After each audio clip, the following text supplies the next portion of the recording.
My parents always say, no matter how busy life gets, you should always sit down and enjoy a proper meal when you get hungry. What I like to do is stack my plate up high, then squash it all down, take a deep breath, and wolf it down in one go. That way, I get to eat my fill without wasting too much time.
This should be Sataria's favorite fortune-telling spot. So should we ask the fortune teller about Sataria? No, I already have enough information on Sataria. The most important thing now is for you to pay attention to the vendor's talking style and key characteristics.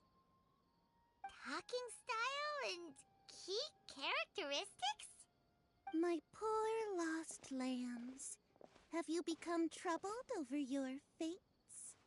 The divine voice of wisdom often echoes between mine ears. If thou be blessed today by the gods, I may be able to show you the way. Huh? Really? Nahida, you've been whispering things to her? Shh! My friend here has some doubts regarding her future. Can we get a fortune reading for her? Of course, of course. In that case...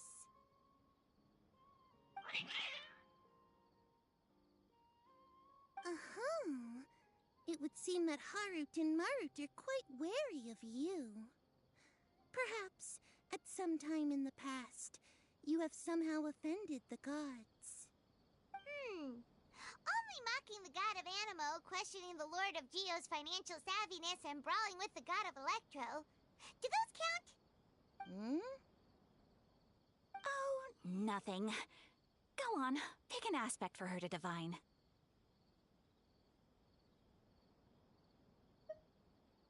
Love prospects? No problem at all.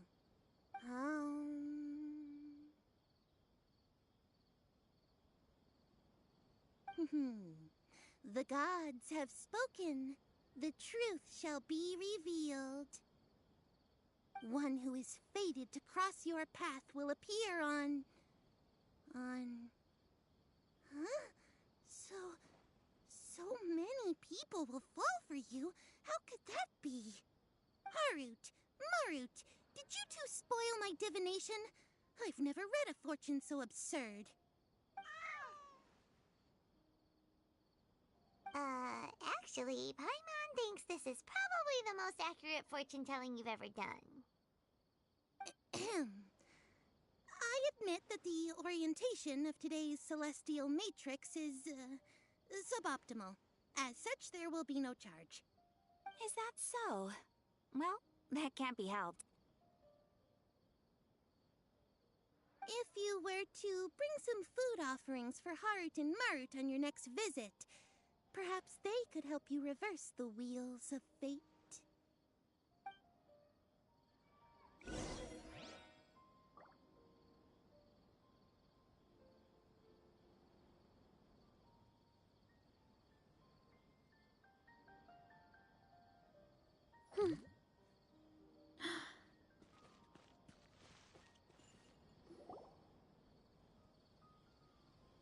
Is this another one of some... Yep. It belongs to a king. His father helped Sataria a lot when she first moved to Samari City, so she still comes by whenever she has time. When I start talking with him, listen carefully to the details of our conversation. Ah, dear customers. Would you like to look at some pottery? We caught wind of your Oh, I recognize you. Speaking of... I suppose you could say it all started with my dad. He's a mason by trade, but I picked up an interest in clay while apprenticing for him. After that, I began making pottery by myself in secret. And I simply changed trades when my works turned out well. Although it's a pity that I'm no longer making much use of the knowledge provided to me by the Akasha. That's nice. You're making a living doing something you love. So is your father still working as a mason? Oh no, not anymore. A few years back, he fell from a roof and broke his leg. Since he had already saved enough mora over all these years, he's just enjoying the retired life in Port Ormos nowadays. I see. We wish him peace and happiness in his retirement. I'll have someone in charge of logistics at the guild come by another day for some goods. We'll leave you to it. Take care now. No problem. Rest easy, all our goods are sure to meet your every need.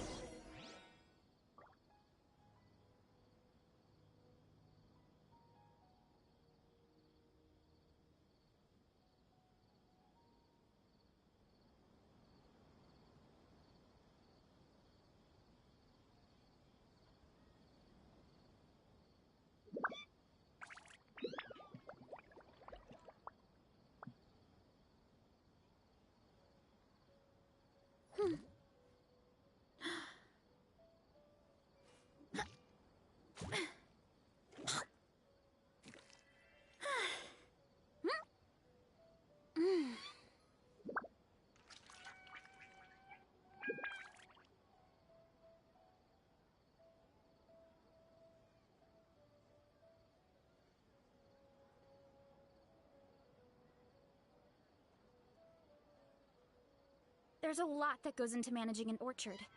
Watering, weeding, fertilizing the soil, making sure the temperature is right. But most importantly, you have to keep the fruit in a good mood.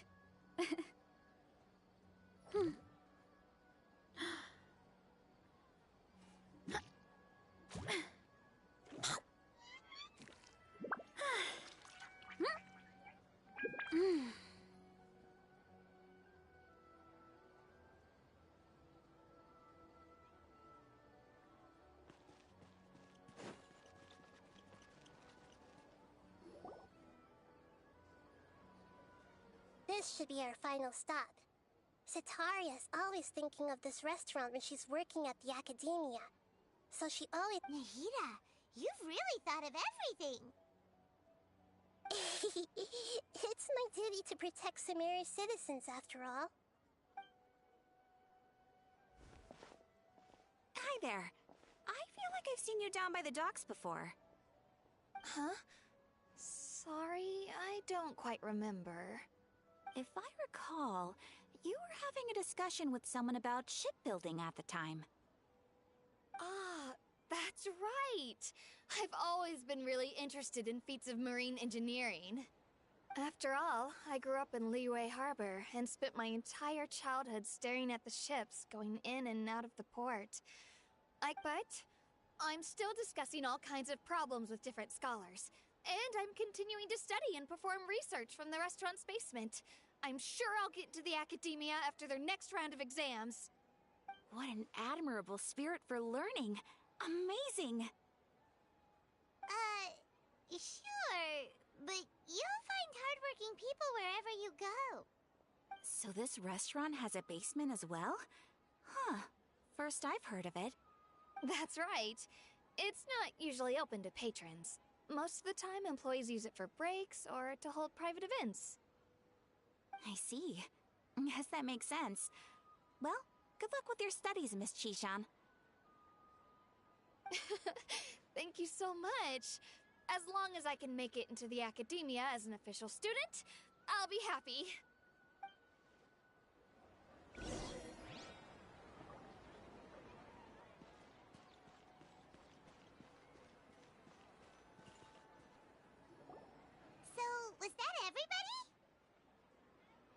Mm-hmm.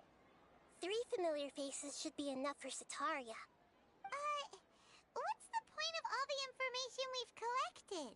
Nahida, you still haven't told us how you're planning to make Sataria face her problems.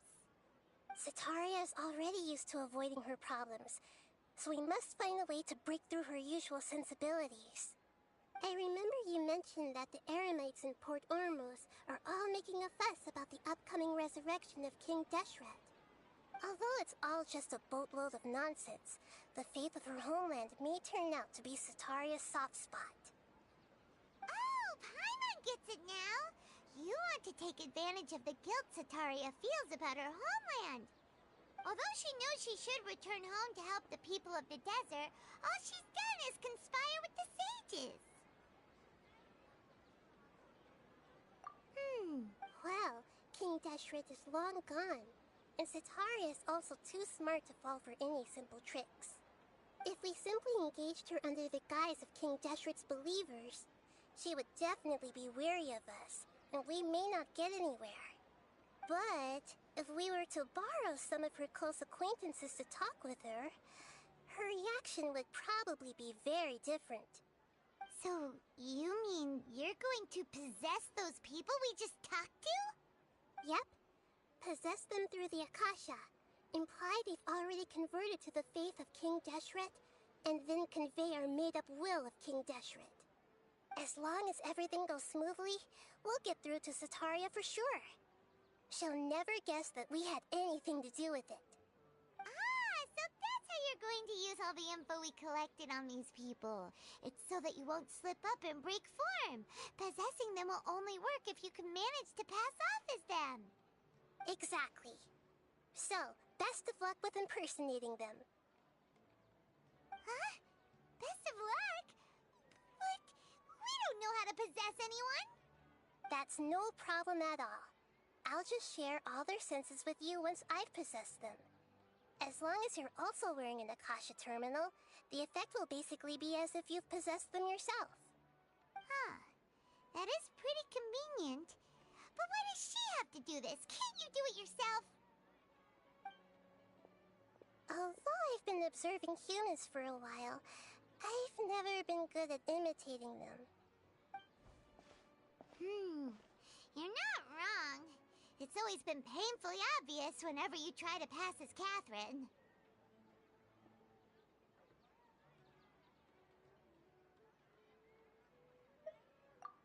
If it was at all possible, I would have preferred to leave these people alone.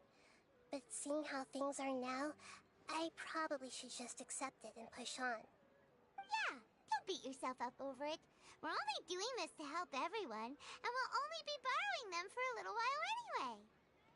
Alright, then let's give it a go tomorrow afternoon.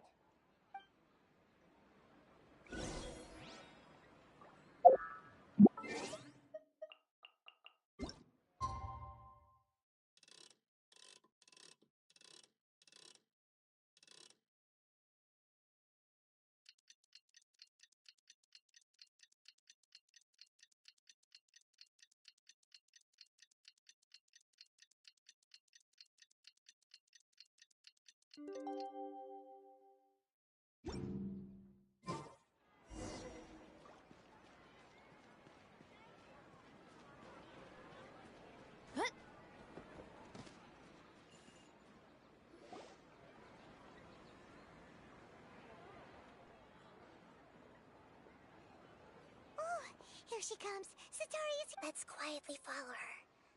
Once she asks for how we'll sway her to our side, I'll leave that to you. Paimon... Looks like they've already started talking. Let's find a hiding spot and get started.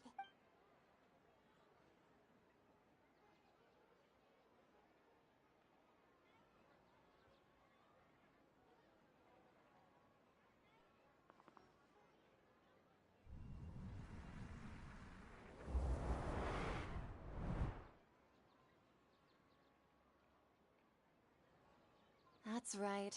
You really can't force anything when it comes to love. And besides, everyone around me is a very are you still— Oh, of course I'm listening. You were talking about troubles with your love life, right? I heard everything you said. Okay then. You just seemed a little distracted for a moment there.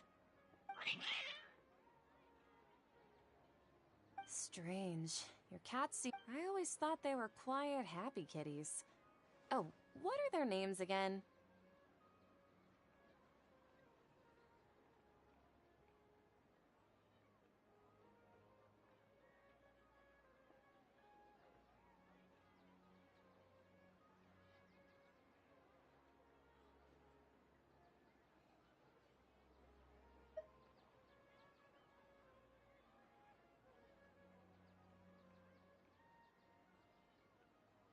Ah, that's right. They are just little darlings, aren't they? Harut and Marut. So, which fortune do you want me to read for you today? I'd like to get another reading on my love prospects, but to be perfectly honest with you, I feel like I've been a real mess recently.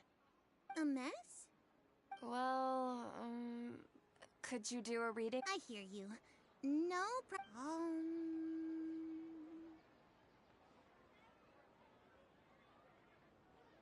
The gods are asking, Setaria, why haven't you gone home? Why haven't I gone home? Setaria, why don't you just go home? It's a demand now instead of a question. The gods seem to be truly upset. I'm sorry. I know I failed the gods. Please pass on my most sincere apologies and ask for their divine forgiveness. And if I may ask, Nabia, is there a specific god who's speaking to you right now?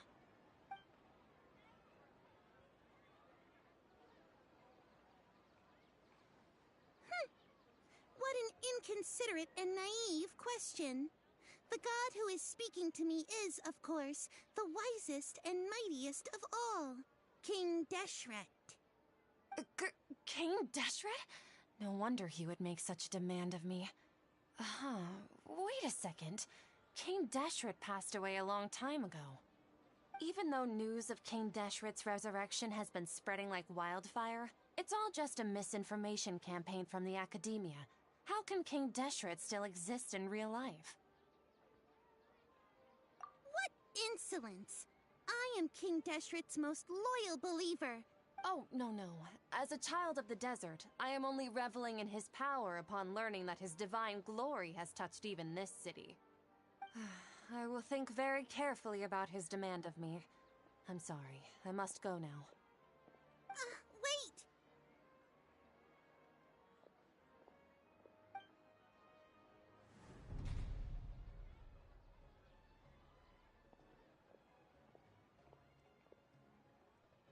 Whoa! She just ran off in a hurry. She looked pretty upset, too. Well done. Setaria didn't seem to suspect anything amiss. To have something she's been trying desperately to avoid show up out of nowhere and berate her, that must have shaken her to the core. Aw, Nahida, it seems like you understand. All I know are some abstract Harabatot theories. And in any case, my time with you has shown a lot of them to be utterly useless. Anyway, enough of that. She's out of games now, right on cue. Let's get ready to possess...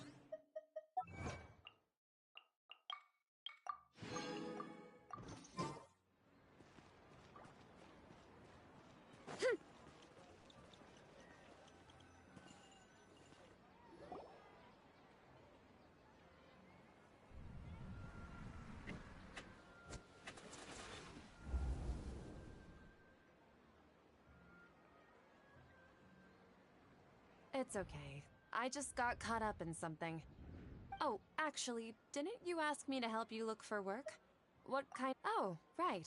Your old man's craft. How could I forget? Speaking of, how's he doing? Is he feeling any better? Oh, that's good to hear. I have been thinking a lot about him. If I could get some more time off, I'd love to pay him a visit. Actually, while we're talking about him, is he still living in Port Ormos? Yeah, he's been retired there for a while. If you could find the time, please write him a letter. Let him know that recently, Faith in King Deshret has taken root in Port Ormos, and has become— He has a quick temper, and has always been a devout follower of the Dendro Archon. I don't want him to get into a Oh? So, who are you siding with in all of this? The Academia or King Deshret? I'm so jealous of you. You were born a child of the desert, yet you chose to betray King Deshret, and now you spend all your time with those crooks from the Academia. Akeem, you don't mean... You've also become a believer of King Deshret? What's so strange about becoming a believer of the wise King Deshret? In fact, aren't you the strange one? The one who still can't pick a side? Can't pick a side? Me? Whoa! Paimon had no idea you'd be so good at this!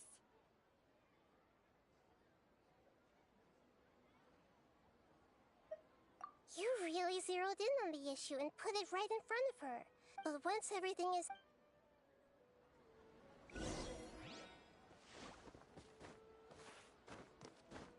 Come on! Sataria's already started talking with Shishan!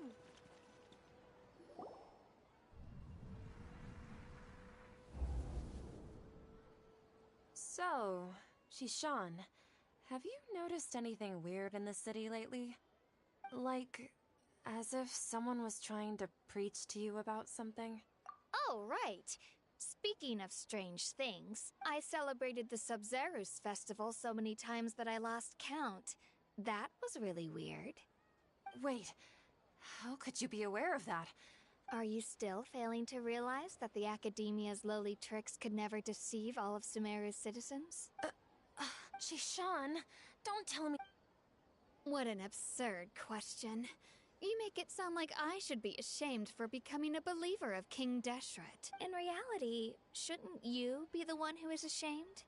You, who works side by side with the Academia, and treated people as nothing more than experimental subjects?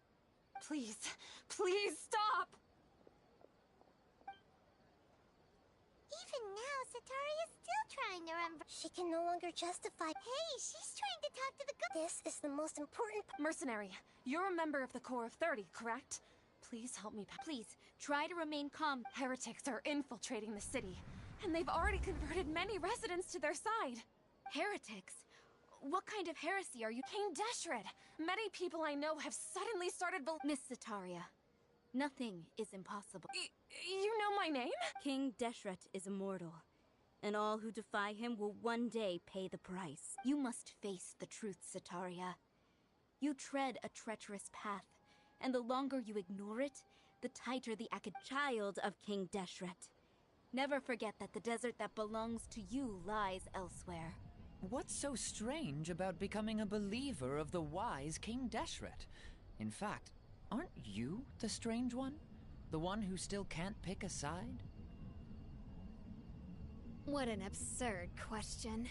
You make it sound like I should be ashamed for becoming a believer of King Deshret. Sataria, why haven't you gone home?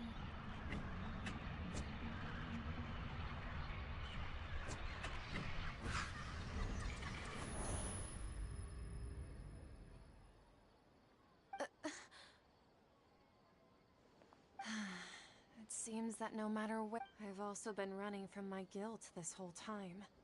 Guilt, but no matter how much I may try to ignore or get rid of it, my guilt always comes— You won't necessarily lose your research opportunities by facing the truth. Besides, did you really want to conduct your research while carrying such heavy feelings of guilt? How do you know me so well? Are you truly just a believer of King Deshret? Or are you the god himself? That's not important. The important thing is to pass judgment on the Academia, and if you could provide some assistance in this matter, perhaps it could serve as a form of atonement. I've actually never believed in the gods, but I've always believed in serendipity. Your appearance must be a fated opportunity for me to get out of this wretched situation. Please tell me, what can— How much do you know about the Sage's current activity? I was just one of the designers for the massed dream harvest scheme, which is what happened around the Sub-Zerus festival. but I know very little about the full scope of the overall project. I'd assume that only staff with the highest clearance would have access to those confidential documents. I've just been working to meet the Grand Sage's specified requirements. However, there's something that's been really bothering me. I heard that a scholar who was previously expelled has returned to the city, and even the sages are still quite wary of him.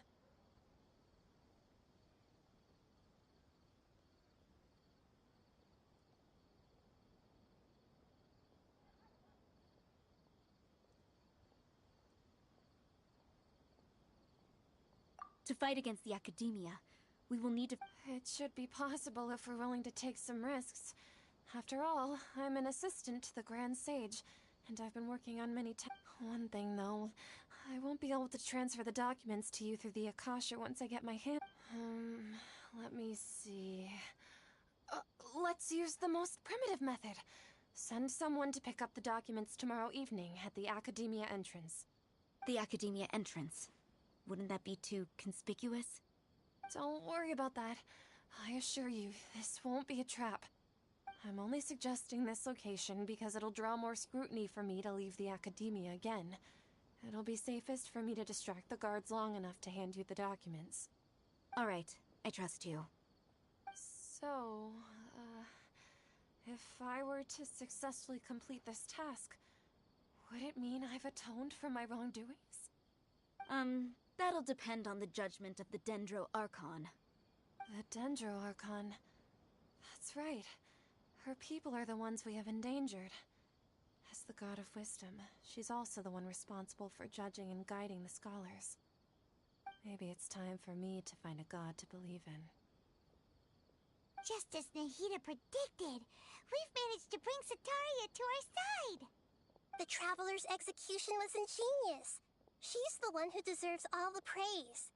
Well, now that we've made plans to meet again tomorrow evening, all we can do is pray for Setaria's mission to go off without a hitch.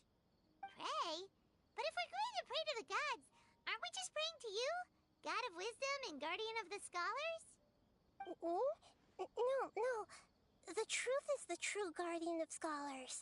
I've always believed that. Anyway, let's meet again tomorrow evening at the Adventurers Guild.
Catherine, we're here! That's right. I suppose I'm the other... Shh! We're on a secret mission. Yep, Paimon's right. If something were to happen, after all, the Academia should still... Yep, exactly. Just what Paimon was thinking. Anyway, enough about that. Let's just make sure to be on off. What do you feel is off? It's the middle of the night. No, I think she's right. If you look around, there seems to be fewer people on the streets. I'm not sure if this is the... Maybe it's just a coincidence. Maybe Setaria figured... I also can't quite figure out why things feel a little off. Well, regardless...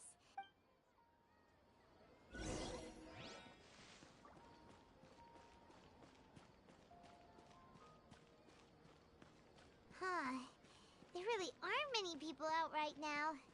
Let's hope it'll be this quiet in front of the Academia, and that Setaria managed to distract all the guards.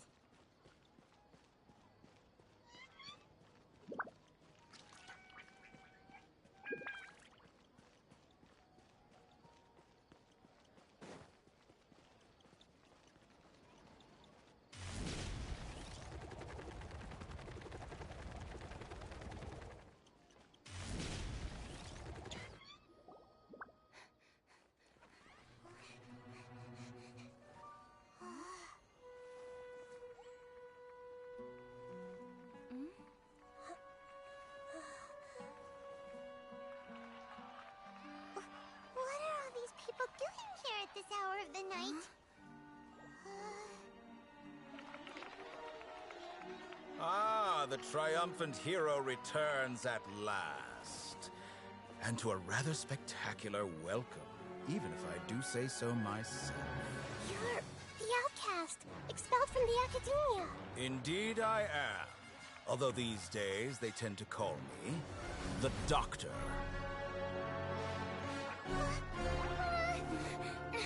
If you're looking for your researcher friend, she has already been taken into confinement. With some basic caution, she could have discovered the listening device on her person. Clearly, she lacks the degree of rigor expected of a true scholar.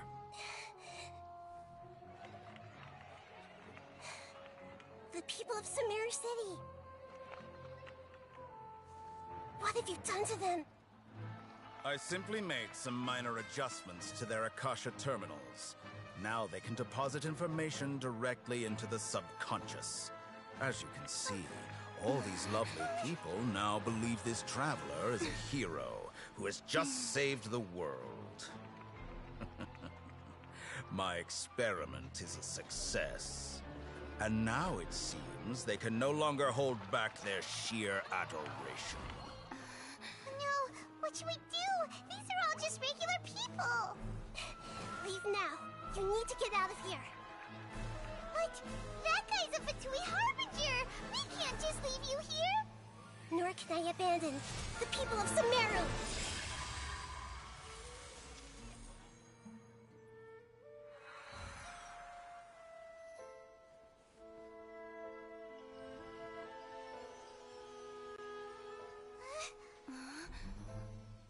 Don't worry. We'll meet again outside of the city.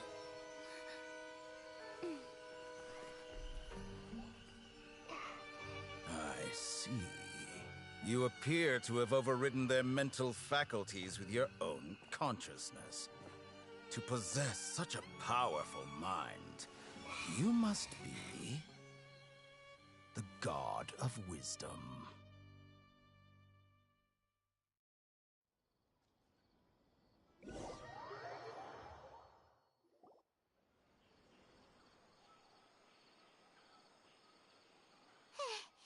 This should be far enough. Whew. Paimon needs to catch her breath first. Is Nahida going to be okay? We only made it out because of her.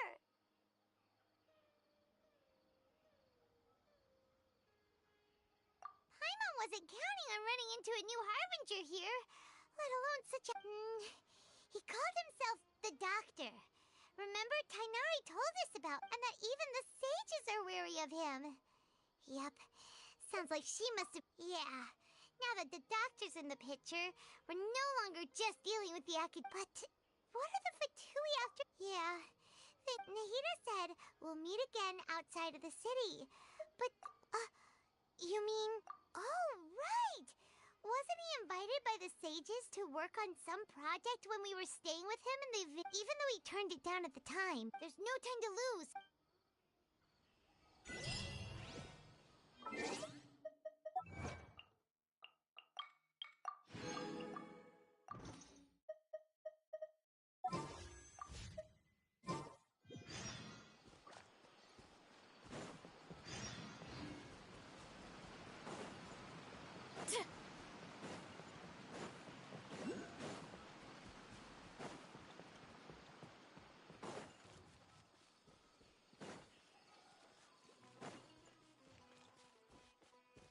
Hurry up, Brassa!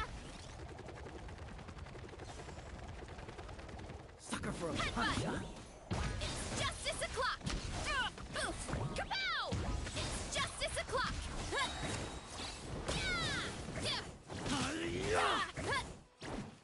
Happy to oblige. How hard is this?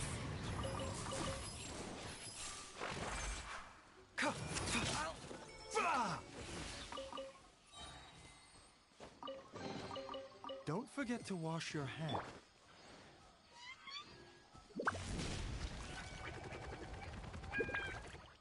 Hurry up, Brassa!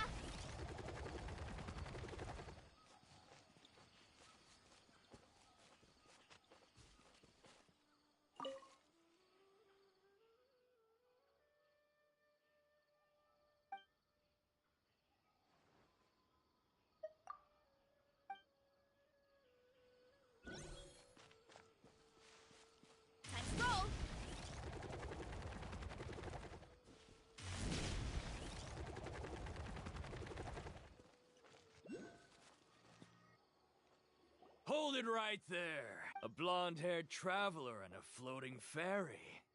We've got you all right. Take a look around. Are you mercenaries from the Corps of 30? Did you come here to arrest us? Corps of 30? We're nothing like those government lapdogs. We are an elite brigade that commands the highest The outcast? But why wouldn't the doctor just send the Fatui after us?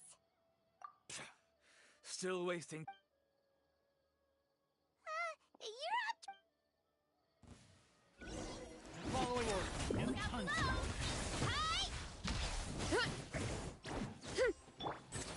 Remember, health comes first. This is... Charge!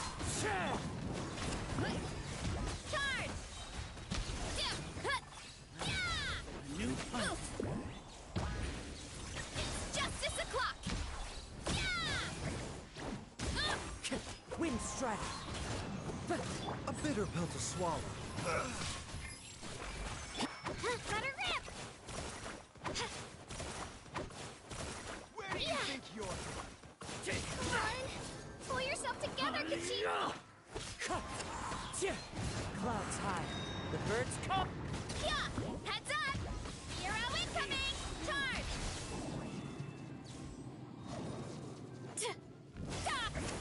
Headbutt! Hero incoming! It isn't over yet! Here comes reinforcements!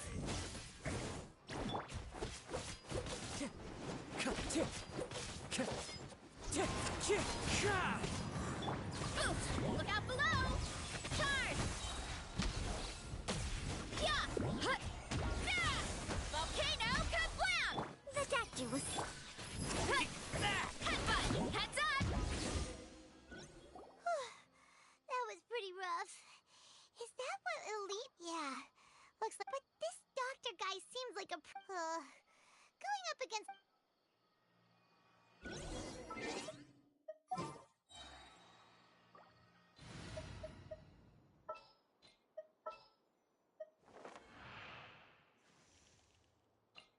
What exactly is teamwork?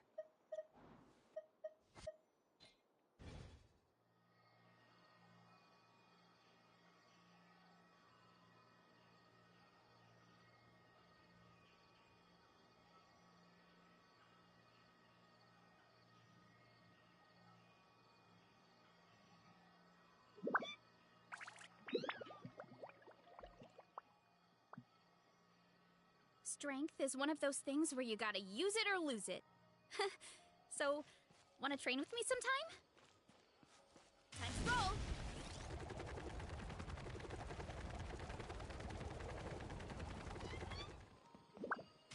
Get back on track! Oh, it's the Traveler and Paimon. What are you two doing back here? Kale! It's nice to...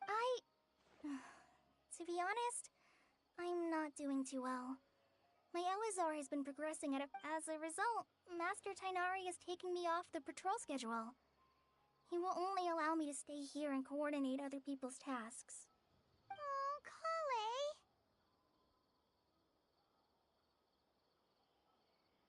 Speaking of Tainari, did he... Oh, Master Tainari? You just left the Avidia Fort? He left?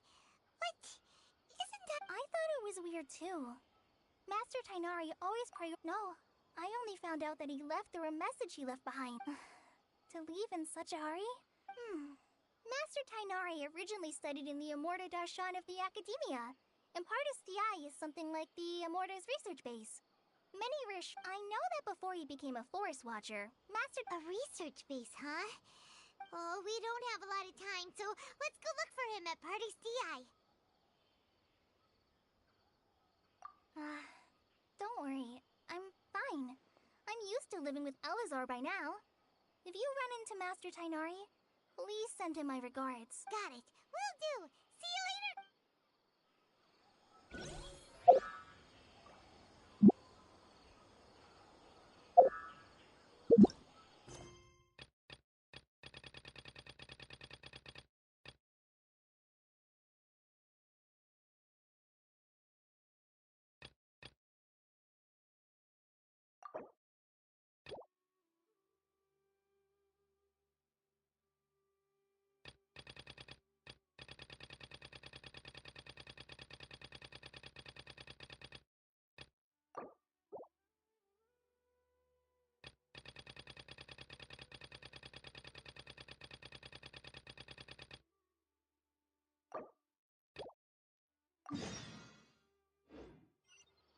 There's a lot.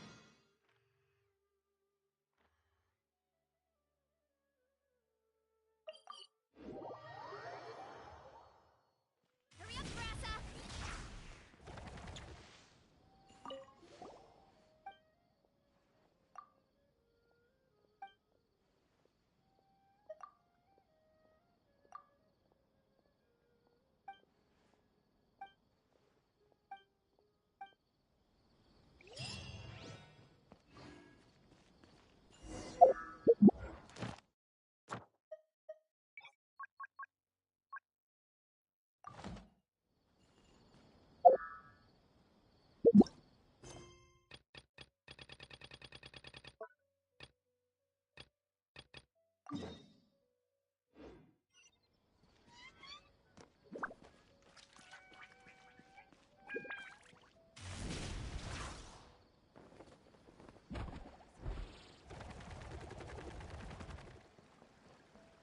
Hurry up, Grassa!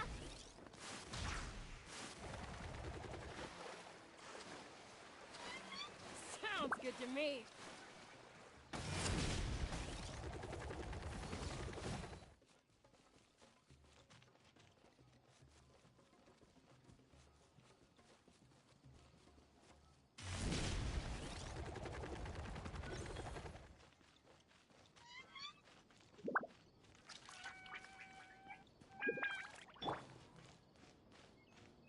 Like a A lamb. bitter pill to swallow. Cryo incarnate!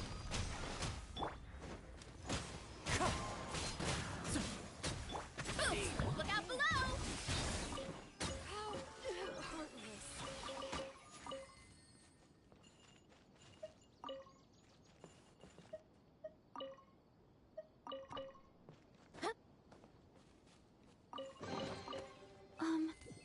Are these edible? Time to roll!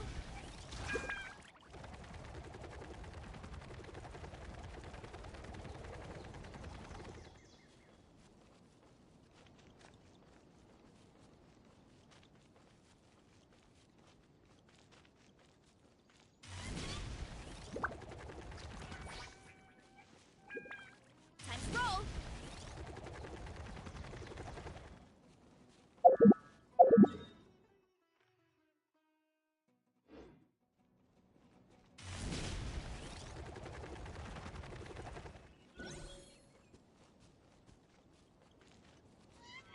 Time to roll! I got careless. That thing got careless. Mind the side effects. Obey! Headbutt! Picked the wrong Stop test it! subject. Oof! Hut! Height! Hut! Hut! Up, down! Headbutt! Heads up! Hero incoming! I got careless. Picked the wrong test subject. Wind strike. Ship manifest! Hut! Hero incoming! The hunter becomes the hunted.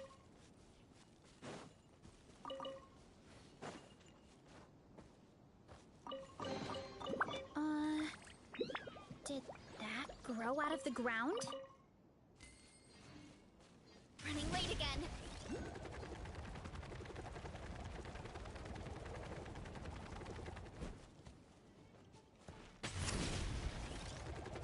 Happy to oblige.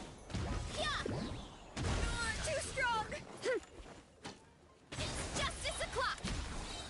Headbutt! It's justice o'clock! Yeah! Look out below! Charge! Volcano kablam! Wow! Where do you think you're going? Shit!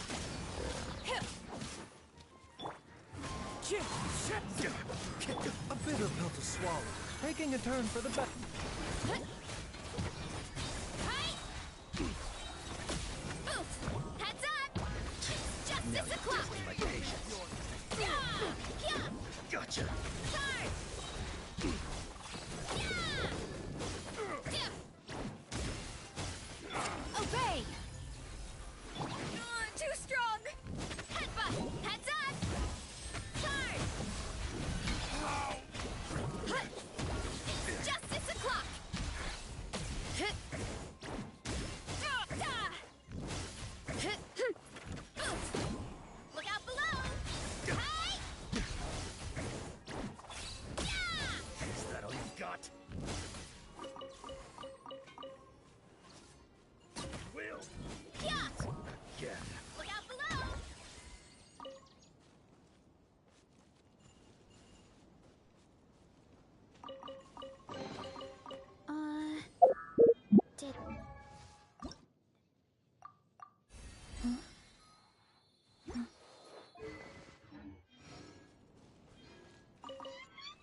you're okay.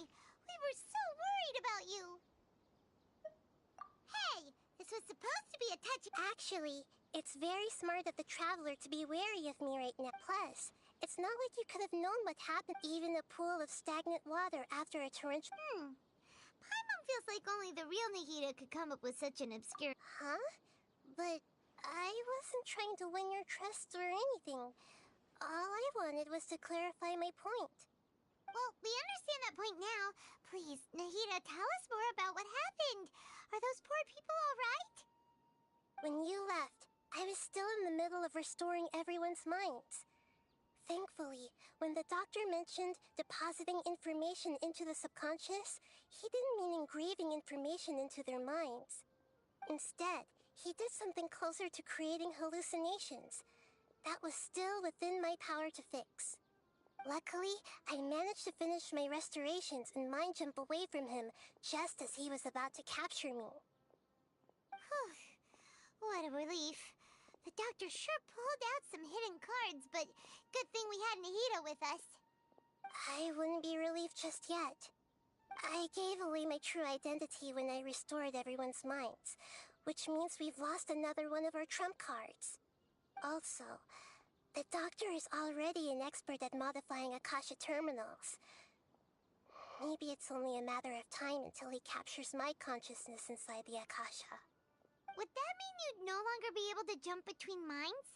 Then how do we stop him? He's still at the Academia, so it's possible he already started messing with the Akasha.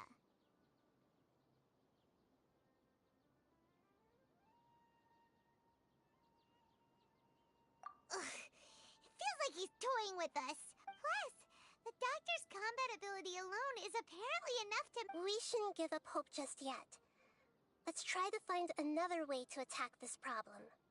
Actually, Nahida, how did you know we were trying to get to Party Stei? Have you been waiting for us? Yes, I have. I can see the traveler's elemental energy, so I deduced your destination by looking at the direction you were moving in. You didn't come here for sightseeing, right? We're looking for a scholar we know. His name is Tainari, and this... Okay, let's...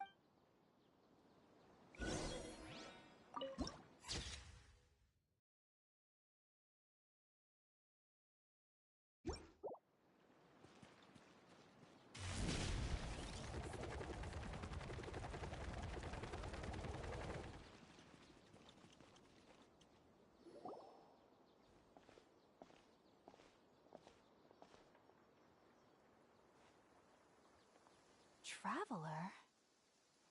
It is you! Ah! It's Hypatia!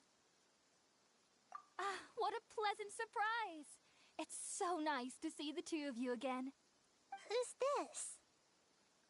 She's a scholar we met in the Avidia Forest. When we last saw each other, she was still training in the... what's it called? Satyavada life? Oh, I see. That's right, we're old friends. You've come at just the right time. Ever since I've come here, hardly anyone has even talked to me. Hypatia, you're way too excited about this. Actually, for you to leave the Avidia Forest means... you're not in training anymore? Wait, no. Did you already finish your training and reach Pariporna life? What do you think? My consciousness has already... You did it! Congratulations! It's so exhilarating to share this sublime joy with others at long last! When my consciousness made contact with the gods. Ah, what a supreme and unparalleled experience that was! That sounds incredible!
Oh, all right.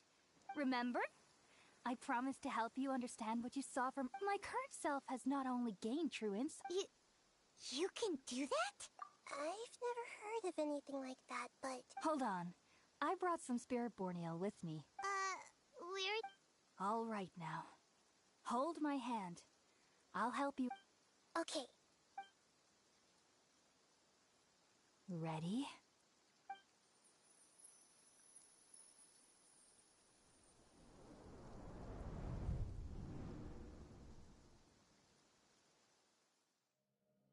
It took 3 betrayals for me to finally understand. The world is just an elaborate tapestry of lies.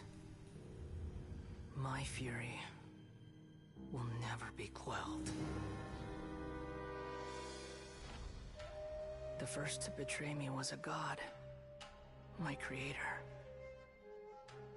My mother.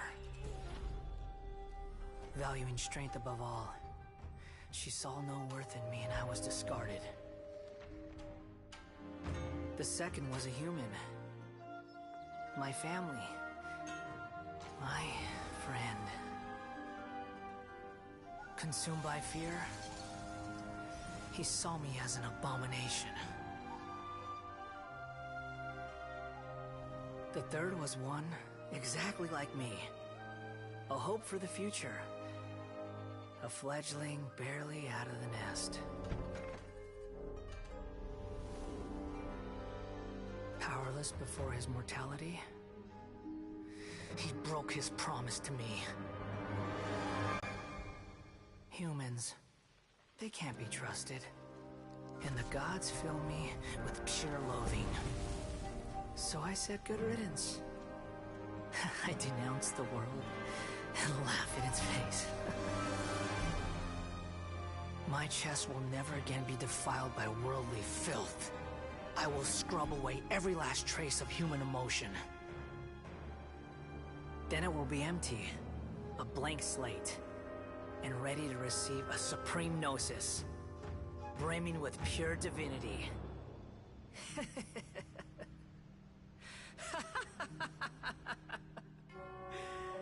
There is no need to fear. The pain will be brief. Your era is coming to an end.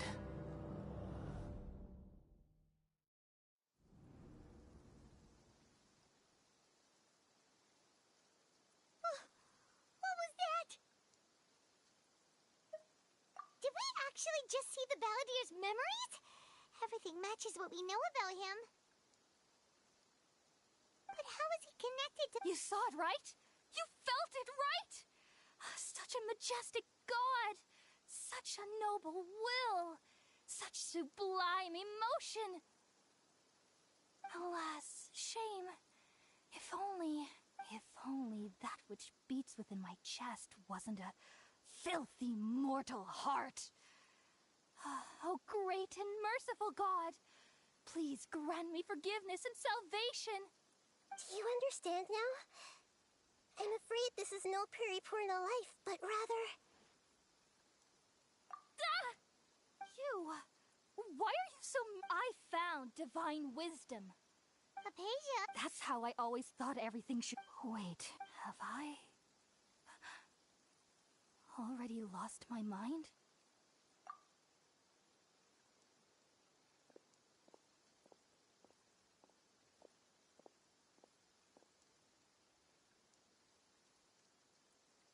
Wait, something isn't right.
The Traveler's back?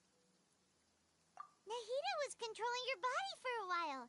It seemed like she jumped over to you as an emergency measure right before the Catherine puppet was destroyed. After that, Tainari heard the commotion and came over.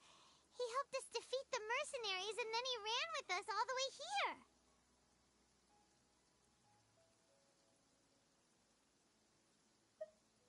What? You swapped places? You mean your consciousness also went into Nahida's body?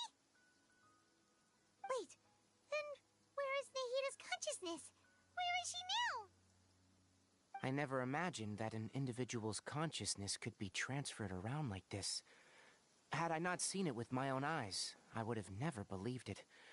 Also, while we were running, the consciousness in the doctor has found a way to trap my consciousness. But even in a moonless night, a shower of starlight can still drown out illusions. Oh no! Was that message all she left for us? It's pretty vague. Oh, that makes sense. Since the doctor, even in a moonless night, huh? Paimon knows the moon illusions. Didn't Nahida use a starlight analogy before? It had something to do with Sataria.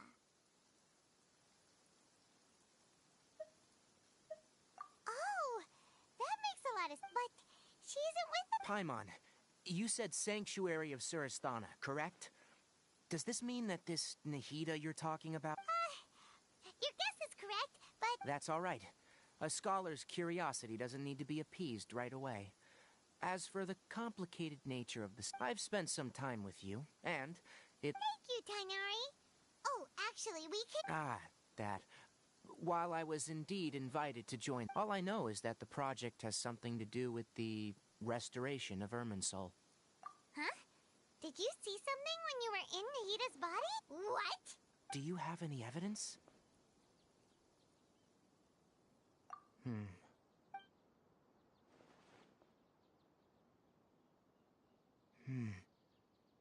So that's what happened.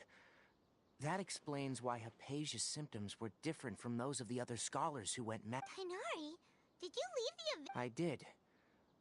I noticed Hypatia's mental anomalies, but since her symptoms were rather atypical, I secretly took her to Pardis DI and began searching for a way to return her to her If I didn't take action, Hypatia would have already been taken by the Matra to the desert, doomed to a life of exile at Aru village. Now that you mention it, I knew the Academia, but I still didn't expect them to do something as arrogant as creating the Doctor and the Balladeer. We have two Fatui Harbinger. From your description, I don't think they've completed, but then, what is the connection? Yeah, it feels like we're still nowhere close to figuring out the Sage's goals. Right, we've pretty much gone over... I'll stay here for now. If you're planning to go into the desert, come find me here if there's any... Thanks, Tainari. Hopefully...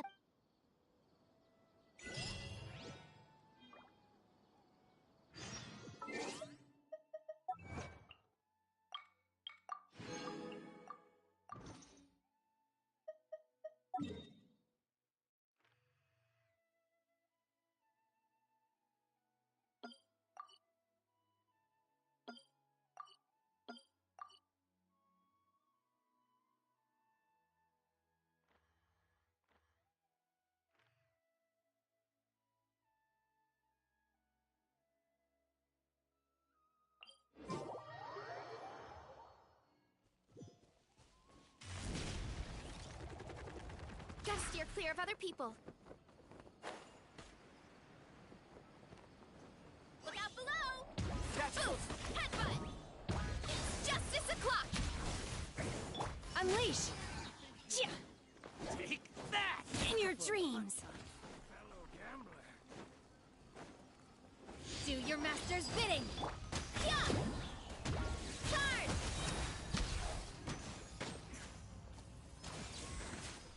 Oof! Heads up! Hero incoming! Need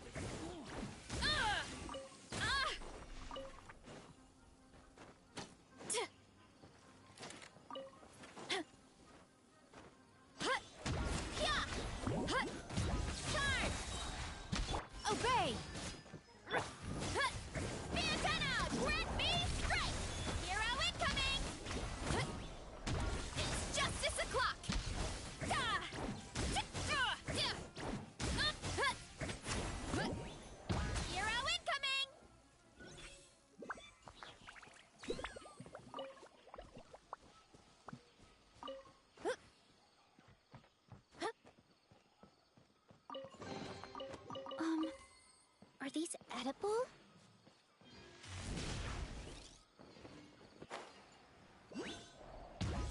Hurry up, Grassa!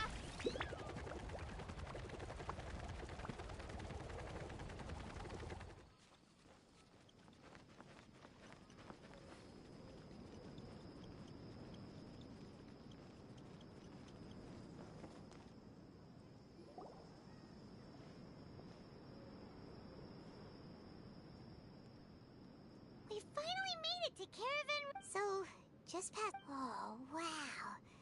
Paimon remembers hearing people call this the Wall of Samiel. It's made to block sandstorms from the outside. Oh. Enough gawking. Come on, follow me. Huh? Over here. Oh, Haytham went that way! Let's hurry up and follow him. Wonder what he's up to.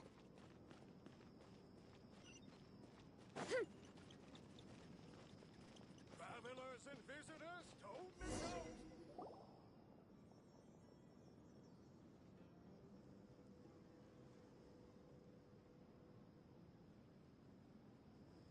What the? Where did she go? How did we lose him? More Aramite mercenaries? How are they working? You were too careless.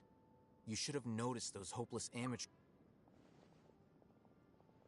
There's no need to thank me. I've never cared to keep track of personal fate. All I did was correct a mistake I happened to come across. It's... You really gave Paimon a scare, Al Haytham. We never thought we'd run into you here. Last time we met at Port Ormos, didn't you say you were going back to the Academia? Wait. Oh, so you've already landed yourselves on the Academia's hit list. I can't say that I didn't expect it. However, had I wished to turn you over to the Academia, don't you think you'd already...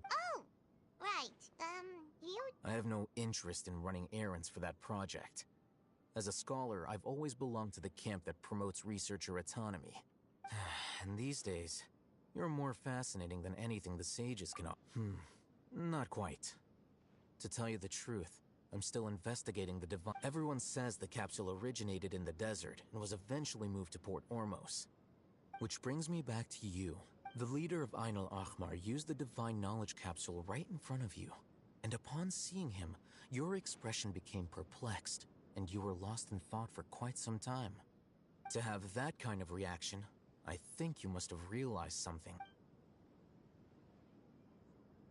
Al Haytham, you really have a ridiculous... So that's your answer. But that does prove you do have some undisclosed info. No matter. Rather than simply learning... That's right! We have the same plan as you! Then I'd suggest starting with Aru Village. It's the largest settlement in the desert, so it'll... It's always better to travel with...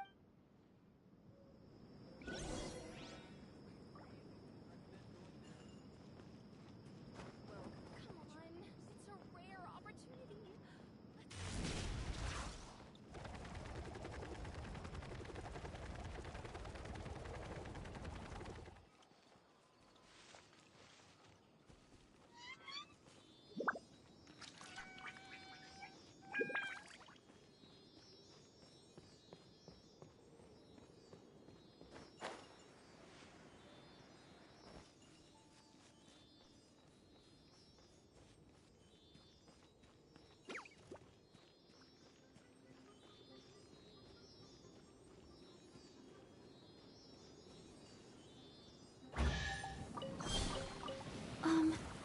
Time to roll!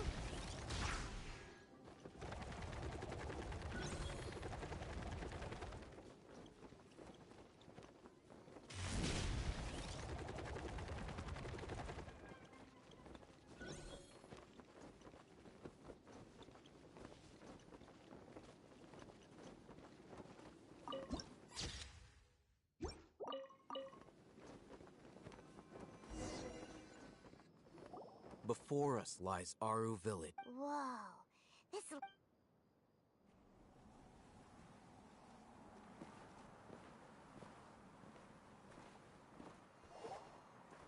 Wow!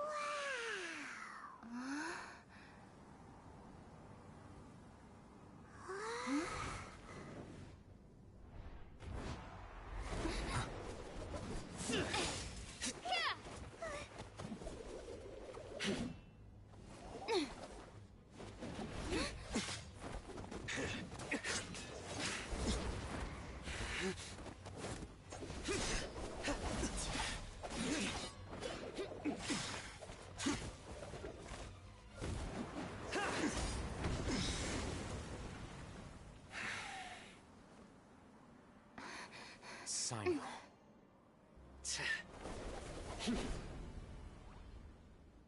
Unless my memory fails me, we have barely spoken 2 words to each other before now at the Academia. Would you care to enlighten— Oh, Hatham. Do not think you can escape my judgment, just because you managed to escape my attack. Judgment? So that's how you'd characterize your actions here, is it? Had I used my full strength, not even this traveler would have been able to stop me. Though styled like an assassination, I sought only to ensure that my target would be unable to Seemed to me more like your own personal touch. Who is— Yes. General Mahamatra Sino, head of all the Matra at the Academia. He's a formidable hunter, and the ultimate nightmare for any who have committed academic crimes. You seem to have placed a lot of trust in Al-Haytham, to the point of blocking an attack for him. If I were you, I'd never choose to side with him. I wouldn't believe a single word that comes out of his mouth. I have been pursuing this scribe for a long time. I urge you, stand back. Has Al-Haytham done something wrong? Paimon doesn't think he's as bad as you've made him out to be. I won't waste my breath explaining things. Al-Haytham, I saw it during our fight. Take it out. The divine knowledge capsule you're hiding on your person. Unless you want me to retrieve it for myself. Very perceptive of you. Nothing escapes a Matra's senses. Wait, the divine knowledge capsule? Didn't it fall into the Matra's hands in Port Ormos? No wonder you speak with such confidence, Sino. But I must admit, I'm very curious. What does this capsule mean to you? And why, as General Mahamatra of the Academia, are you all alone in the desert? As far as I'm aware, the other Matra have been speculating about your disappearance. Have you been given a mission that's, let's say, morally dubious? If I was the real target of your mission, what was stopping you from simply using your authority and resources to judge me within the walls of the Academia? I should have known you'd be difficult to deal with. You two? Ugh! What should we do, Traveler? Paimon feels like we can't trust either of them. Well, look at you two, acting all tough and self-righteous over there. Wait, Dia?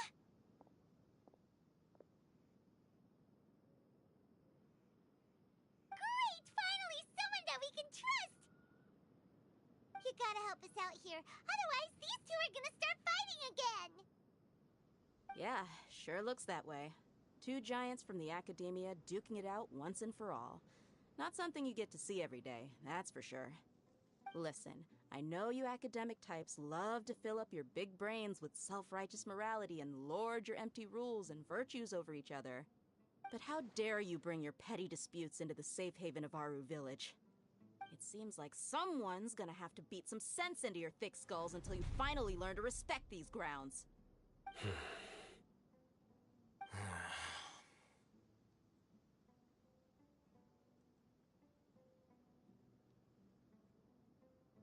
Hey, did either of you hear a word I just said? Whoa, what's going on? The wind's so strong! Is this a sandstorm? Paimon's gonna get blown away! Another sandstorm? What's up with these recently? Hey! All of you, over here, quickly! We have to take cover! Someone's calling for us! Oh, this wind is... That sounded like Candace.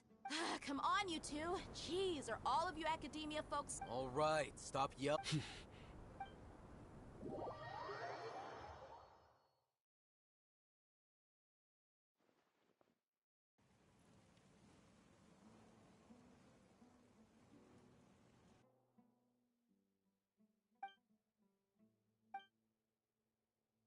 Well, this is pretty awkward.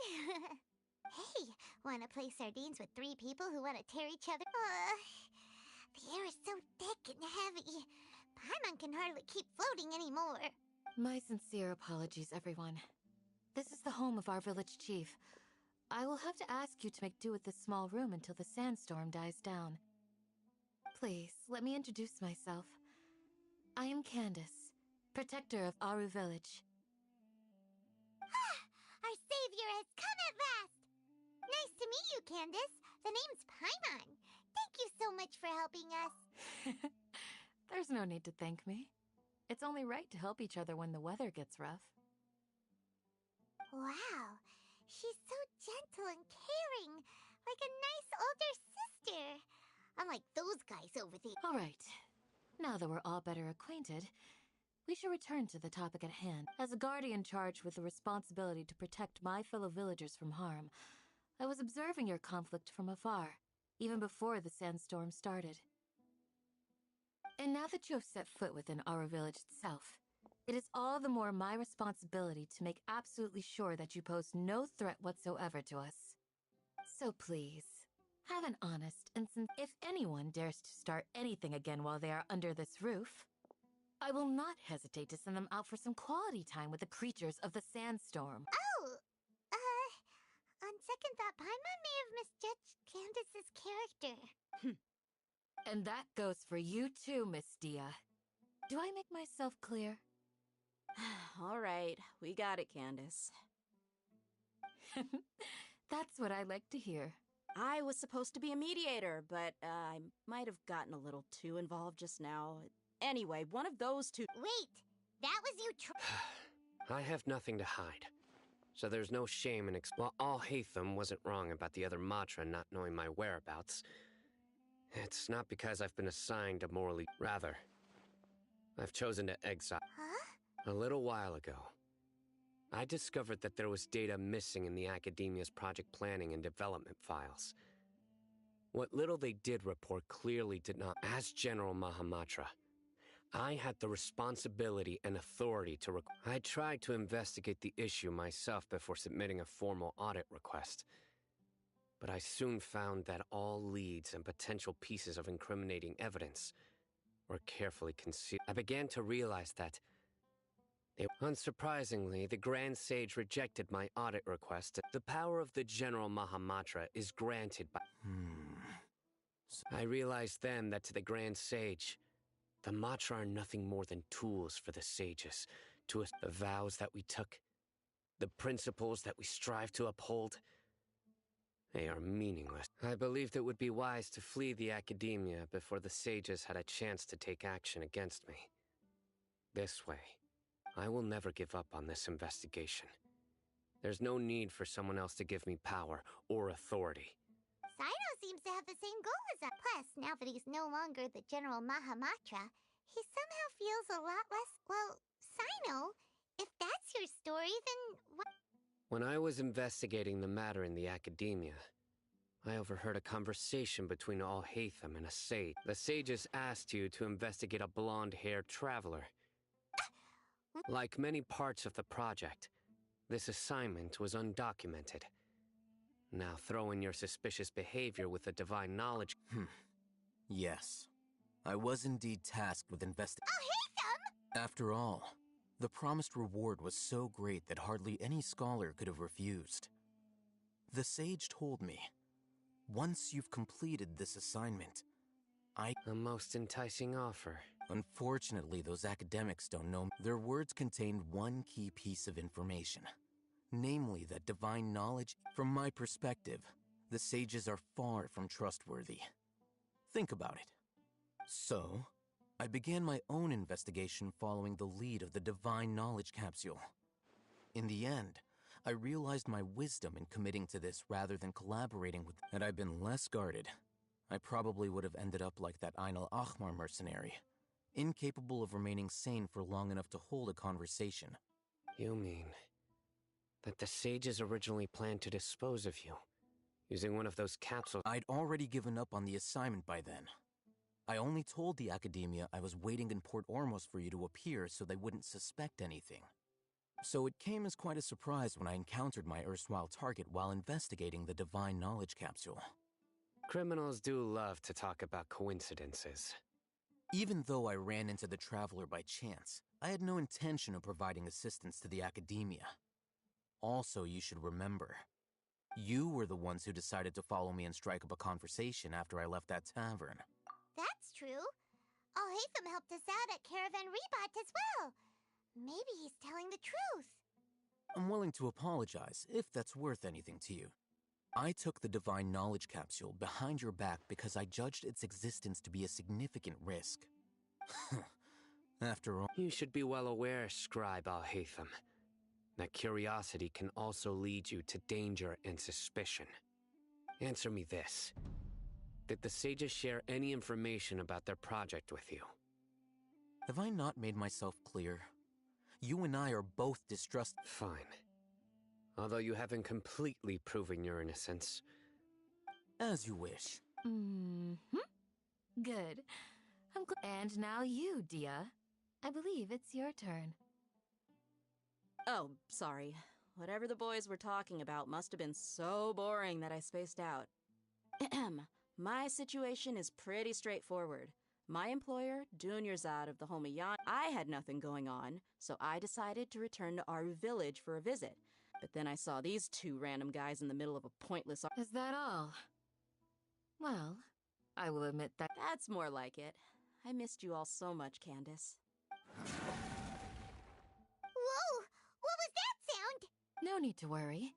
Now that you're no longer at each other's throats... Creatures? Fighting in a sandstorm is not for the faint-hearted. Anyway... Yeah, just leave him to Candace. Don't worry.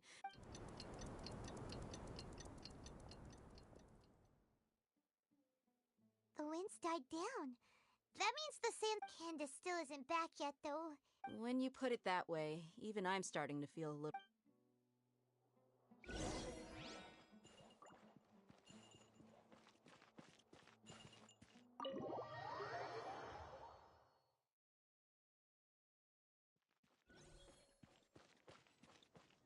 Time to roll! Mind the side effects. Oh, Candace, you're still fighting? You've been out here dealing with this... Yes. They just keep... Leave this round up. It's been quite a while. I'll be sure to put on a good show. Let's go!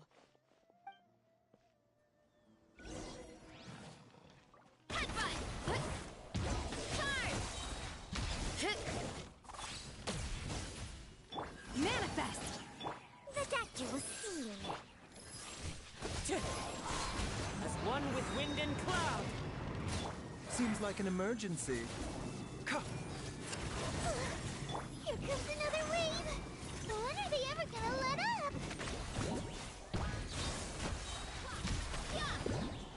Hero incoming!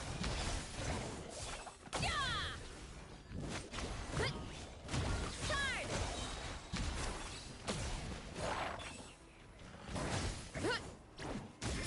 Headbutt! Look out below! Obey! Wind strike. The creature stopped appearing. What we fought just now was probably the aftermath of the sands. Well fought, everyone. No injuries, I hope. Huh? Who are you? My apologies. I haven't had a chance to greet you yet. I had my hands full taking care of the village's elderly and children. I am the chief of Aru Village. Everyone usually calls me Uncle Anpu. Sir, I am also originally from the desert, but I have not been back for... I can't say they've always been common. Besides sandstorms, we also occasionally get earthquakes, according to an investigator who stayed in the village. Another of... So, Irminsul's withering causes withering zones in the forest. Everything in the natural world is inextricably connected to Irminsul. Everyone in Aru Village need... speaking of which, why haven't I... Village Keeper? Does your curiosity know no bounds? Village Keeper is how Aru Village refers to mad scholars exiled here by the Academia. Most of them are scholars who lost their sanity after a period of... The Academia believes that their crazed mutterings may have a negative effect on the psyches of other scholars. So, They're forcibly exiled to the desert. Alas, that's exactly what we've been trying to investigate. But no one in the village has ever seen them leave. I've had encounters with those people in the past. The Matra are the ones responsible for their exile. Now that you're no longer with them? Mock me if you will, but if you are guilty, I will eliminate you, regardless of my position or identity. Oh, you're the former General Mahamatra. You must be an expert in these kind of investigations. Thank you for your help.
Is it because you're reminded of Hypatia? Oh, these poor scholars. But, is it really a good idea to tag along with Sino? You seem like you really— I'll be grateful for the assistance. Let's start by finding a spot to Running late again.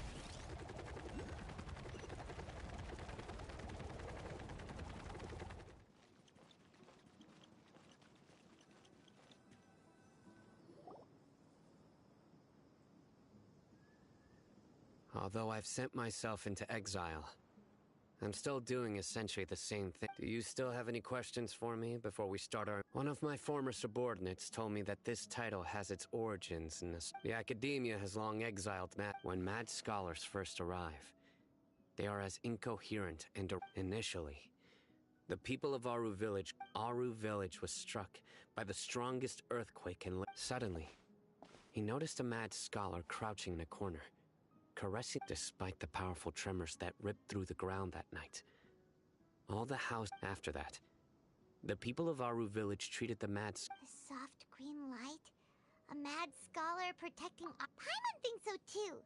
Actually, Sino— In theory, they would continue wearing them so the academia could still monitor their activities. Oh, no wonder! Everything makes sense then! If you are able to draw a conclusion from this one story— So, what do you make of the story? Really? Lesser Lord Kusan— What?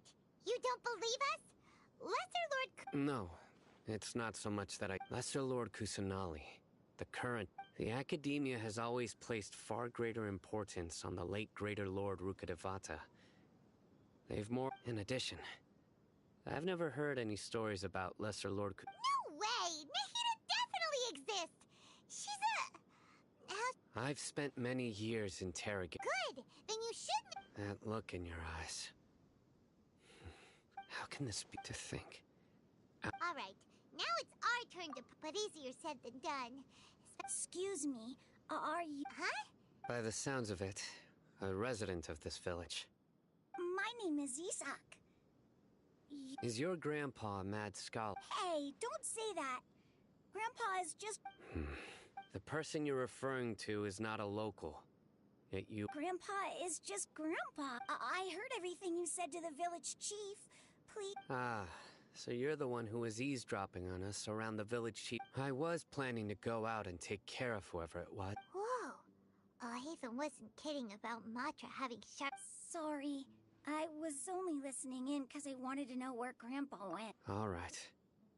But first, let's confirm the facts with Candace.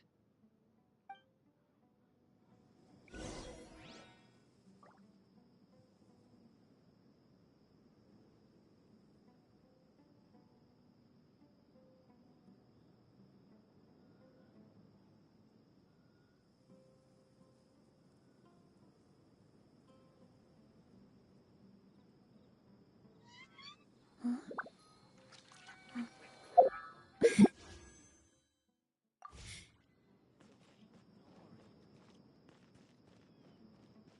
to roll!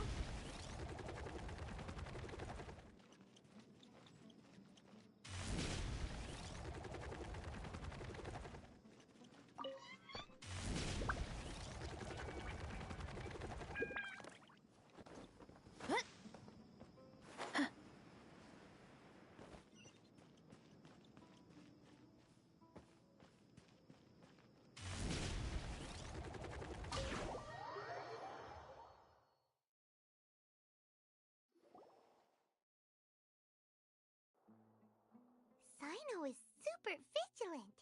Is this what all the Matra are like? Ah, you're back already. We just wanted to confirm something with you. Do you know a boy by the name of Isak? I had a feeling he'd go looking for you. Huh? You knew this would happen? Yes. Although he tried his best to stay hidden, I still noticed him eavesdropping outside the window. He really wants to get his grandfather back. Isak's parents were both Aramite mercenaries who rarely returned to the village after finding employment in the city. He was raised by his grandfather. Unfortunately, it was only a few years before his grandpa passed away. Isak was still very young at the time, so various families in the village took turns caring for him so he could survive. Later, an elderly mad scholar arrived at the village. Isak thought the scholar bore a striking resemblance to his grandfather, and thus often spied on the man. However, the scholar was unkempt in appearance and incoherent in speech. Although Isak referred to the man as his grandpa, one summer night, the oft mumbling and bumbling grandpa suddenly calmed down. So grandpa walked up to Isak and patted him on the head. He even took Isak to the entrance of the village, where he patiently taught the boy the names of the stars, and accompanied Isak until he fell asleep. The next morning, Isak woke up and wanted to go find his grandpa again, only to realize his grandpa no longer recognized him. However, even so, Grandpa retained his calm expression. It's said that those who saw the scholar claimed he no longer appeared to be crazy, but appeared to be living in his own world, almost as if he were sleepwalking. Isak was thrilled that his grandpa was able to find peace and would follow him all the time, asking him things like, "Grandpa, want me to take you somewhere fun?" Or, "Grandpa, could you tell me stories about the stars again?" All this somehow just makes Paimon feel really sad. It seems like they both deserve so much better. Perhaps. Nearly everyone who lives in the desert has some form of hardship or regret. But even so, we must still continue on with our lives. It's also my reason for fighting. I must continue to protect this land.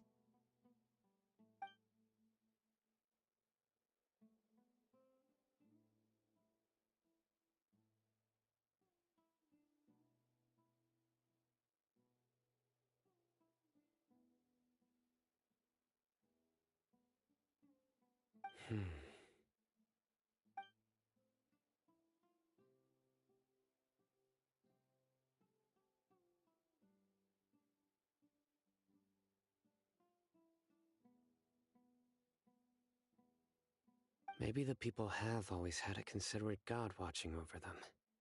Huh? What did you say, Sino? No, nothing. As long as Esau keeps his word and doesn't get in our way, we can take him along. Perhaps you are more compassionate than I gave you credit for. Please accept my thanks on Isak's behalf, Sino.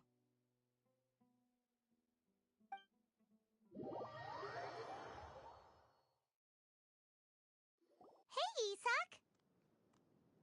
Oh, it's you guys! We've cleared everything up. Let's go find your grandpa. Really? Wow! Thank you so much!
All right.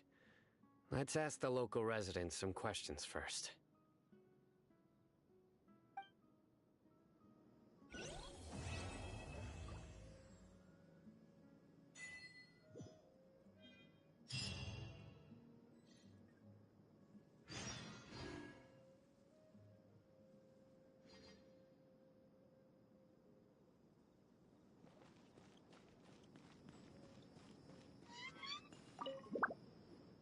Excuse me, did you happen to see where the missing scholars went? You mean the village keepers? Oh, let me think. When I was eating dinner the other day, I saw one of them by the side of the road, muttering away and eating mushrooms and tree roots. They shouldn't go around eating that kind of stuff. Okay. Anything else? No, I think that's all I have to tell you. Sorry.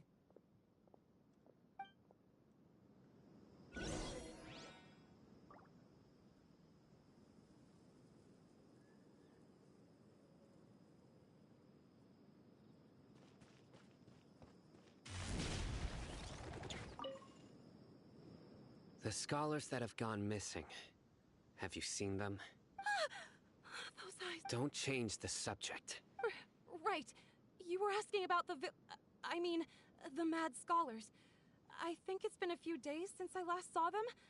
I usually go to bed pretty early, so I'm not too familiar with what goes on at night. But honestly, I feel quite sympathetic towards them. Even though they act a little strange, they've helped me in the past. If it weren't for them, my house would have collapsed long ago.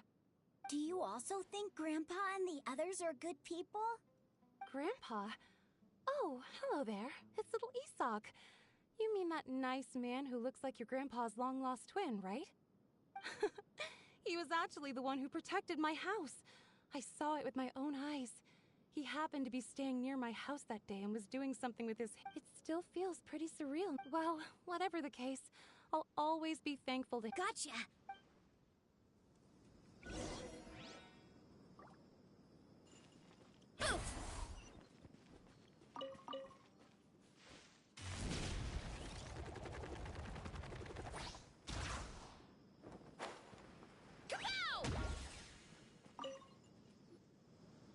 Sir, have you seen my grandpa recently? You know, the one who likes to sit and space out near the village entrance. Oh, well, if it isn't Isak. Oh, your grandpa, huh? It's been a while. The last time I saw him, he was spacing out by the road as usual. I went and asked him if he'd like any of the food I had prepared, despite my wife's protests. Like many people, she's really quite terrified of them. And speaking of my wife, she's still always complaining about how I don't make enough mora. That might explain why she's always mad at me. Oh, thank you. Thank you for taking care of him. It was nothing. You're looking for him, right? Did he go for a walk and get lost? Yeah. That's no good. Well, once you found him, come by my place again and I'll cook a little something for the both of you. I've known you since you were very young, so as far as I'm concerned, you're family. Please feel free to come by anytime. Wow, what a nice guy! Okay, thank you, sir. Huh?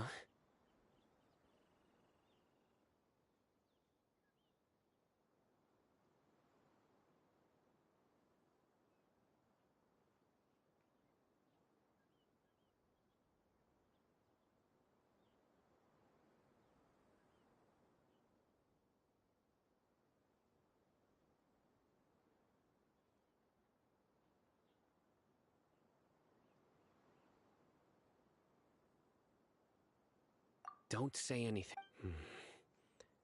Let's head over there.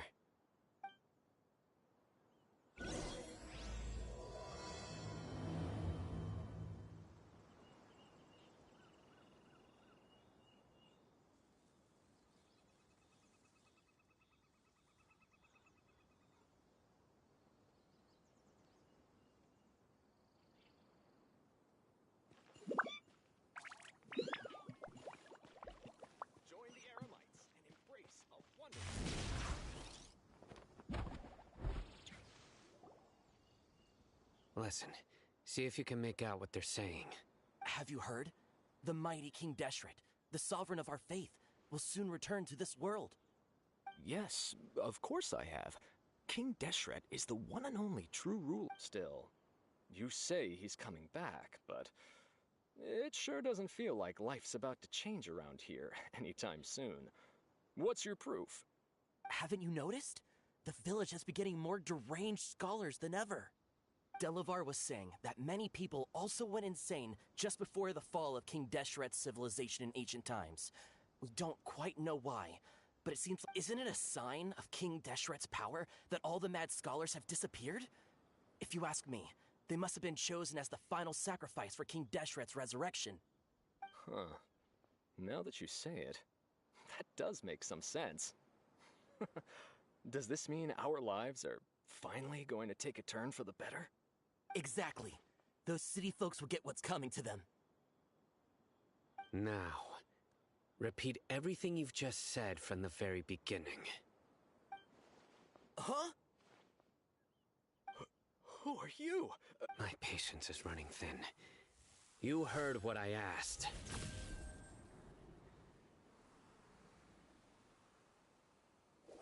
Yeah, bro, this guy's something else. Just look at his eyes. One wrong move, and he's gonna flay us alive. Let's not get on his bad side, okay? I am no match for this guy. Okay, good sir. What is it you would like to know? Tell me about King Deshret's resurrection. Well, I only know a few things from hearsay. I went for a drink the other day and heard others talking about a rumor that the madmen will disappear and that King Deshret will return to this land. I'm not making this up, I swear! Hey, go on. Keep talking. It's true. It's all true, sir. We desert folk have had more than enough of those people at the academia. They keep sending us all their mad scholars. Would you want to live like this if you were in our place? The radicals were even more thrilled than me when they heard the news. We're all praying for King Deshret's speedy return. Delavar also said that once King Deshret returns to our side, it's only a matter of time before we conquer the land on the other side of the wall. They're all willing to serve under King Deshret and fight for a share of the glory. Is that so?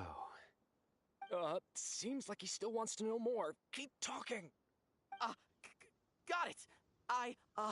At first, I told myself it was just the drink talking, but then all the mad scholars vanished without a trace, just as the rumors said.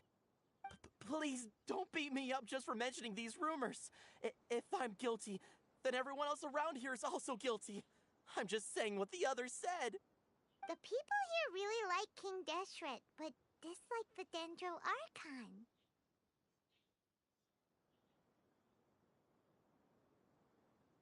Where is this radical person you talked about?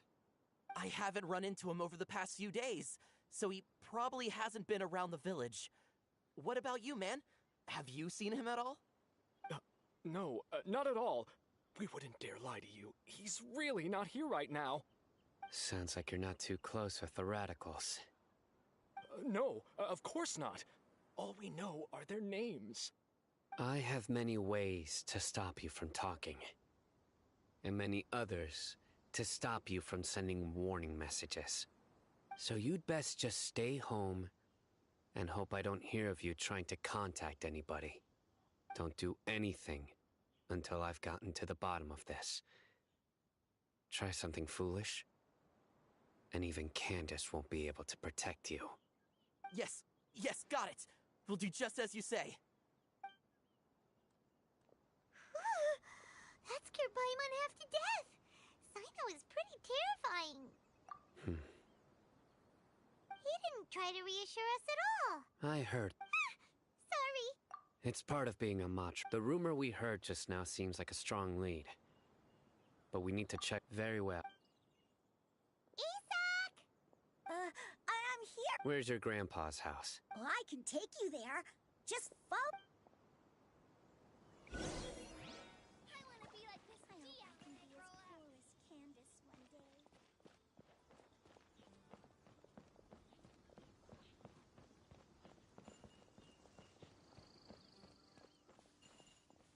Grandpa? Oh, he likes to be alone. Sometimes he stares at the sky in a daze, and other times he just pokes at the ground with his fingers. Every now and then, he yells out at the top of his lungs, so a lot of people are really scared of him. But he's a good person, really. I know he is. I swear, he's just like my real grandpa.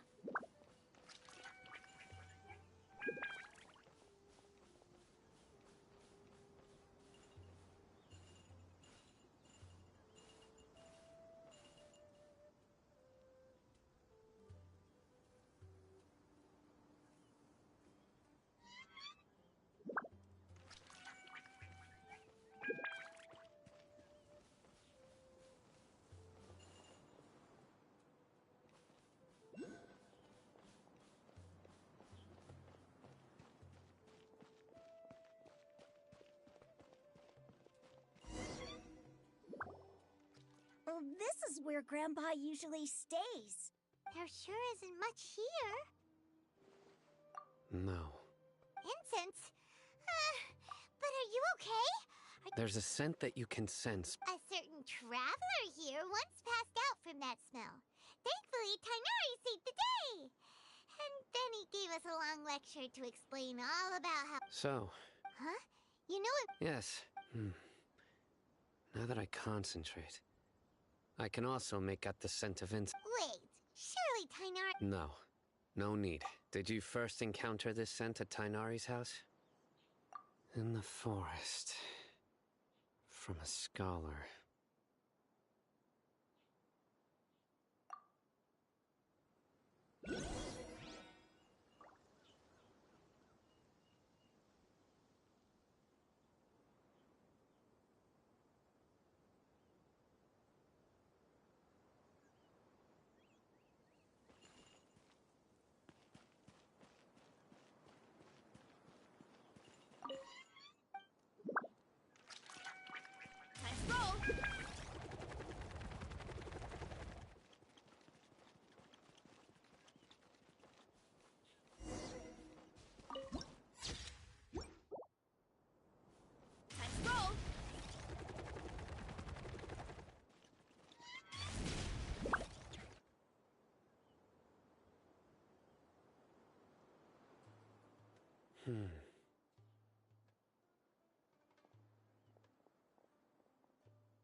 What are you looking for, Sino?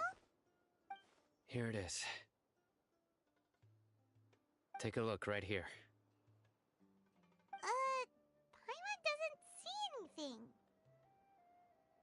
Although the traces from the size and shape, they belong to the scent is quite faint. But who would come looking? We'd have to ask whoever lured him away. Huh? So you can lure someone away with just a scent? Hey! What's wrong with liking good food? Everyone's got something they love in life. Exactly. Most scholars are fond of incense, since the smell supposedly helps them clear their minds and discover new knowledge. Even deep within the clutches of madness, they still yearn for their knowledge-seeking days, and will follow the scent whenever it presents itself. No, Grandpa. So, someone's taking advantage of their weakness?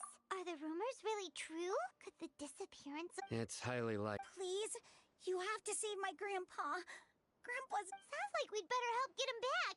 Let's head to Aru Village and inform Candace and the others about...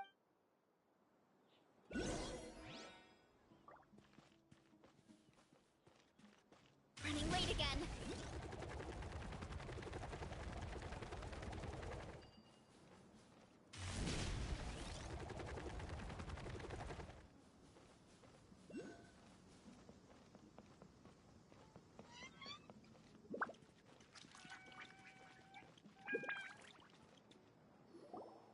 Right.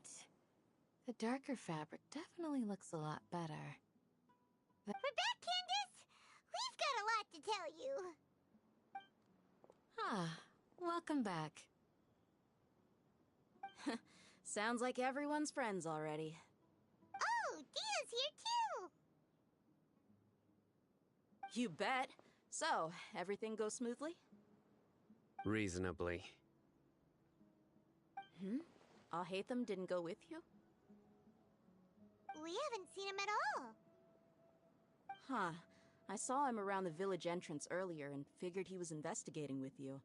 I guess he must have gone off on his own. Did you find out anything useful?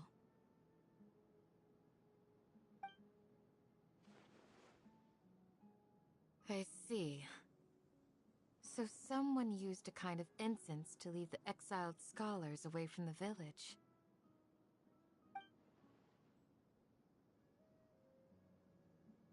The resurrection of King Deshret? First I've heard of it. Far as I know, the kind of incense you just mentioned is only popular beyond the wall. Scholars are fond of it, but as you can see, there aren't many scholars. Not to mention making incense is a labor-intensive process. You won't see anybody in the desert with the patience to make or sell something that requires that kind of effort. It seems someone from beyond the wall must have been supporting this. Makes sense. So what should we do then? Do we go back to the academia and search for leads there? If it was any other day, that would be your next logical step. But today, you've got me on your team, so you get an extra tip. Didn't you say that the villager got his news from the tavern? Well, I also like to drink at the tavern. If Paimon remembers correctly, the leader of the rat... Ah, yeah. Delavar, the scar-riddled bandit, Enger, the wide-eyed butcher.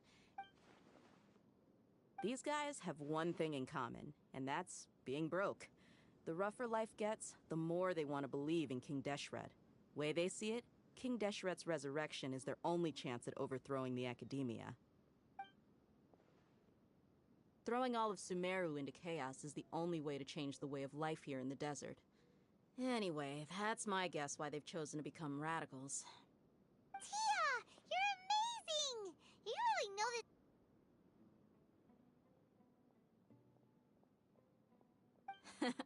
No merc can afford to slack off on gathering intelligence. Let's head out. Now hold on, Why? Aru Village is not a big place. Outsiders stand out here like us. The desert is unforgiving, so the way of life here is all...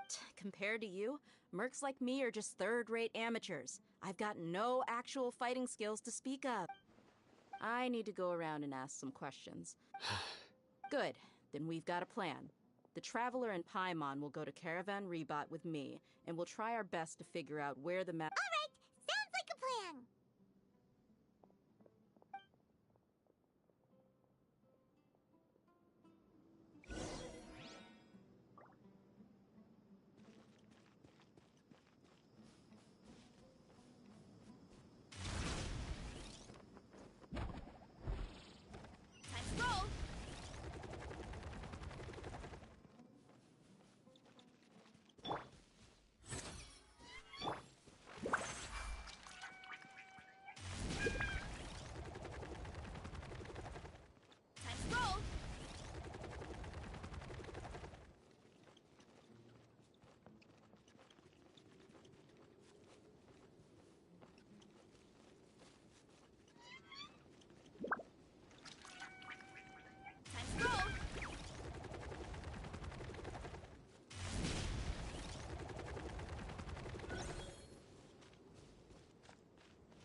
Sounds like you're starting to get familiar with the area. Paimon's amazed every time we see the wall of Samiel. How can a wall this tall even exist? It's almost unreal. I know what you mean. I had the same question every time I walked this way when I was a kid. Also, why is this high wall here? And can a wall... It was only after I grew up that I realized. The Wall of Samiel isn't just... Sumeru is run by wise and mighty sages. To them, we're cheap labor, like livestock, but even if a child from the desert got the chance to obtain an Akasha terminal, almost all their requests for knowledge would be denied. The geniuses like Sataria are 1 in a million. The other children never get a single... That's terrible! I would tear down this wall with my own hands if I could. Hey, Dia. No, not at all. Besides, we're here to procure information. Yep, we got it! Shh! Caravan Rebot is crawling with people, so be careful what you... Our mission started the moment we arrived here. Let's go check out the tavern. Maybe we'll find someone I know.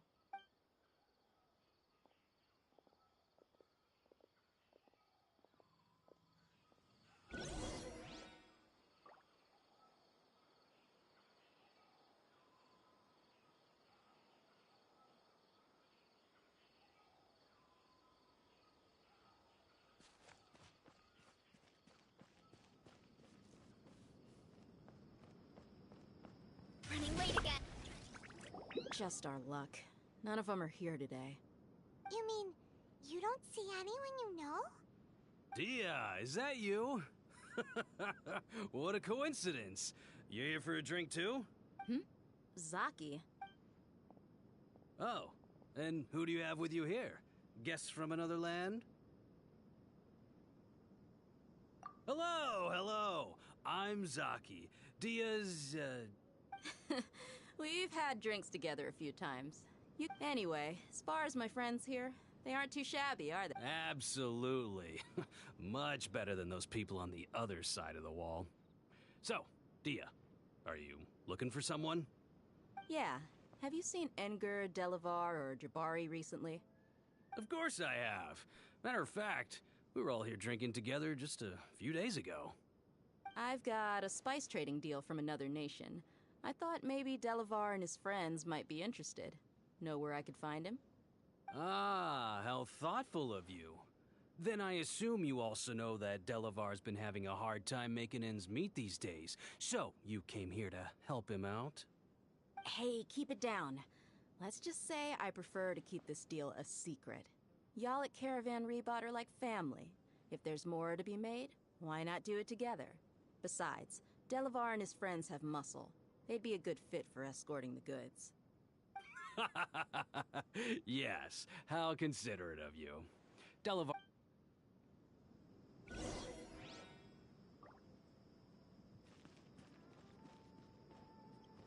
Hurry up, Grassa!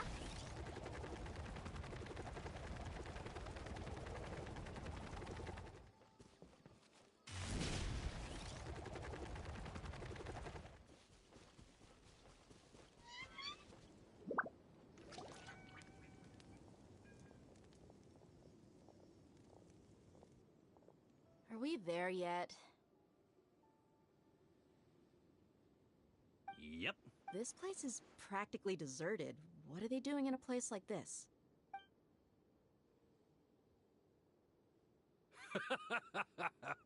Why don't you take a guess?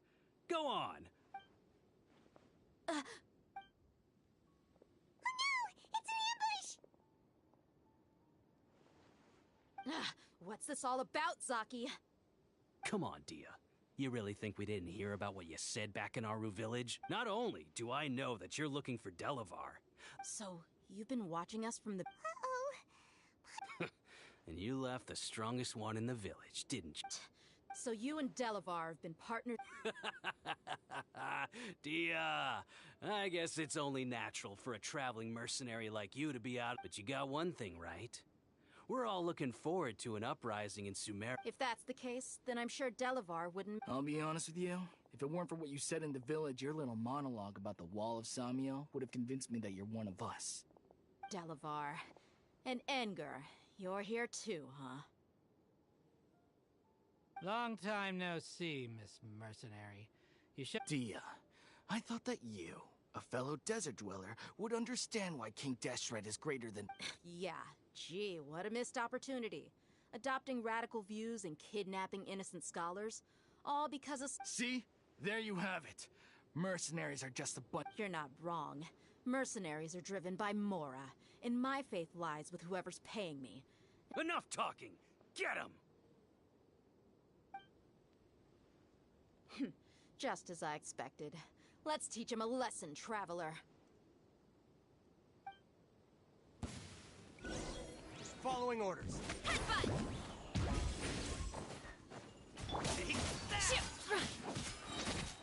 Cryo incarnate! Clouds high. Avert. Charge! Charge! It's justice o'clock!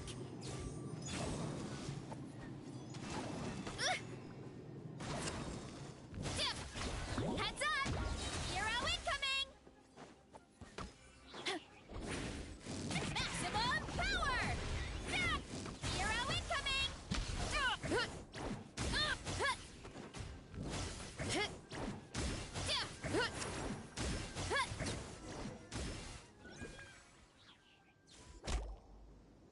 Impossible! So, what do you think about your meticulous network now, Zaki? I'm guessing your informant told you that I'm just an incompetent and of course you would believe everything he reported.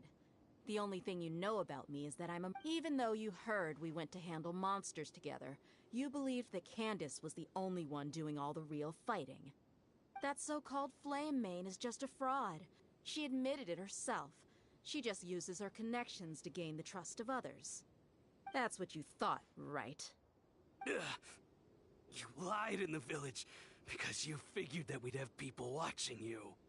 And you were stupid enough to fall for it. I figured as much the first time we drank together. You all... Okay, that should be all of them. Whoa! So you've been planning this since we were in Aru Village? No task can be done without preparation. I just happened to notice a couple suspicious-looking people while you were out investigating. Oh, but instead of catching the... Those two who were snooping around were just... Oh, you mean the fun... That's just a bunch of drunk talk. Edgar and Delavar like to talk themselves up when they're... Alcohol has a way of making... What about... He's just a numbskull who fell right into our trap. Zaki was probably the best hidden of them all. My initial plan was to find... That's what you wanted to ask when we... Wait, so he's a... No, he isn't. Wow. Ah, you're too kind. So, that thing about how mercenaries only care... Does that bother you? What makes you so sure? Dia, do you dislike the... You two are pretty sharp. No, I don't have anything against the Dendro Archon. I've heard a lot of nice things about the Lesser Lord from Dunyarzad. Dunyarzad's just an ordinary person. I've begun to realize that the sages... But I see through it all. And Dia... Anyway, looks like we're done with business here.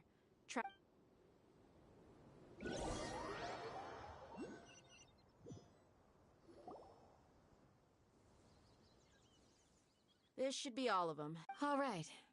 Candace, do you need any... Candace will be okay on her own. She's been guarding Aru Village for quite some time now. While I'm questioning them. I'll meet you back here tomorrow morning, traveler. As for these idiots, let's just hope they live...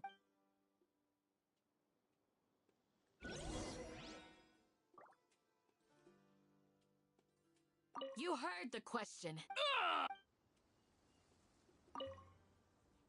Candace is an expert at dealing...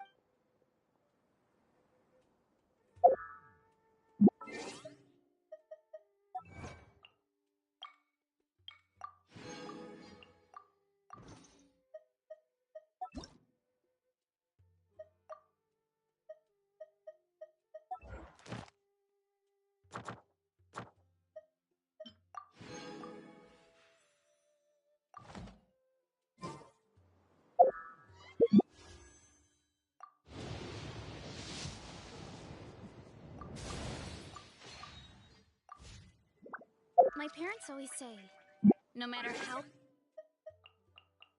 busy life gets.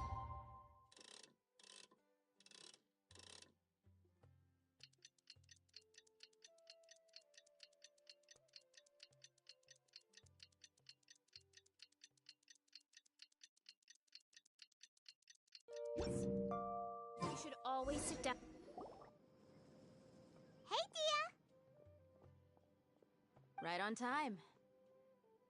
Paimon's been wondering.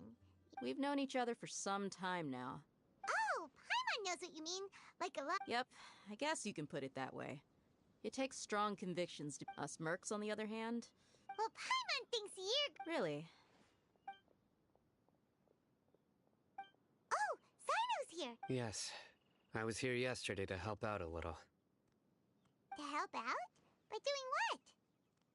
Sharing some Oh, you mean... Right. Come on in, everyone. Come on, let's go inside.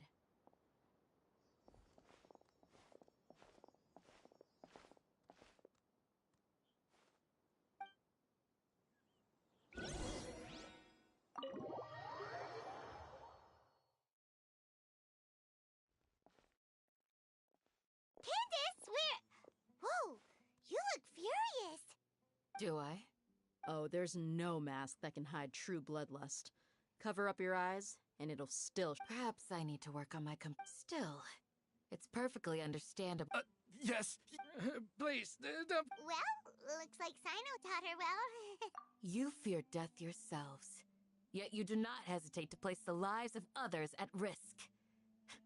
The ones you call mad scholars are known to us as the Village Keepers. They are vital members of our community, and some even count them as family. You come here to my village, and you treat... You've made your bed. We may all be desert dwellers, but there is one thing that I understand better than you. The people of Aru Village care little about which god is in power. Life may be tough. A war would only cause us to lose all that we have. And that is not a responsibility. We understand. I'll tell you everything I know, please. I'm listening.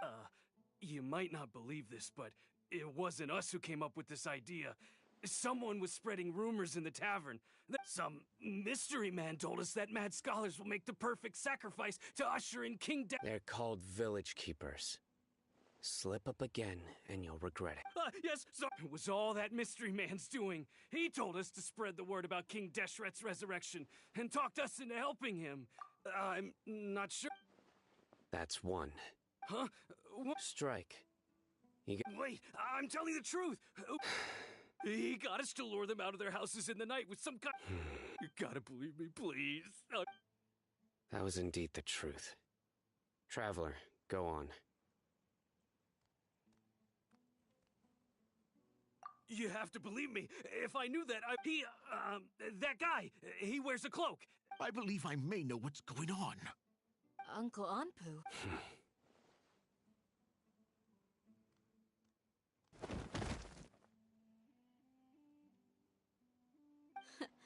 Smooth.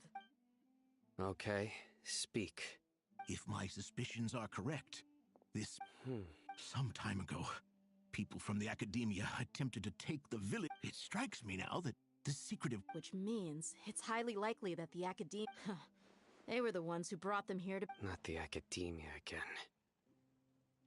Just as I thought. But what could they want with the village? People are nothing but tools in the eyes of the academia. Regardless. You're right. Isaka's... Time to go. Let's leave the village and try to track... Yes. You got it. Candace, I'll let you deal with the radicals. All right. Let's meet back here once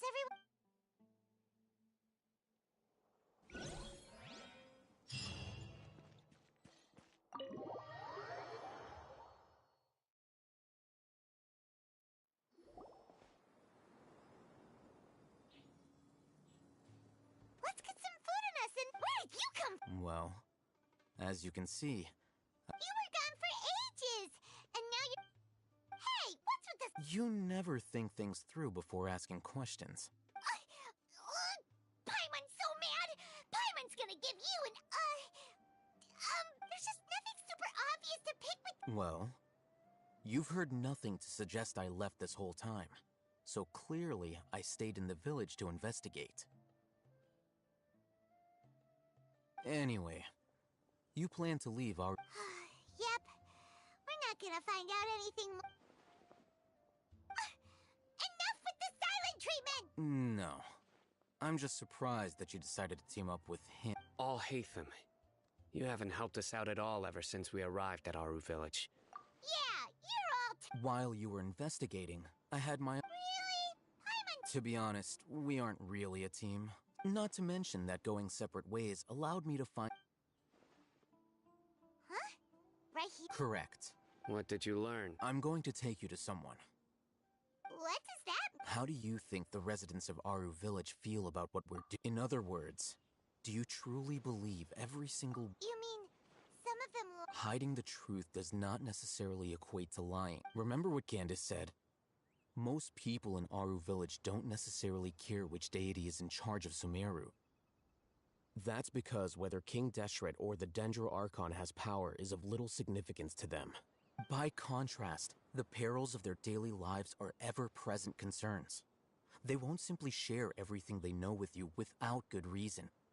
That's why glad you're following along. Among those you have talked to, there's someone who was consciously keeping you out of the loop.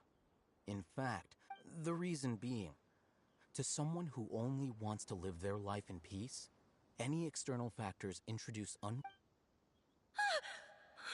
eyes. Those fierce eyes. Don't change the subject. It's quite obvious that she's intimidated by Sino's authority and... Right.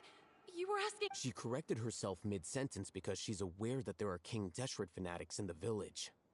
If she sounds... I think it's been a few days since I last saw them. I usually go to bed pretty early, so... Remember? She made a point of denying her involvement in anything that occurs at night. But honestly, I feel quite sympathetic towards them, even though they act a little... After speaking to the village chief, it became clear that the village keepers had protected our... Then what? By getting involved with an outsider, she risks drawing unwanted attention to herself. I'll pass on this one. You said that she is afraid of me. We're on it!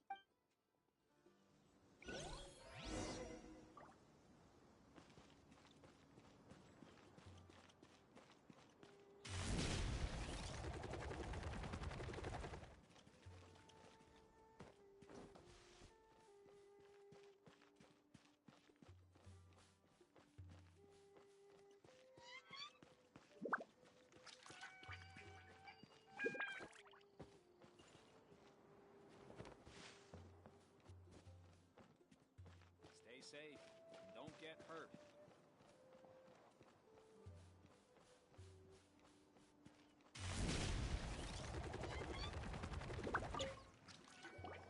Miss Shawnee, as we discussed...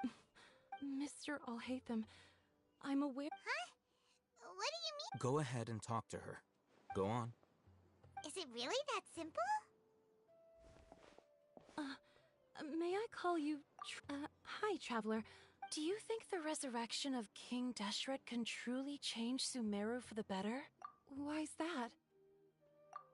That's very similar to what Miss Candace says. I know you two are friends. That's why I'm willing to talk to you, even though I do have some reservations. Before, I wouldn't even have the courage to ask something like this.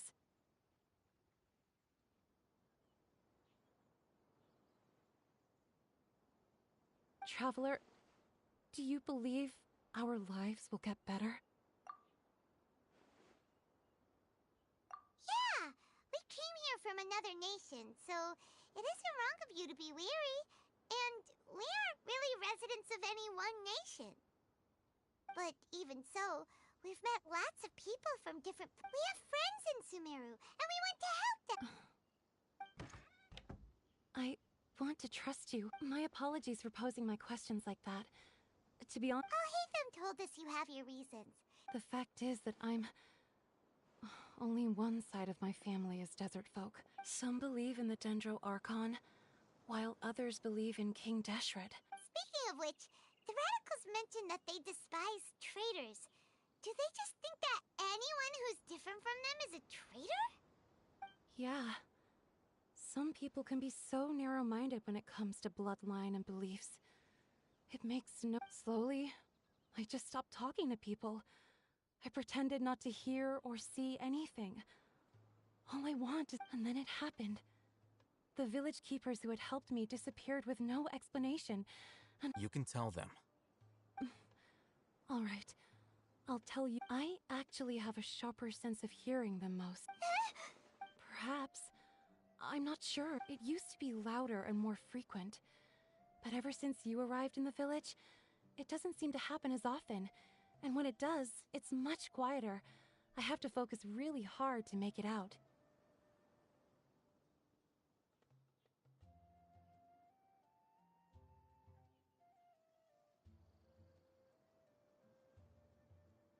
I confirmed this with the guards on night duty. They also have someone with a good ear, but because we're in the middle of a... There's really nothing around these parts. I think they used to use it for treating Elazar, but it's been...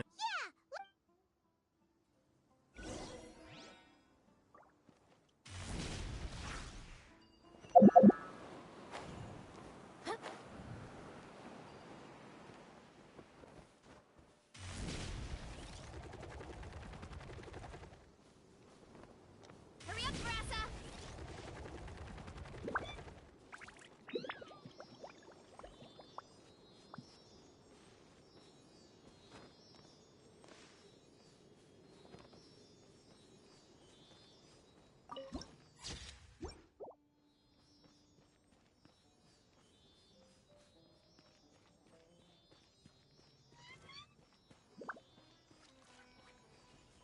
Sounds good to me.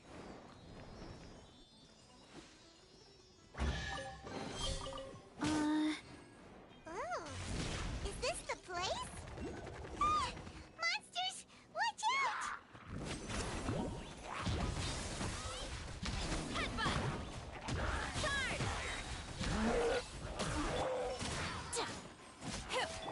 A bitter pill to swallow. Yeah! It's justice o'clock! Hey! Look out below! Hey! The doctor will see you. Taking it to... Manifest! Fallen leaves. Adorn my no... Oof! Heads up! Justice o'clock! Headbutt! Heads up! Hey! Yeah! Shit! By ordinance divine. Yeah! Hut! Charge! They were easier to... super strong bit? He looks super serious. We gotta stay on our A game, too. This is the one.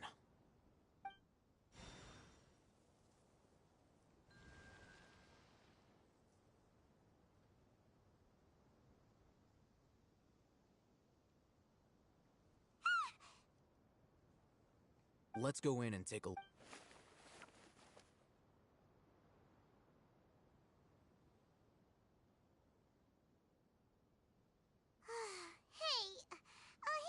Patience.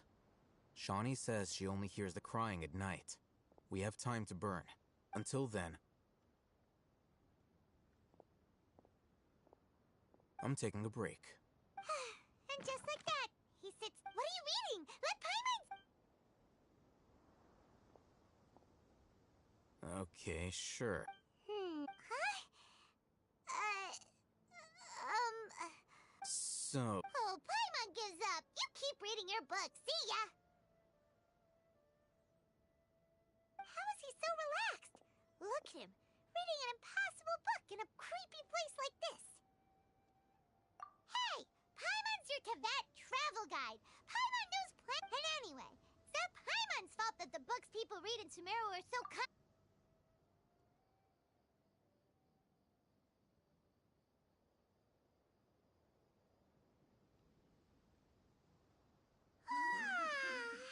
Paimon's getting so sleepy. Huh? What was that sound? There it is. It's coming from that direction. the sound coming from here? Huh. Paimon's not seeing anything. It's from below. But there's the... Something is off about the interior here.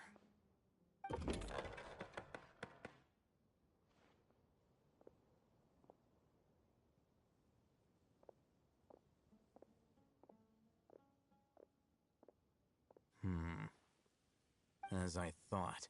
Wow. It's like they tucked another... Oh, it looks like there are other mechanisms around.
Mind the side effects.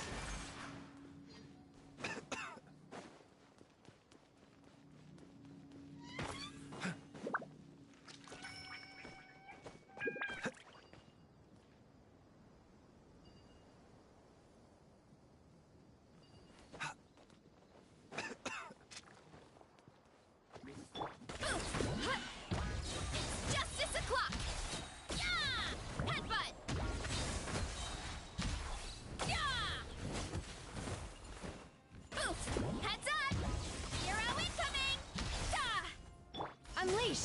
Hip! Too strong! A bitter pill to swallow.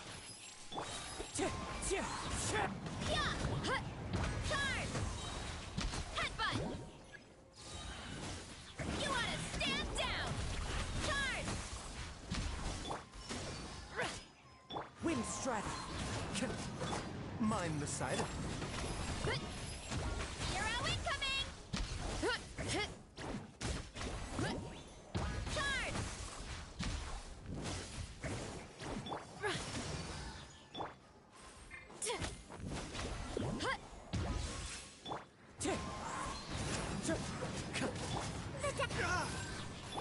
Manifest! Hero incoming! Heads up! A bitter pill to swallow.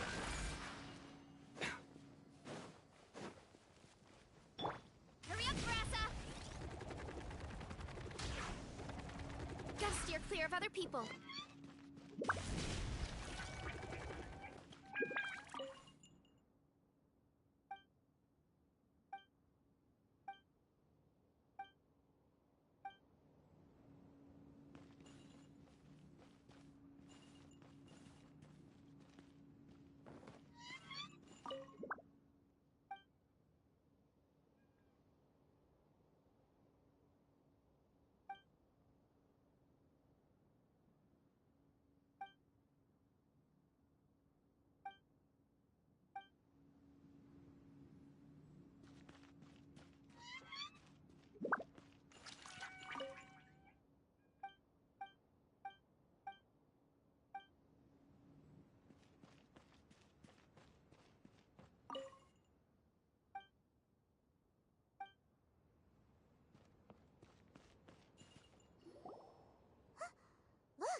You're...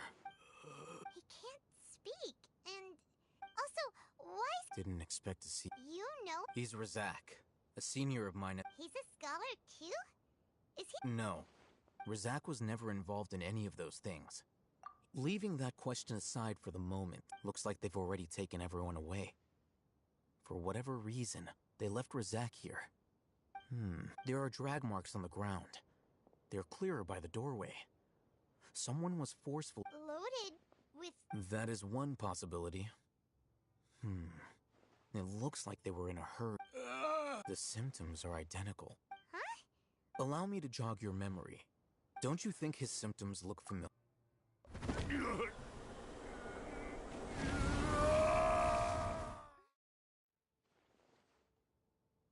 Oh! Now that... Correct.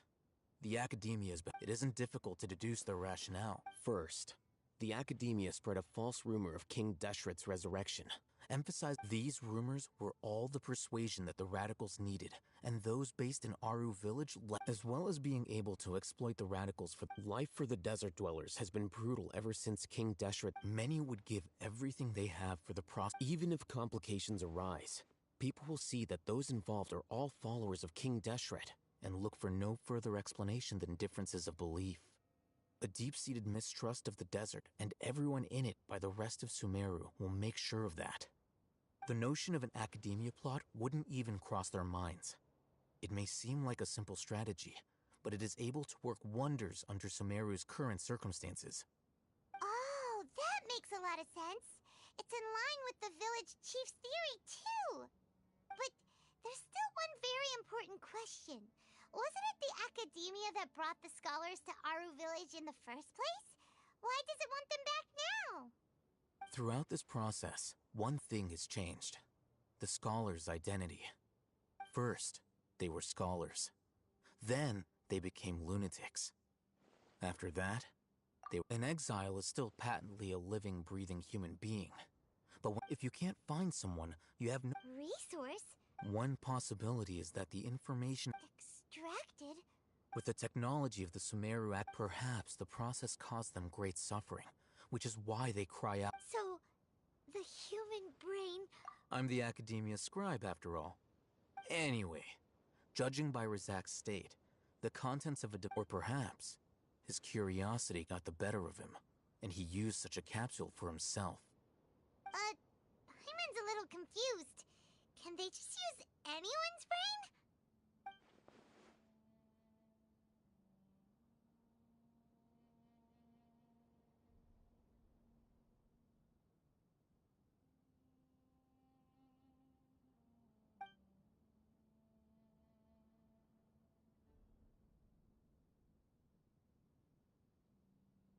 The look on your face tells me you've realized the answer.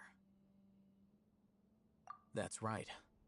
To some scholars, gaining knowledge about the gods is the... However, I can't help... The Academia is going out of their way. I've spent quite some time trying to analyze the contents. You mean you're not even slightly interested in getting... All scholars seek to expand the horizons of knowledge. Extracting information from people as if they were lifeless objects? Sounds like you're really against... Of course. The Academia's actions, whether it be academics or knowledge, everything has its boundaries. If those lines are crossed, the rules and order that govern everything in the world will be destroyed. This matter needs to be corrected. Just like fixing a typo in a book. Wait! Didn't you step in to help? Not to be callous, but no. There is no shortage of suffering in Sumeru, and the same can be said for the rest of... Probably not. You can say that. Simply put, I don't blind... The Divine Knowledge Capsule is something I want to investigate in full.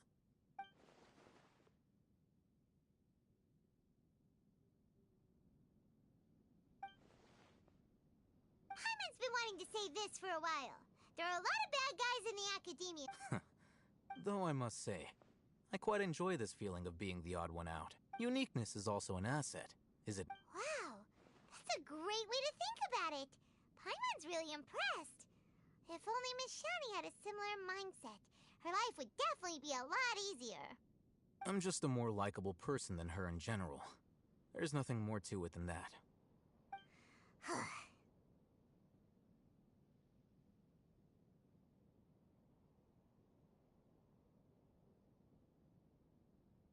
He won't last long if we leave him here. We'll work out our next step after...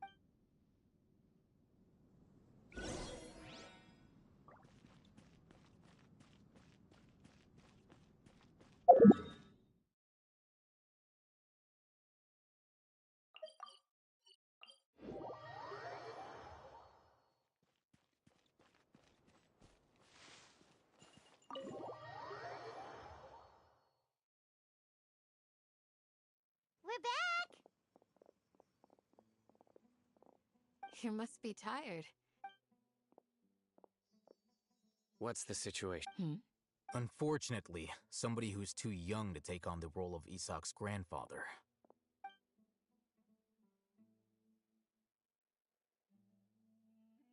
So, at one point in time, the abandoned Elazar Hospital served as the Academia's site for Yep, pretty much! Their plan must have been implemented at some point before we arrived at Aru Village. Since Yet. They fled once we were headed to the We may have a mole in our midst. One of us could be secretly revealing our whereabouts to the Academia. Huh? Are our friends... Looks like none of you have realized wherein lies the Sino. Your... Wait, what's that supposed to mean? Choose your next words very carefully. It is simply a logical inference. I have my reasons. So what you're saying is... Sino's the mole. Interesting. And here I thought you were the most suspicious one, Alhaitham, since you were always acting alone. I know. You have a point. But I realized something as we were returning from the hospital. Sino isn't like any of us. What are you trying to say? Do you still remember who you are, General Mahamatra? As a Matra, you are no doubt privy to certain kinds of information. Before you can take action against someone, you are required to have all the facts available, including the less than savory details. Simply put, the Academia has traditionally allowed you access to a wealth of sensitive information. Knowing their modus operandi, wouldn't you expect them to take precautions against you? If you want to raise a vicious wolf, you need to make sure that you can avoid its bite. The Academia is monitoring me? It's not that simple. The Academia has eyes all over Sumeru, but they have a special protocol for dealing with you. Every so often comes a Nyagarbaha Day. On this day, the Academia enters new information into the Akasha through knowledge capsules. I remember seeing the thick notebook next to the control panel once. Its contents were all about the General Mahamatra, his activities throughout the day, preferred methods of enacting judgment, everything. You're saying that the Academia entered my information into the Akasha too? But what's the point in doing that? My actions aren't important enough to be added into the Akasha. The Akasha is capable of computation.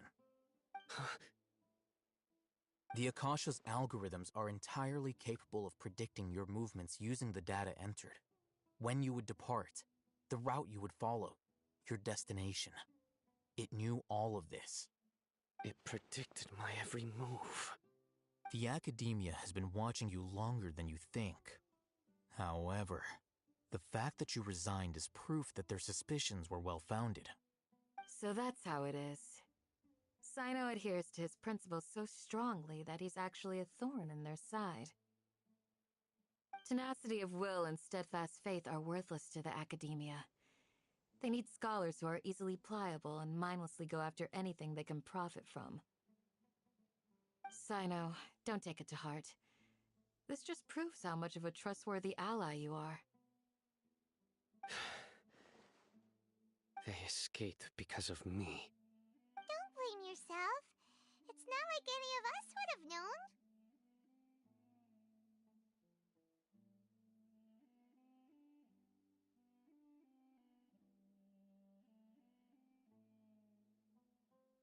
I have an idea. If they predicted my movements, then I might be able to guess where they went. Whoa, you bounced back fast. There is always an opportunity for safety after danger passes. Oh, so that's how it is! Paimon gets it now! If the Academia is trying to avoid Sino... Yep, that's right! They'll want to proceed in the direction opposite of where I'm going.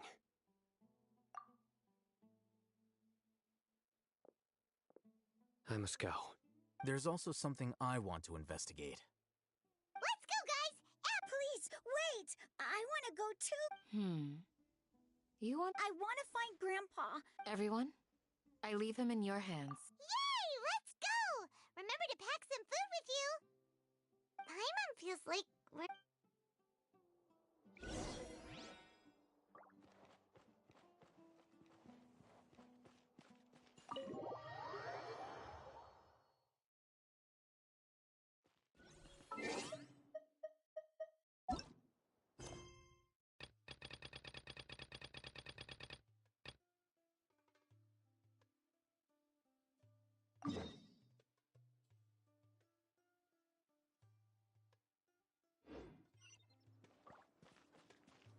Running late again.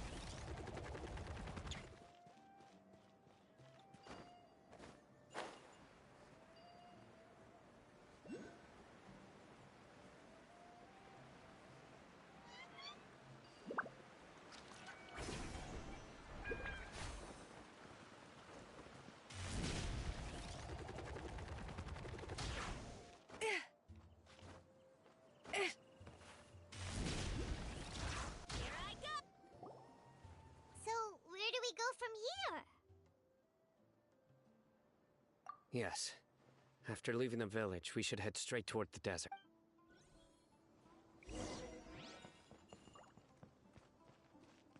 I know the desert like the back of my hand. Is that because you play here a lot?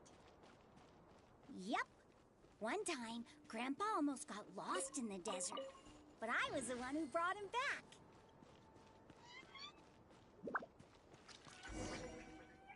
There's something here. What's this? It's buried in the sand. And Paimon thought running around everywhere was already enough work. Okay.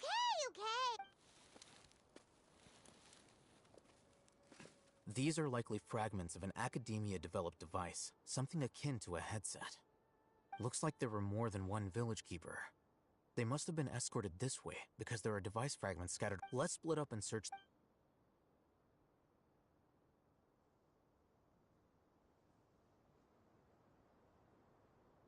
Is this what we're searching for?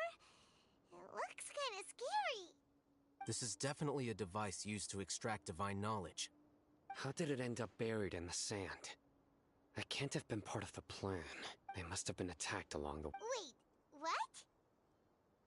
Grandpa, I hope you're okay. Don't worry, your grandpa's gonna be fine. Razak didn't display any signs of starvation. We should be able to catch up. One more thing. I believe the attack must have happened prior to the sandstorm. Let's keep going. They can't have gone far.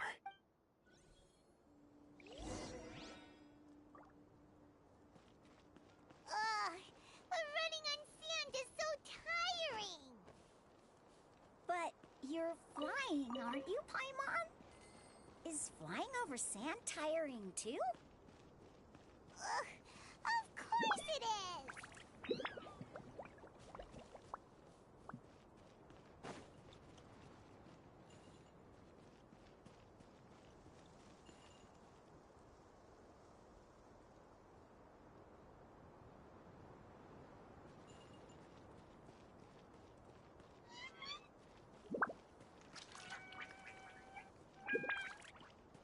Voices, over there. It sounds like an argument. Whoa, you have really good ears. Don't get any closer. They'll notice us. Dia's talking with the Eremites? Very interesting. Let's listen in. If you had informed me sooner, there'd be plenty of room for us to... You're one of us. We would never lie. Scholars. You don't know as much as I do. I knew it. Dia? Why would you... Dia! Hey, what are you doing? Didn't you say you'd help me find Grandpa? Well... This complicated... You've betrayed Aru Village? So, this is the great... Dear, you'd be better off as my assistant than hanging around with this motley crew. Seen for yourself.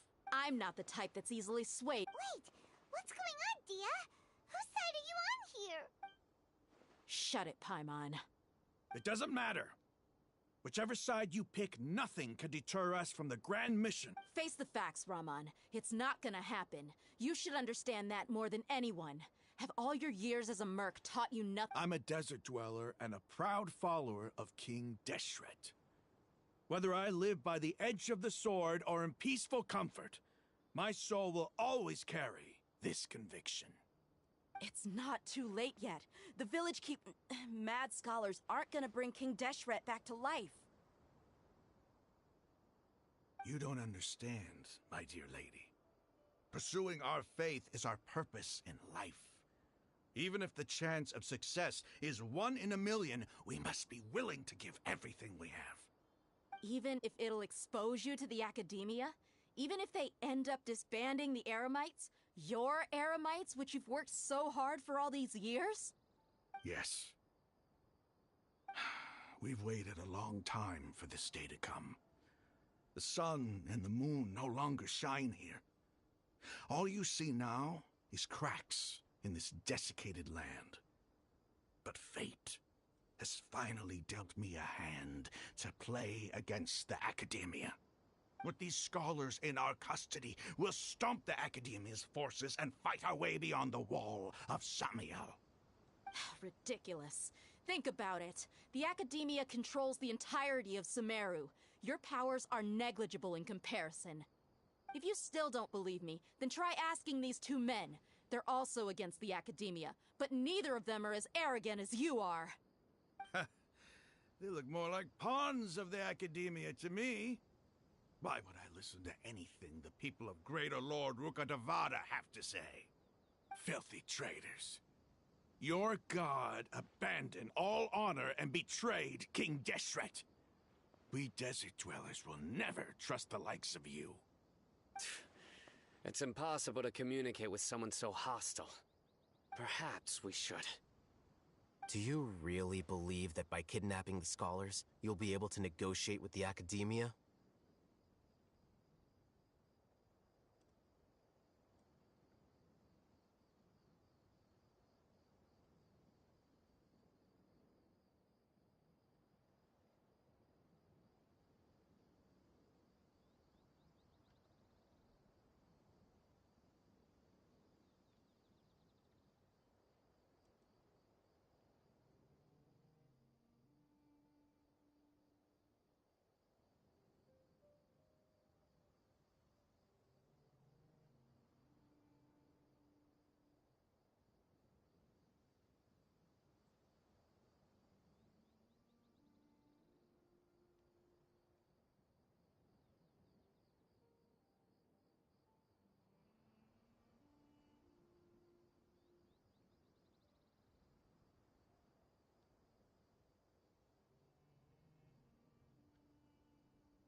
These people have no value as bargaining chips, but I could be persuaded to take their place as your next hostage. These scholars were exiled from the academia. I, on the other hand, am their current scribe, and will be a much greater asset to you. Wait, you can't be serious. So, you want to trade places with the hostages, do you? Precisely. Any wise person would gladly accept my offer. What are you thinking? What if they decide to kill you instead? Well, that would be bad luck for me. However, I'd get the chance to observe the scholars, perhaps even find out the truth. Think you can talk me over with that confident look of yours? I'm not trying to persuade you. I'm using this as a means of joining forces against the academia. You are the scribe. What do you have against the academia? Not all desert dwellers believe in King Deshret, and the same applies to the academia. Why must all knowledge seekers approve of the academia's way of doing things? You academia scum. Every last one of you is nothing but a hypocrite, just like everyone else on the other side of that wall. I've made myself clear enough. I won't listen to another word from the Dendro Archon's people. Not so fast. I'll hate them. Do you stand by everything you just said? I never make empty promises. You know you're making a dangerous decision, right? I do. Good. Raman, hear me out. These people are my friends. Maybe you can't take the followers of the Dendro Archon at their word, but what about me? Do you trust me? We've known each other for years. Of course I do. In that case, I'm willing to vouch for their honesty with my right arm. Come on, Raman, don't be a coward. If you're serious about taking on the academia, you need to steel yourself. You can't be afraid. An arm from the Flame Mane. You've piqued my interest. But what if you refuse to oblige? What should I do then? No one's a fool here, Dia. We're mercs. And mercs don't tend to live long unless they have their wits about them. You're not wrong, but this is different. I promised my friends that we'd bring back the village keepers together. Let's do it right here, then. Give me your right arm as proof of your resolve. Don't listen to him! He's not even trying to negotiate! He just wants to make things more difficult! That's fine. Are you crazy? We came here to save lives. One arm for that many people is still a pretty good deal, if you ask me. Raman, I'm holding up my end of the deal here. You'd better not let me down. Sure. Go ahead and cut off her right arm.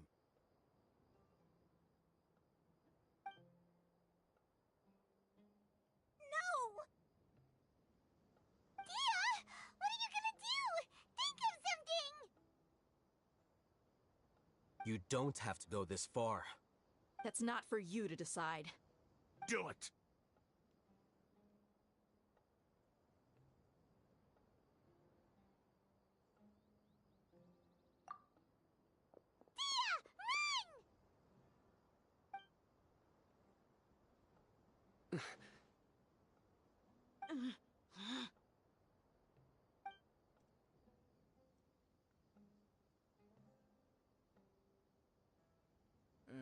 Stop!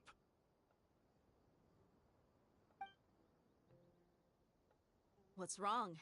Can't do it? Flame Mane, you and I are both desert folk. Cutting off your arm is no different than cutting off my own fingers. Where's the sense in cutting my own kin to pieces? You've shown me that you're serious. Go on now, take your friends and leave. Meet me in the desert at noon tomorrow.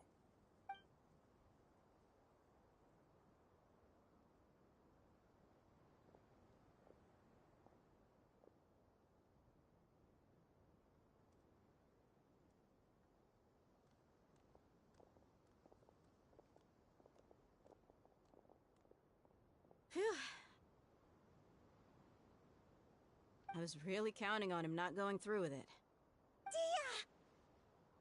That was crazy! Have you all lost your minds? What if he'd actually cut your arm off? Then I just have to hold my claymore with my left arm.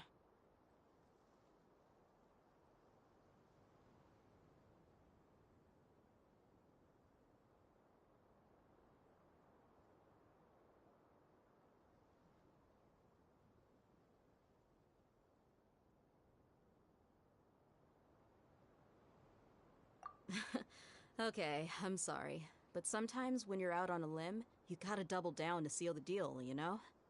Don't ever make a promise like that again. I can deal with the likes of them. If it came down to it, you would not lose to them either. I don't doubt it, Sino. But this is about more than me and them. There's a lot more where they came from. Even if we got rid of one bunch of radicals, there are others out there.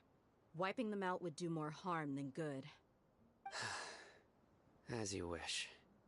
I'm sorry, Dia. I should have stayed put and listened. I should have trusted you. It's okay. I promised you I'd help find your grandpa, so I'll do whatever it takes. Whatever it takes? You just might be scholar material. Huh? Are you serious? The Eremites once said that I was a lunatic. Perhaps a little madness is essential to be successful in research. Why does it feel like he's using his praise for me as an excuse to brag about himself?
Okay, let's get moving. We should head back to the village and rest up. Today was just a trial run. Noon tomorrow is gonna be the hard part.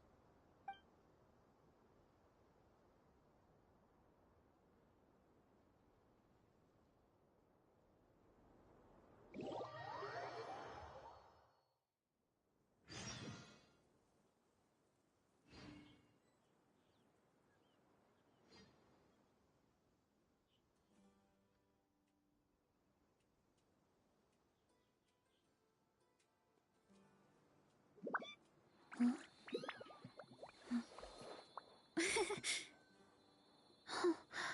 need to watch out for any signs of earthquakes and sandstorms.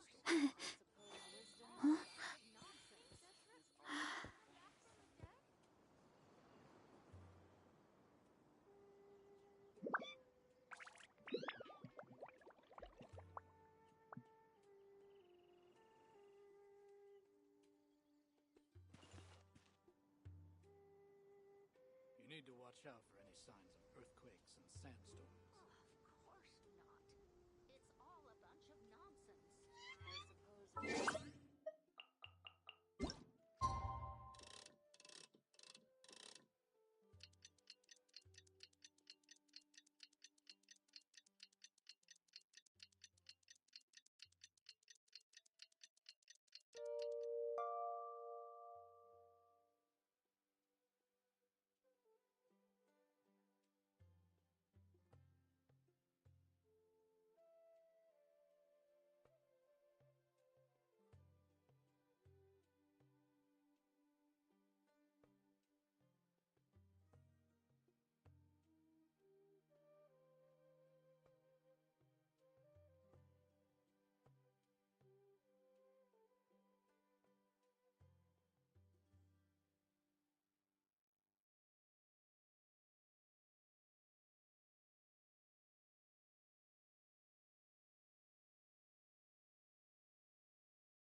Running late again.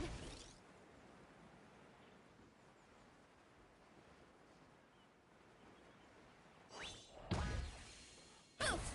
Yeah! You're all here so early. Looks like we have everyone here. Isak, are you sure you want to come with us? I'll watch from a safe distance. Dia, I want to be there to bring Grandpa home. Okay, let's go then. Dia, wait. What's the matter? I heard that you were quite reckless yesterday. No more of that today, understood? Or I'll be very upset with you. Fine.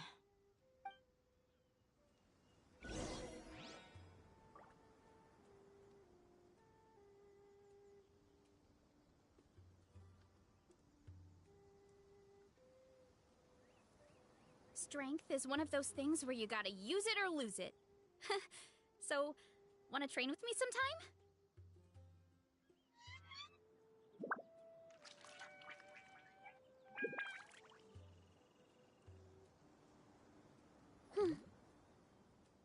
When in Aru village, please respect the local customs.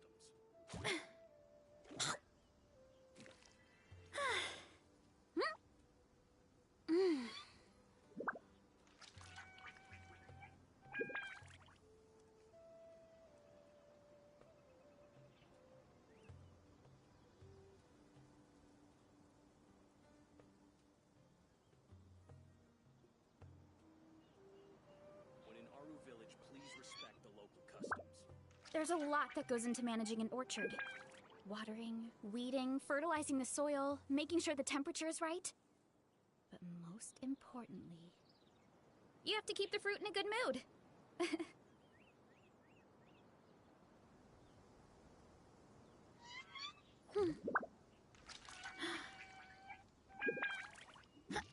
When in Aru village, please respect the local customs.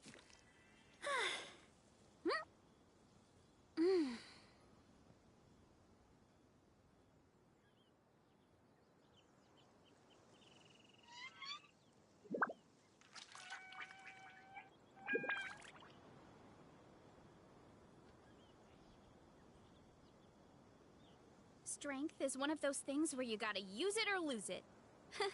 So, wanna train with me sometime? When in Aru village, please respect the local customs.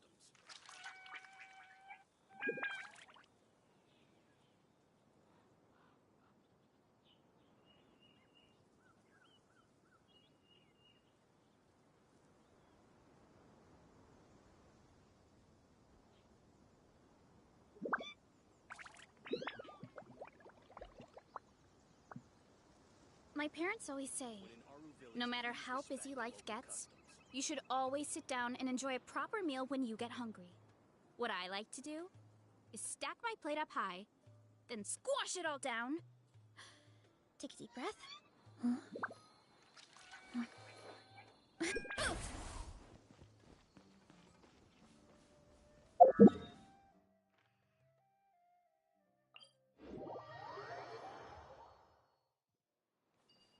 Time to roll.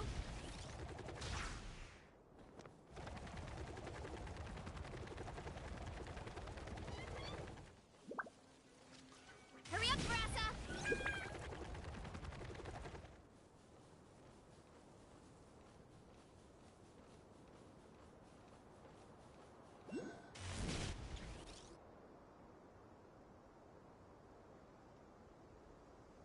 Huh. They got here before us. Uh-oh. Is it because Paimon overslept by 5 minutes and held everyone up? Is everything ready? Absolutely. Although, you brought fewer people than I imagined. Bring him over.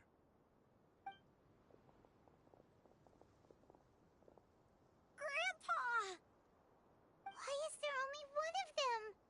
Raman, I've always thought of you as a man of his word. What's this about? It's a one-for-one exchange. Sounds fair, don't you think? And let me put it this way. Agreeing to any kind of deal...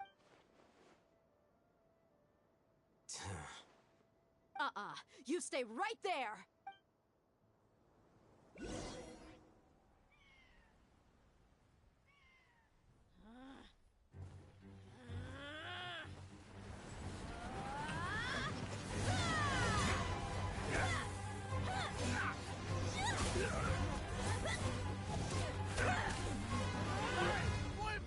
What do you think you're doing?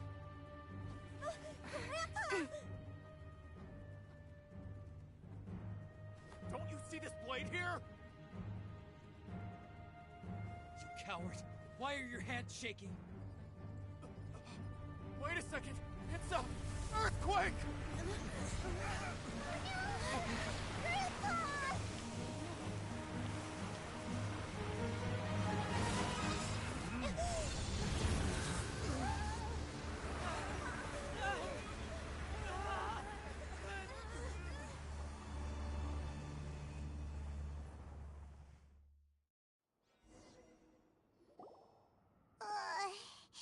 Paimon's dead.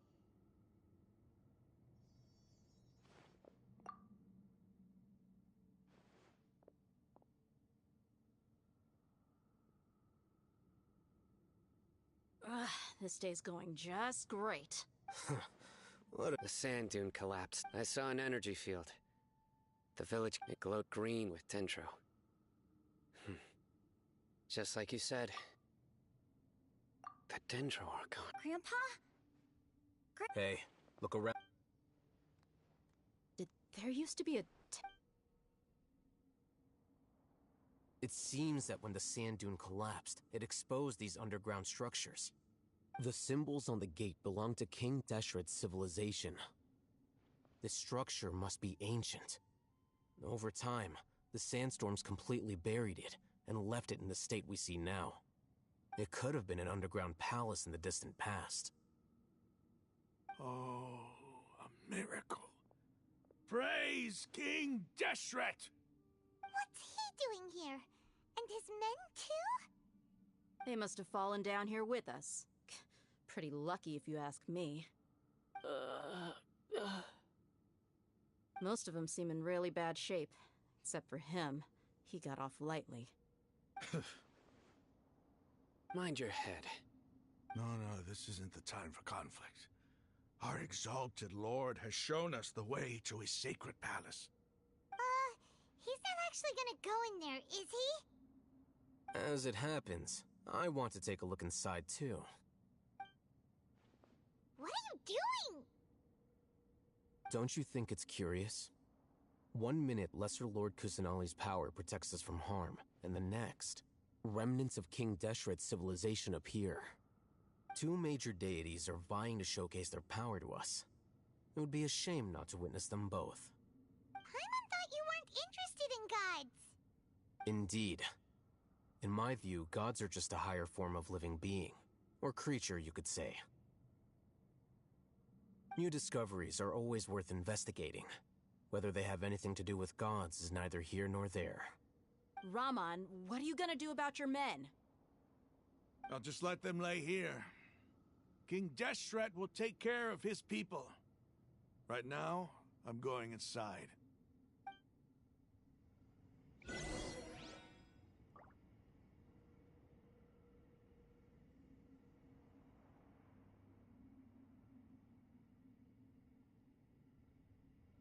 There's a lot that goes into managing an orchard. Watering, weeding, fertilizing the soil, making sure the temperature is right. But most importantly, you have to keep the fruit in a good mood.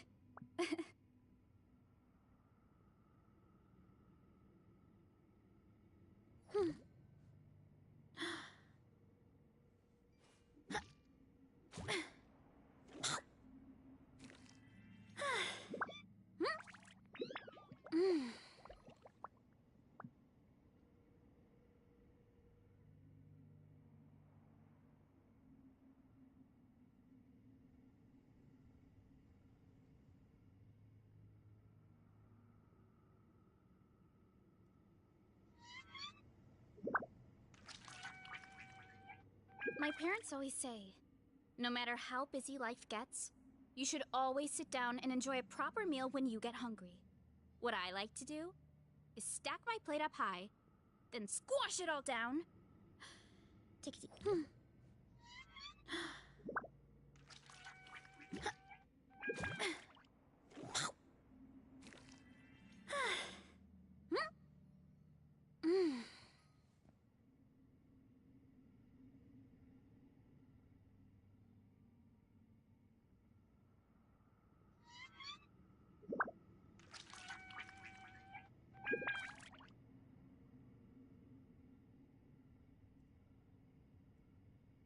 There's a lot that goes into managing an orchard.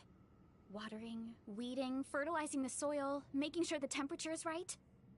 But most importantly, you have to keep the fruit in a good mood.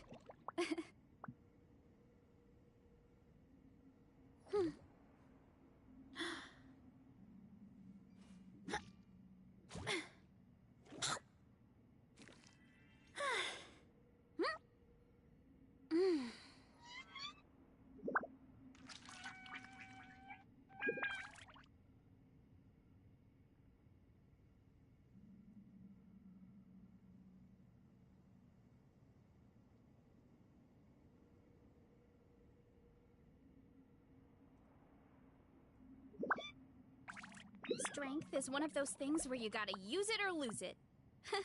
So, wanna train with me sometime?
It's full of life here. This defies comprehension. It looked completely desolate from the outside. Yet, it flows with energy inside. Yeah, and there's so many plants. It's so pretty. Sir Rahman.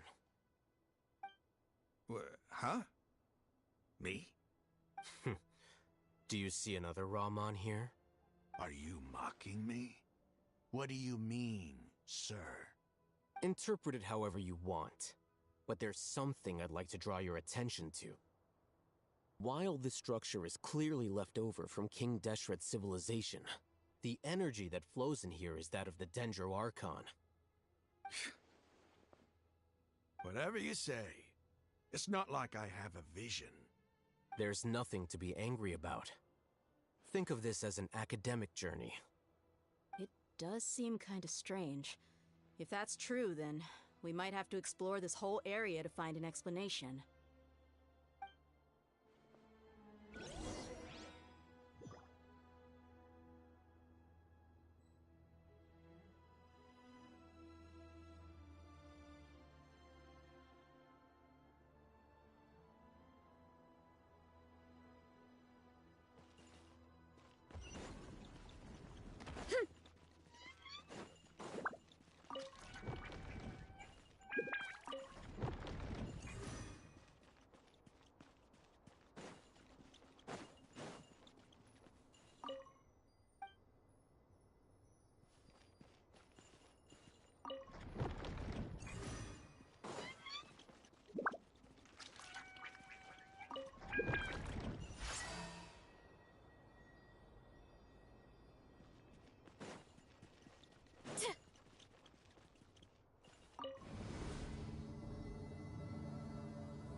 Fine.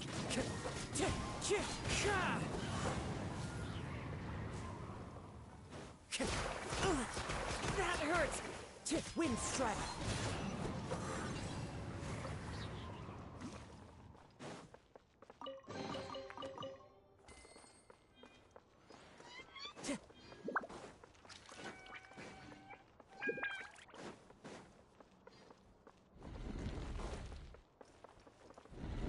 Time to go.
Obey!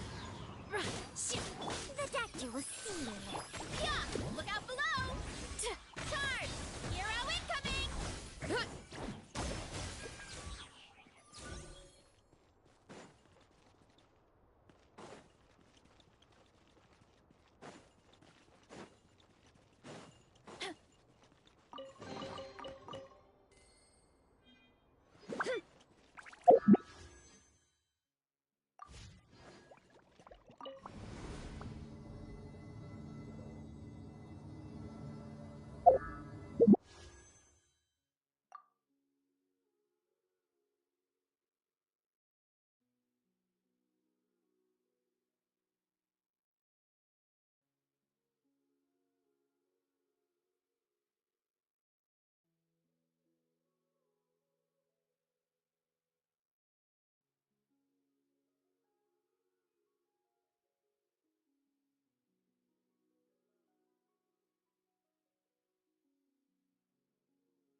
Bitter pill to swallow. Yeah! Kapow! It's justice o'clock! Yeah! Headbutt! It's justice o'clock! Mind the side effects. Unleash! Cryo incarnate!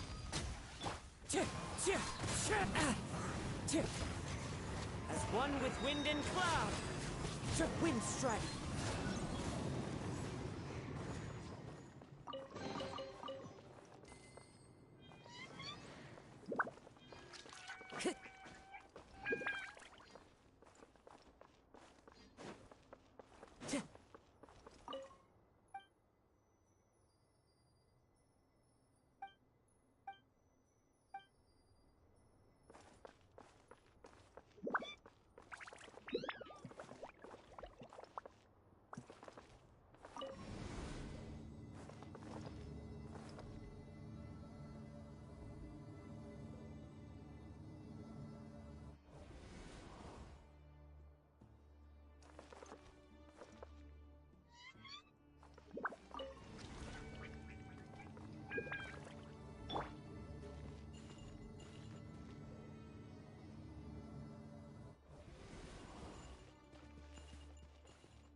bitter pill to swallow.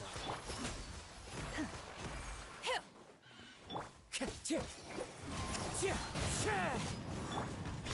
Kapow! Hero incoming! Hero incoming! Yeah! Look out below! It's justice o'clock!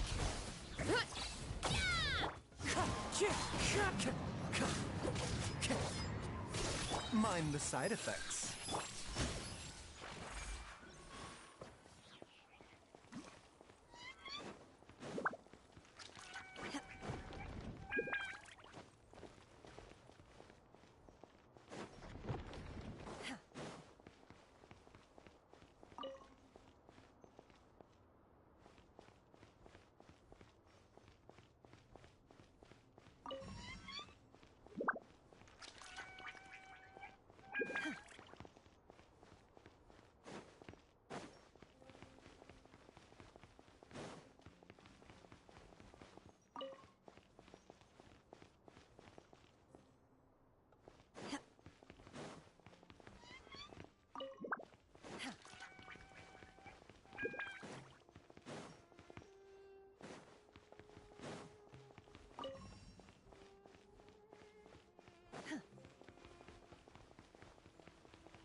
Mind be purged, world be saved.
That's a sight to see.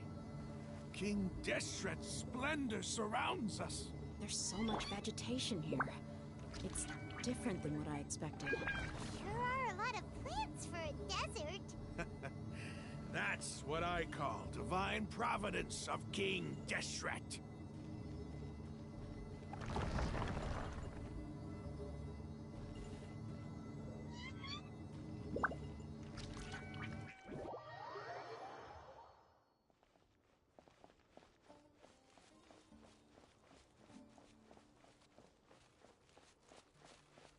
It's getting brighter! Oh, it looks so beautiful!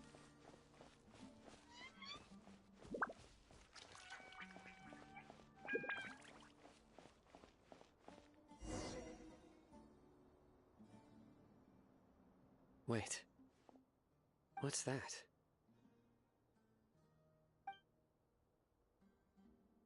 A load of flowers.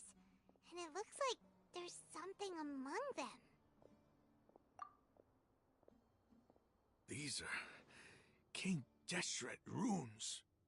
They left something behind. Yes. It's an elegy written in an ancient script. What does it say? Here lies our faithful priest Kasala. His wisdom is a miracle among the people, deserving of high praise and admiration. You can read ancient King Deshret script? Of course. Every student needs to master at least 20 languages before they graduate. He's not serious, right? There's still something off about this place. The elemental energy here is too concentrated. The scent of life. Is it trying to tell us something? Is this it? Analyzing.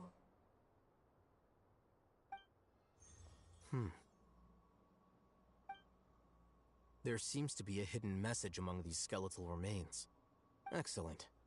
There's a device from King Deshret's civilization in this gravesite. I'll transmit the information over and project it for everyone to see. Isn't sharing knowledge against the Academia's rules? Yes. However, under the circumstances, I'd prefer you to see this for yourself. You'll understand after watching it.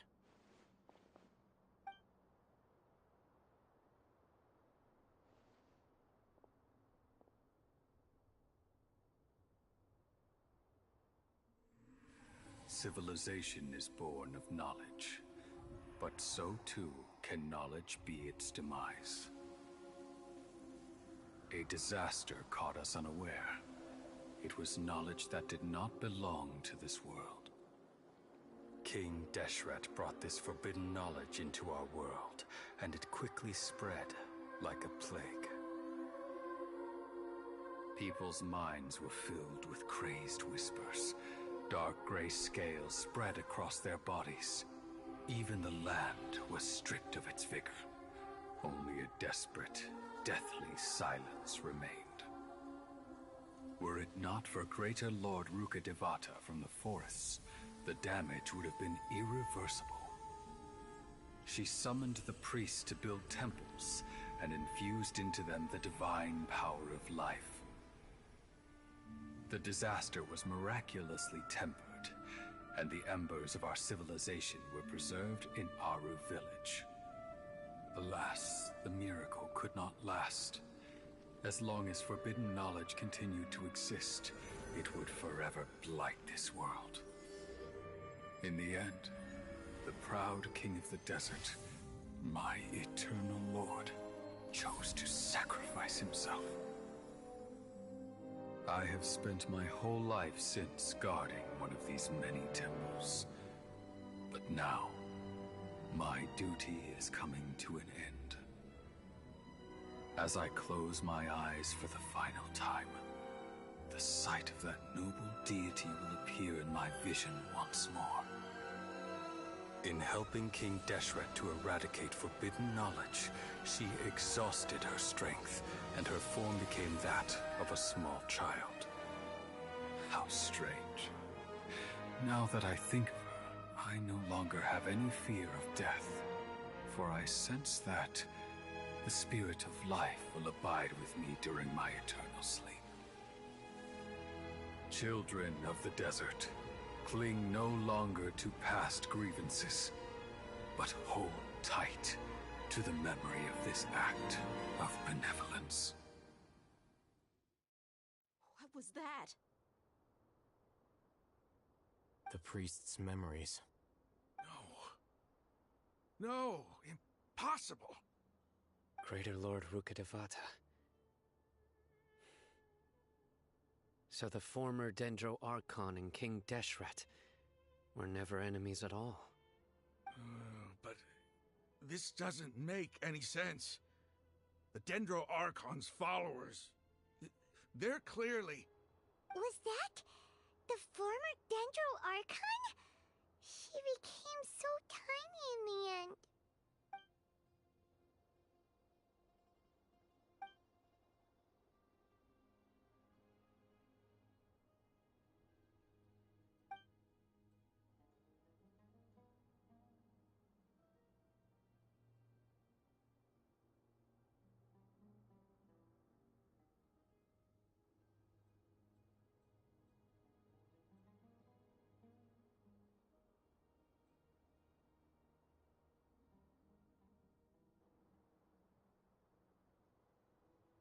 You might be distrustful of the Akasha, but there's no reason for you to doubt King Deshret's technology.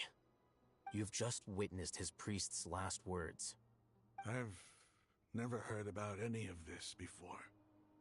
The surviving followers of King Deshret all gathered in Aru village. Our god did not make mistakes. We refuse to believe any of the rumors. King Deshret's death, the all but total annihilation of our civilization, it was all Greater Lord Rukkhadevata's doing. We saw her as nothing more than a traitor, who stabbed us in the back in our moment of crisis. Just like us humans. Fighting, feuding, double-crossing each other to survive in the desert. You were blinded by your prejudice.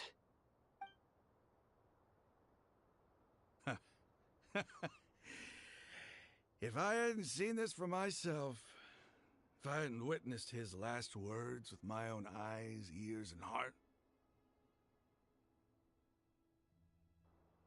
how could I ever begin to accept this?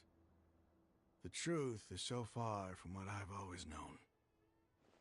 Am I really supposed to believe that after all these years, all this time seeking revenge, suddenly now my enemy is my savior? Raman, that's enough.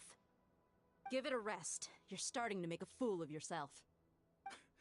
Dia, tell me, my Eremites and I, what are we even fighting for?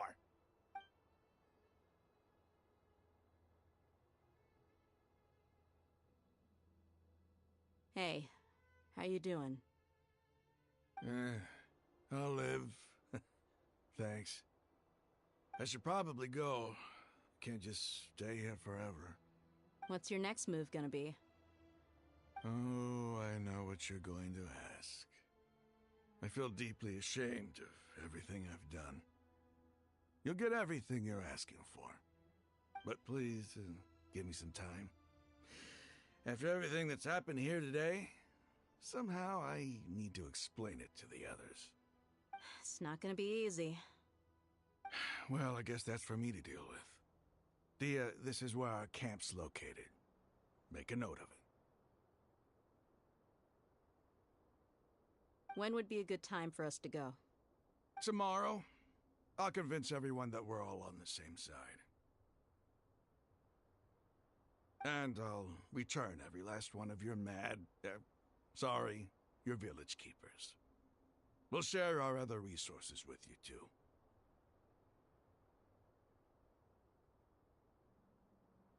You seem to finally understand that our true enemy is the sages. Yes. The gods never gave up on anyone. It's the people responsible for all this that need to face the consequences of their actions. That must have been rough, but he seems to have figured things out now. Ramon's no fool. Being the leader of your own faction in the desert is no easy feat. It's too bad he was held back by his belief in King Deshret. But now that that's changed, I guess we have a few more people on our side.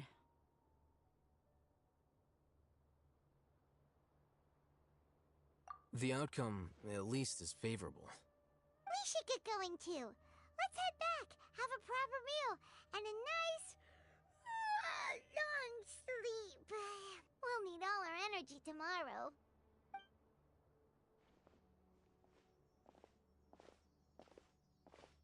Sino, we're leaving! Stop yelling.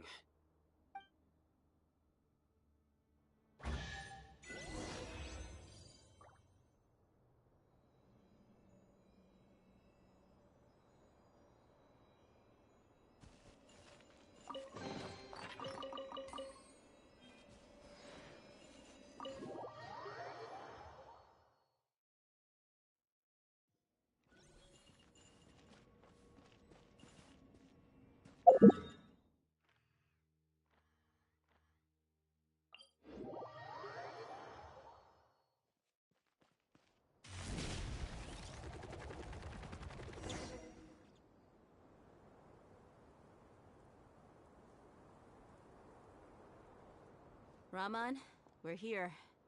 Everything's been arranged. Someone will bring the village keepers back to Aru village shortly. I guess all I can say now is thanks for agreeing to help. Don't mention it. I think we can both agree you went to hell and back for it. But we share a common cause now. From here on out, we're allies. Where are the perpetrators? I'll bring you to them. Follow me.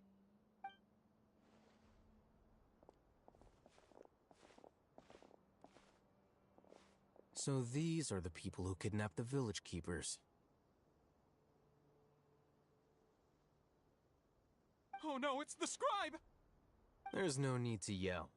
No one can help you now. We've been all over the desert trying to find you!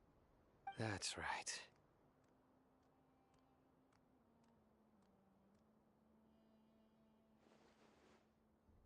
General Mahamatra? No, no! Make it quick, please! Swift and painless! Whoa. The moment they set eyes on Sino, they turned pale like they've seen a ghost! You should have known that I would be coming for you. Wait, we were just following orders. You know what I'm talking about, right? There's no way we could have done all this by ourselves. No, not Sino. He's gonna tear us limb from limb. I could do worse. Please have mercy. Start talking. Otherwise, I'll have to resort to other methods. So, your superiors have kept you quite busy recently. Why? What are they trying to accomplish? They, wanted to extract canned knowledge. Don't play dumb. You know what I'm really asking. They extract divine canned knowledge. Then what? I really don't know how to explain it. Well, you better start talking or you'll be sorry! You don't want to make things any more difficult for yourself, do ya?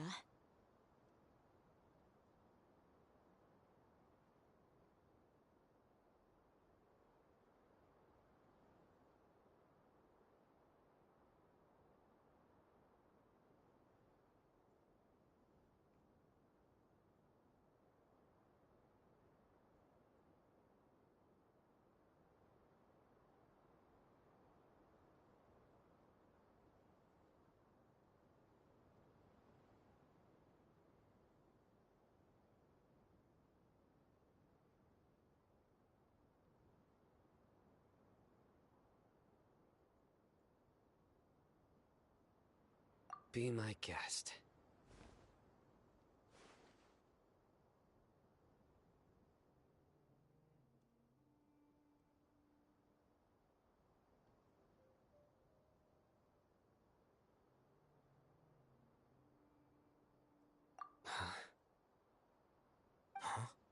Uh-huh. That sure didn't sound like a fancy metaphor or anything. You're serious, aren't you? How did you know? There's no use hiding it now. Yes, you're right. The Academia is working on an important and potentially world-changing project. They are creating a new god. A god that will belong to them and to the people of Sumeru. It may seem as if Sumeru's academics are thriving, but ever since the death of Greater Lord Rukkhadevata, scholarly breakthroughs have been few and far between. The withering of Irminsul has been getting worse recently. The sages have tried everything they could think of, but nothing's worked. I'm always hearing them say things like, if only Greater Lord Rukkhadevata was still with us. Continue. And then, someone from the Fatui showed up. They called him the Doctor. He brought a gnosis and said he wanted to borrow the Academia's research facilities. The Doctor was previously expelled from the Academia. At first, the sages looked down at him in disdain. But when he said those words, everyone's expression changed. He asked them, "Do you wish to create a god?" This is what the arrogant ignorance at the extreme end of academia looks like. First, the Academia spent a long time constructing a divine vessel, which was based on an exquisite humanoid puppet. After that, they harvested dreams via the Zeb-Zerus Festival Samsara, maximizing the Akasha's output. With the Doctor's help, and the Akasha now functioning at maximum efficiency, they were able to use it to extract the power from the Gnosis and convert it into a divine core. Next, they decided that their new god needed to possess divine wisdom. For that to happen, they needed a huge quantity of divine canned knowledge. It adds up. But how do you determine whether the knowledge extracted is of divine origin? Call it an educated guess? The Academia has been trying to figure out the exact source of the Scholar's madness for centuries, but to no avail. Nobody can explain the cause of this phenomenon. Surely you can see what that implies, Scribe Alhaitham. If it's knowledge no mortal can comprehend, then it must be something only gods are able to decipher. In other words, it's the source of the God of Wisdom's omniscience and omnipotence.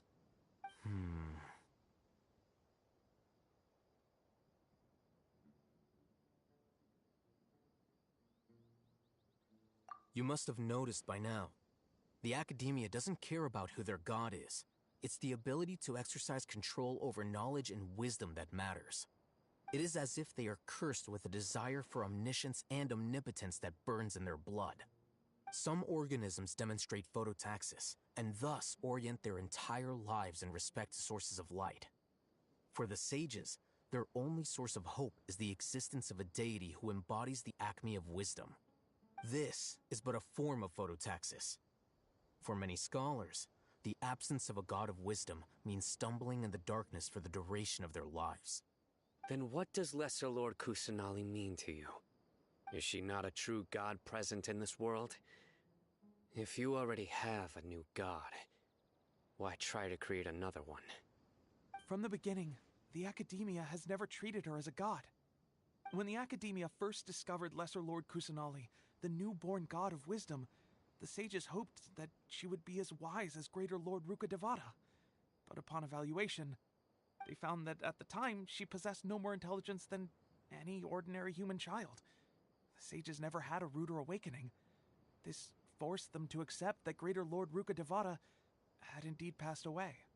Not to mention that Lesser Lord Kusanali's gnosis has been used to power the Akasha this entire time. By herself, she has neither an Archon's raw power, nor the spectacular insight expected of a god of wisdom. Slowly but surely, people began to forget about her existence.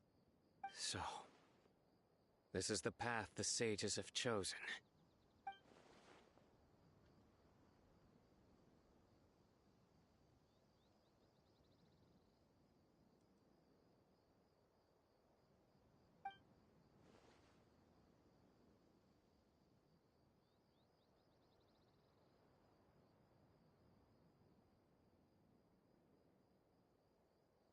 All right, let's try to keep our cool.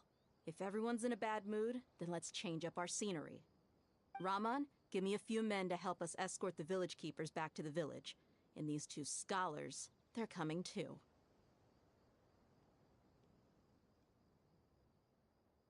Sure, as you wish.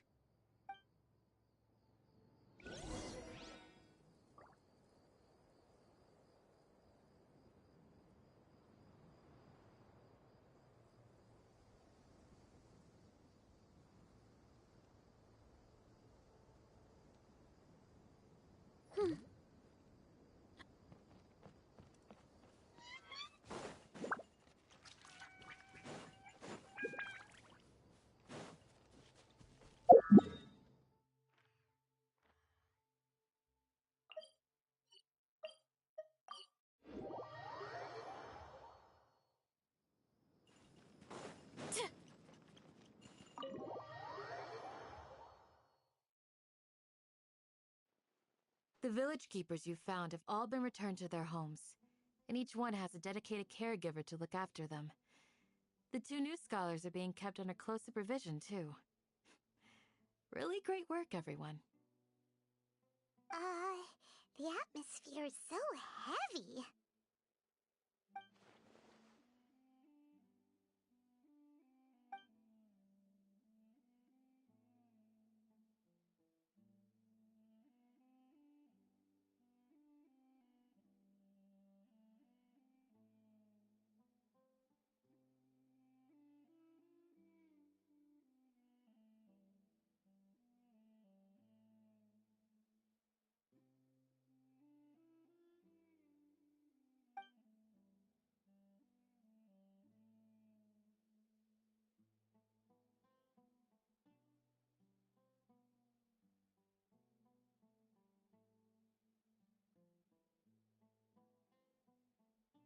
Hey! Say something! Stop spacing out!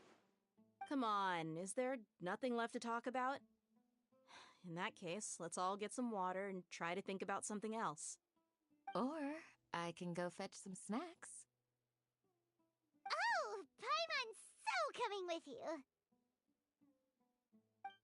Do you have any plans, Traveler? Gods above, you're not talking about work, are you?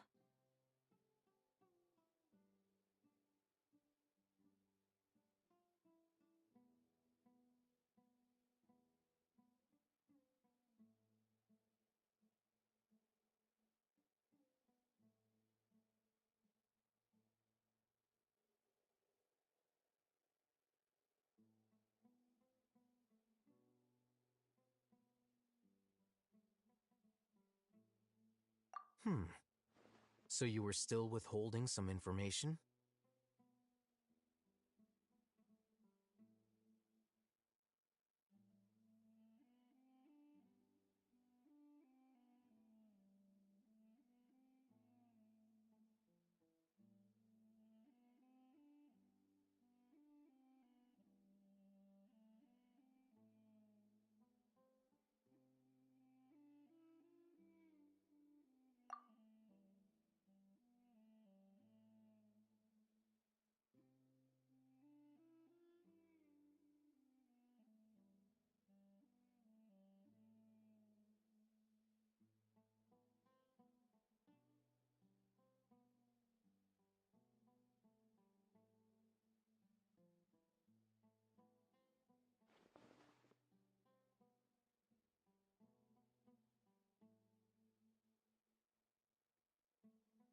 Even though we lived through all of this firsthand, it still feels super surreal to hear you talk about it again.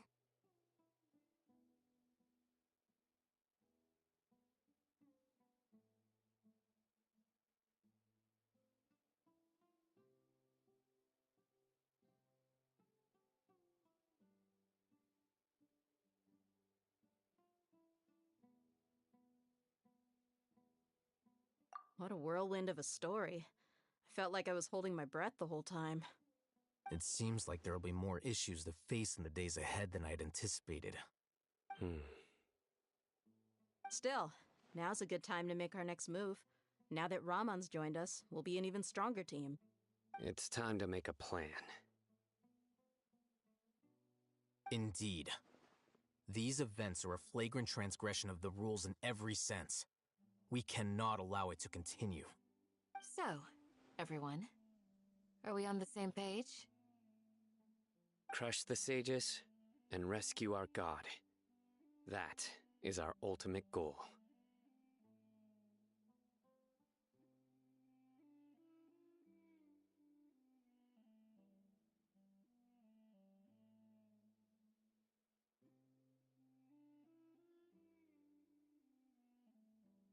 Well, let's brainstorm a little more about what other resources we can draw on. The next time we gather here, we must have a solid plan. Yep, it'll work out for sure.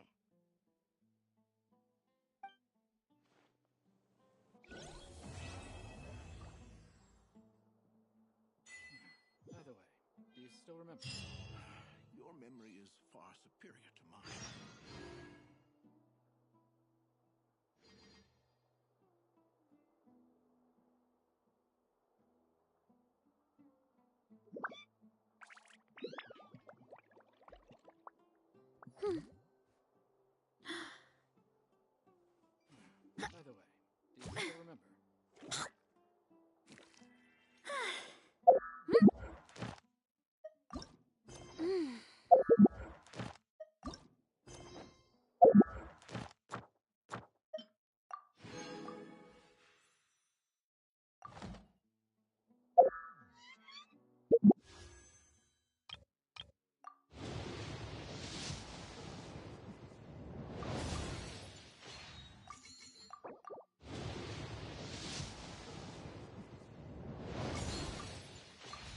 My parents always say, no matter how busy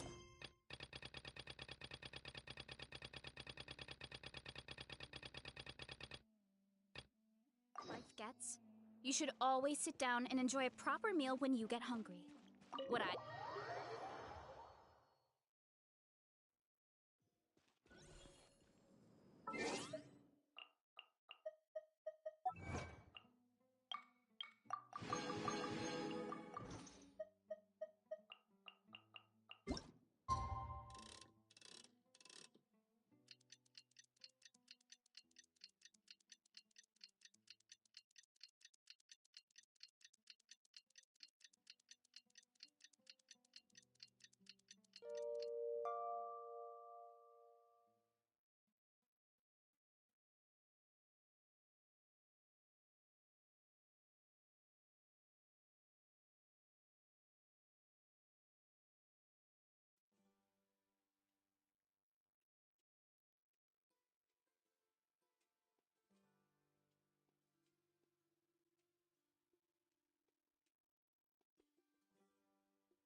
There's a lot that goes into managing an orchard.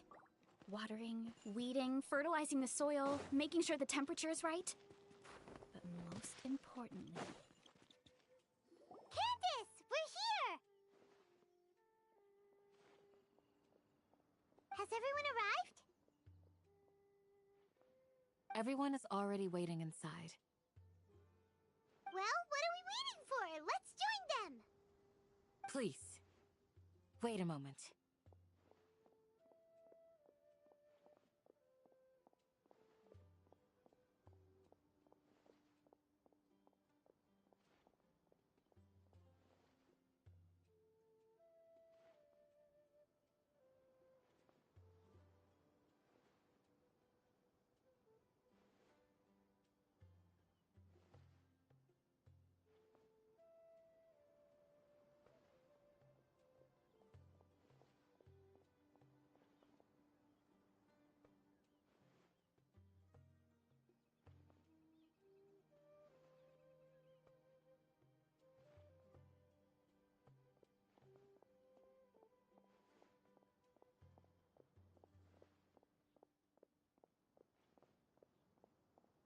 Before attending the meeting, I hope you can promise me one thing. What do you need? Promise me that you won't commit to anything too reckless. What do you think?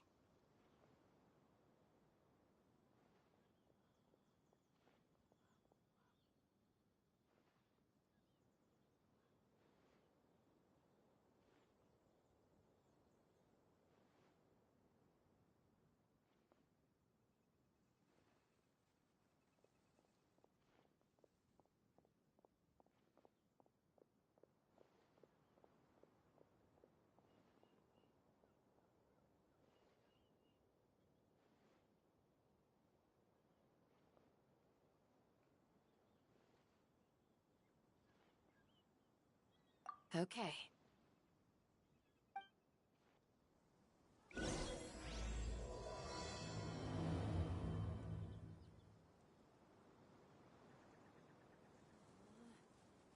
worrying as it can get. Hey, and Mora, or trade anything you own. Oh, of course not. It's all a bunch of nonsense. Really gonna come back from the dead? Time to roll!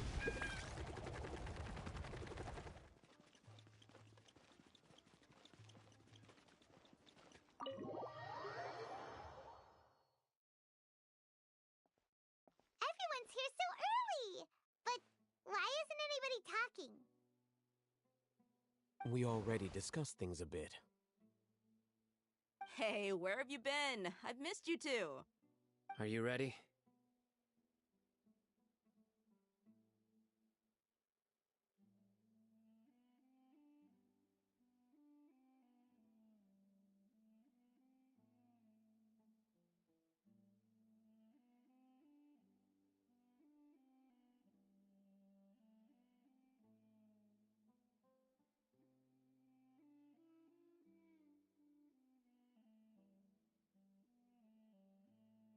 Very well.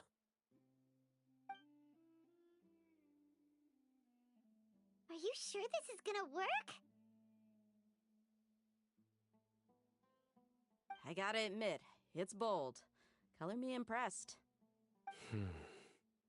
It's worth a try. The point of discussion is to arrive at a solution. Let's cut the small talk and move to the next point. You're making Paimon nervous.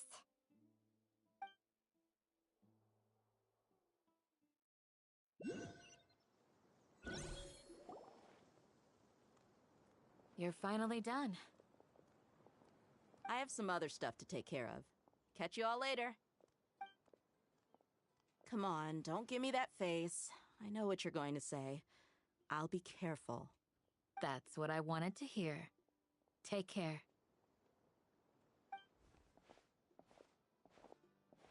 Well, traveler, Paimon, judging from your expressions, the meeting must have been quite productive. You can tell? I'm not that good at scheming or strategy, but I can sense people's emotions. And based on your reaction, things must have gone quite well.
Paimon's a little worried.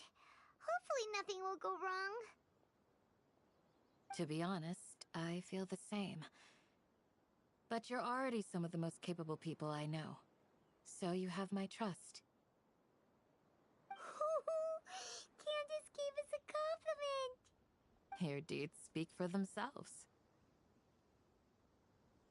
Candace, we stayed behind to tell you that, although you won't be coming with us, we'll be sure to remember your words.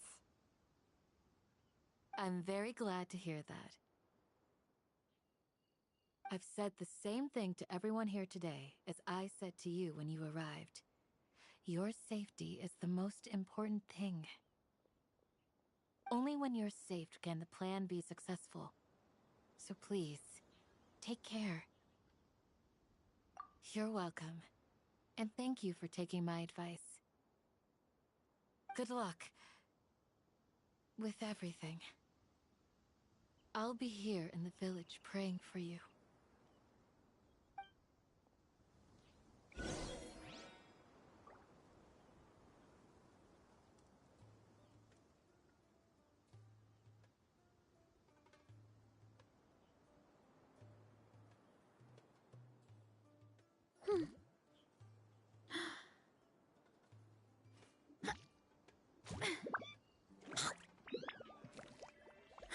Watch out for any signs of earthquakes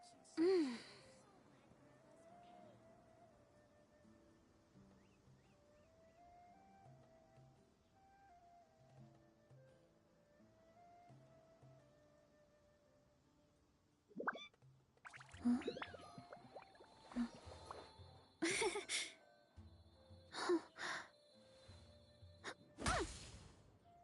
You need to watch out for any signs of earthquakes and sandstorms.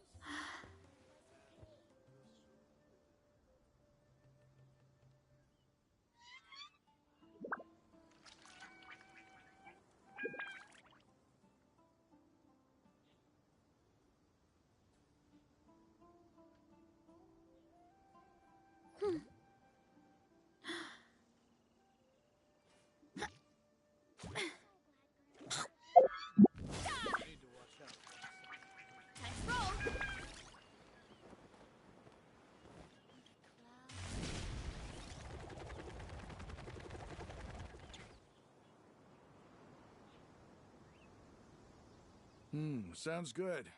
I'll go make some preparations. Okay. I'll hate them! Have you finished saying your goodbyes? Yeah! Also, Candace told everyone to be careful. Yes, she did. But I think my point also bears repeating. Our plan is not child's play. We won't be able to achieve anything if we're simply careful. We must go beyond that and fully commit ourselves to it. I hope this is clear to you.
Huh?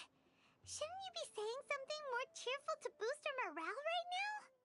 Didn't we already do that during the meeting? You can never have enough words of encouragement. In that case, Candace can cuddle you to your heart's content while I continue to remind you of the seriousness of our situation. We all have our jobs to do, after all. It's like how some people can be put in charge of logistics while others will fight on the front lines.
Speaking of the front lines, you don't look at— Of course, but the advantage of— Just think about that mercenary who lost his mind.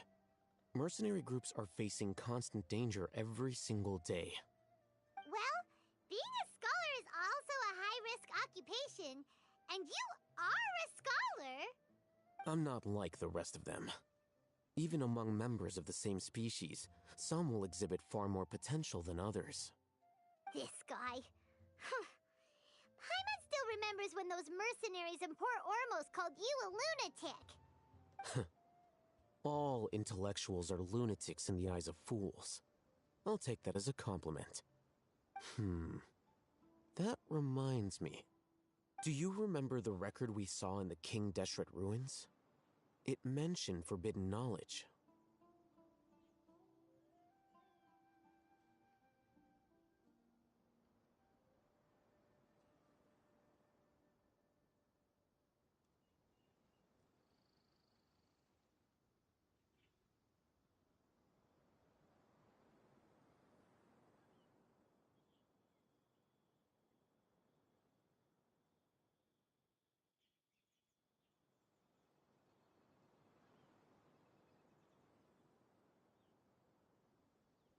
You have a good memory. Forbidden knowledge has the power to drive people insane, but this fact has never been shared with the public. Even I, who has worked in the academia for some time, was never once informed of this. I think those mad scholars and mercenaries we encountered may have all fallen victim to the corrupting qualities of forbidden knowledge. But the academia has always held a different view. They have always believed that symptoms of madness are a side effect of human contact with divine knowledge as mere mortals. Come to think of it, perhaps the academia has also never understood the true nature of forbidden knowledge, and thus always approached the issue from the wrong direction. The Withering, Elazar, and the sandstorms. Don't you think what is happening right now across Sumeru is rather similar to the forbidden knowledge pollution that occurred in the desert thousands of years ago? But Paimon thought that Irminsul's disease is what caused the withering and the sandstorms. At least, that's what Tainari told us. Wait a second. Could it be that... Ah, you've connected the dots. The cause of Irminsul's illness may precisely be the pollution from forbidden knowledge. But if that's the case, what should we do? This is huge!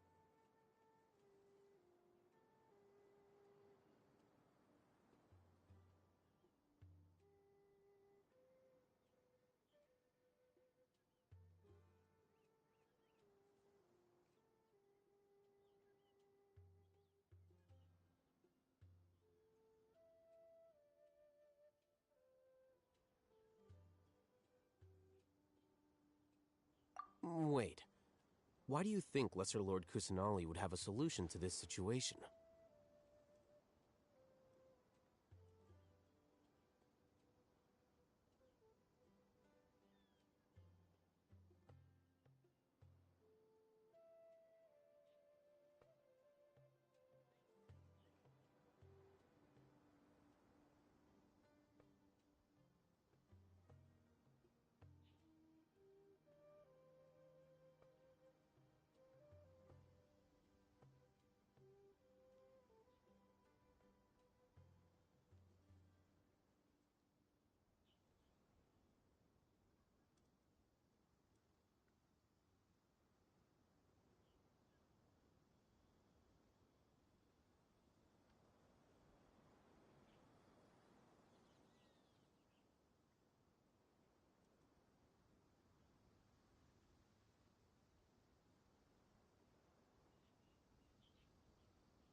You mean, it's related...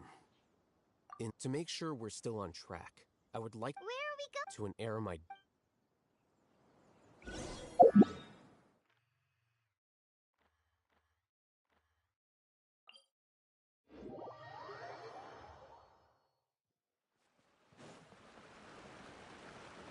Running late again.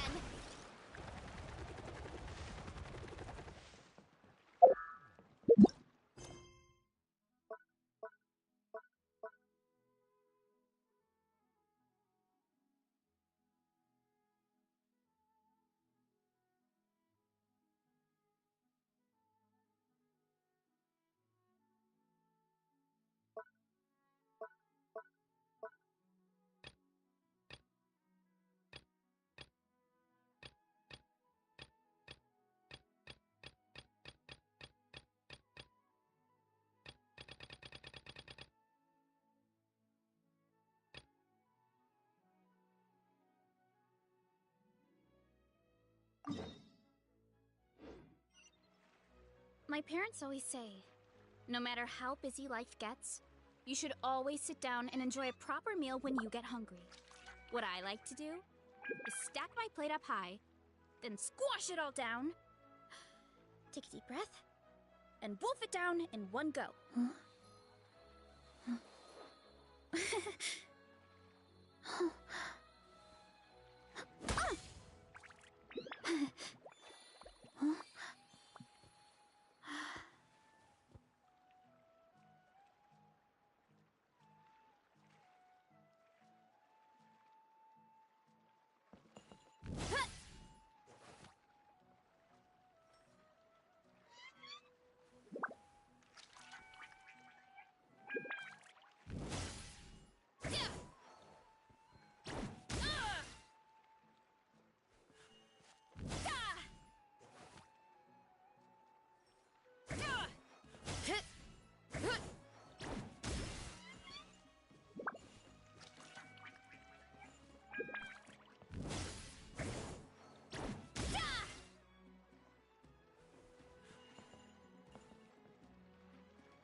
There's a lot that goes into managing an orchard.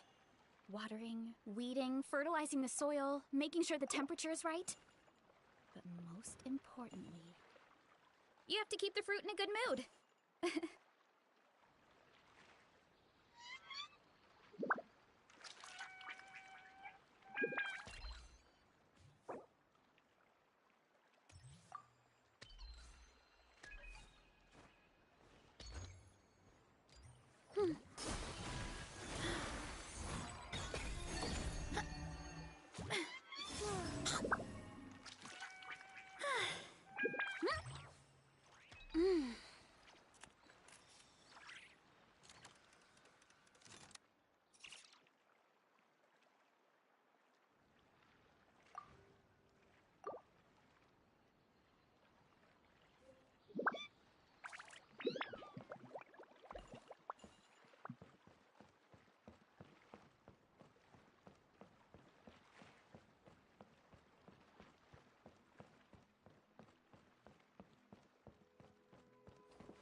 Attaboy!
Strength is one of those things where you gotta use it or lose it.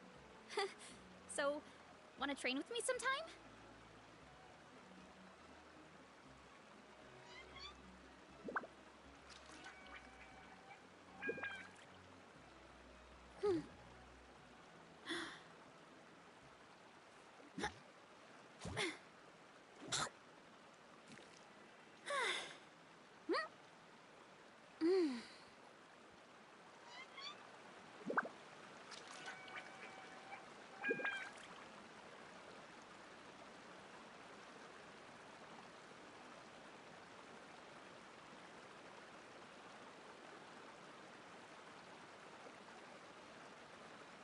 My parents always say, no matter how busy life gets, you should always sit down and enjoy a proper meal when you get hungry. What I like to do is stack my plate up high, then squash it all down. Take it.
The assumption that every person has somewhere to call home is naive.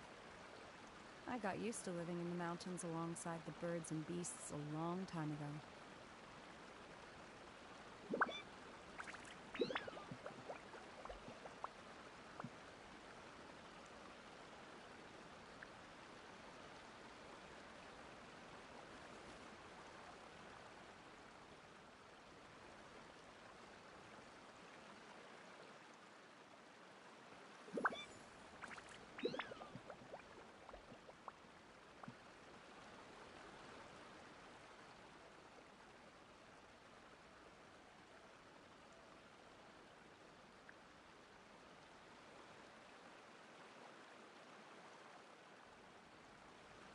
Mind be purged, world be saved.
Orchard. Watering, weeding, fertilizing the soil, making sure the temperature is right. But most importantly, you have to keep the fruit in a good mood.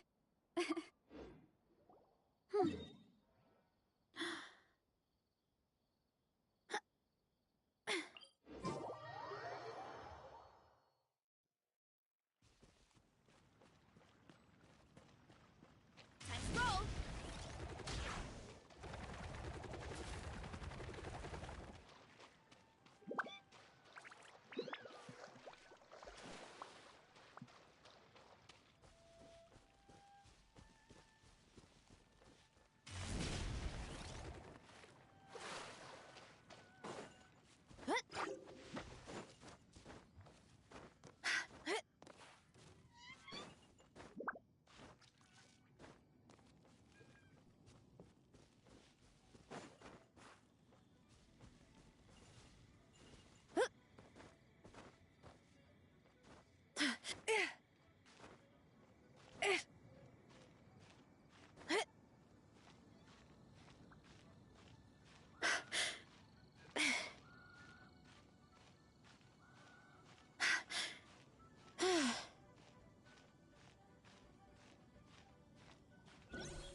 The assumption that every person has somewhere to call home is naive.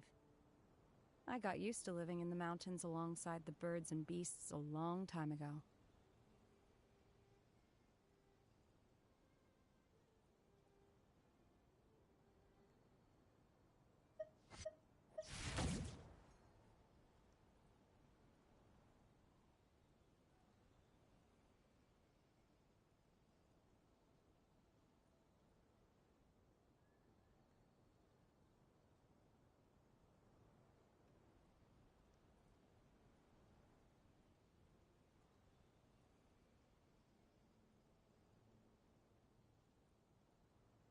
Mind be purged, world be saved.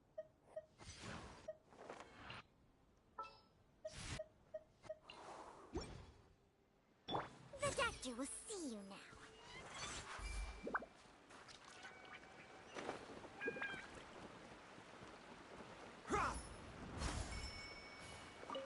A bitter pill to swallow.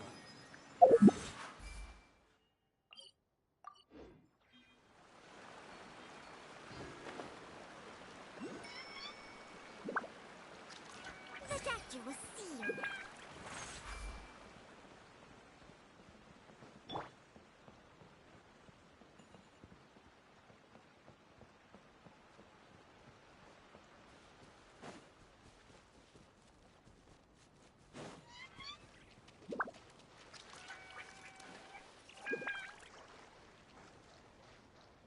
Hurry up, Grassa!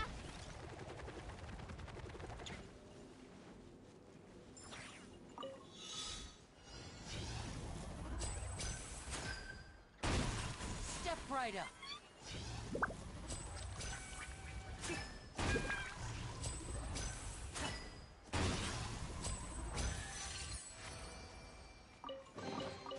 Oh, so shiny. Running late again.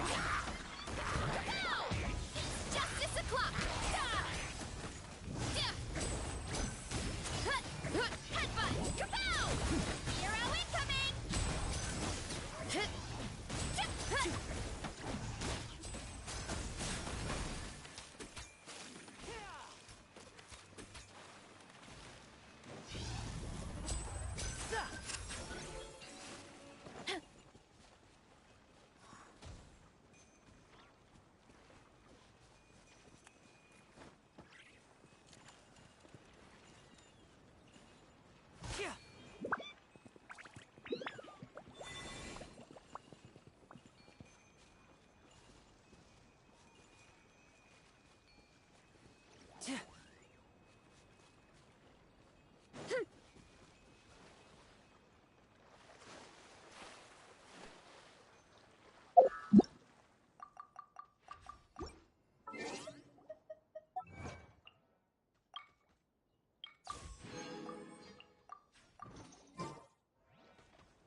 Justice o'clock! Hero incoming! Are these edible?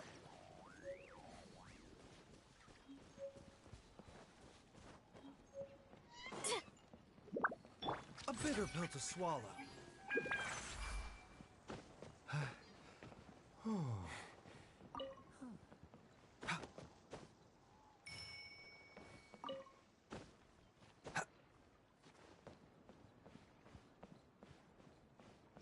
Running late again.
Remember, health comes first.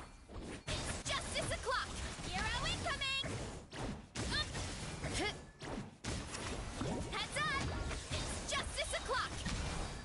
Headbutt!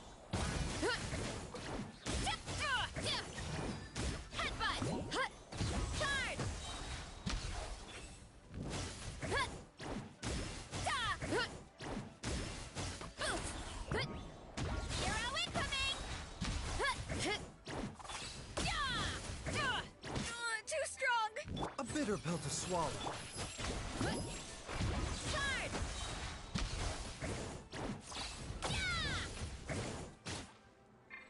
Headbutt! Look out below! Hi!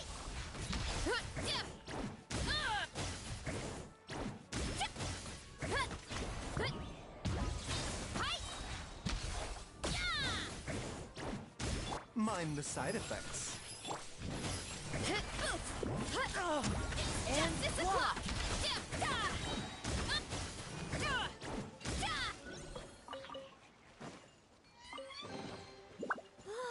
So shiny!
Strength is one of those things where you gotta use it or lose it.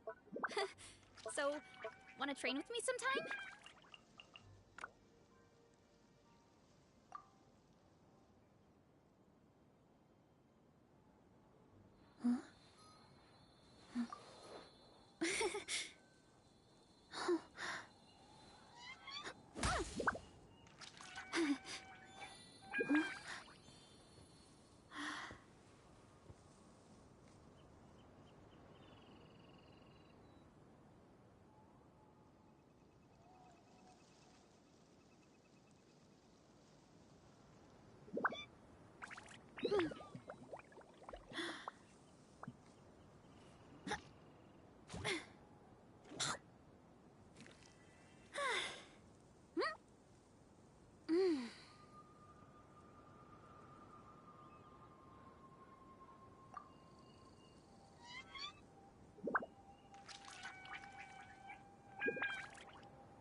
My parents always say, no matter how busy life gets, you should always sit down and enjoy a proper meal when you get hungry. What I like to do is stack my plate up high, then squash it all down, take a deep breath, and wolf it down in one go. That way, I get to eat my fill without wasting too much time.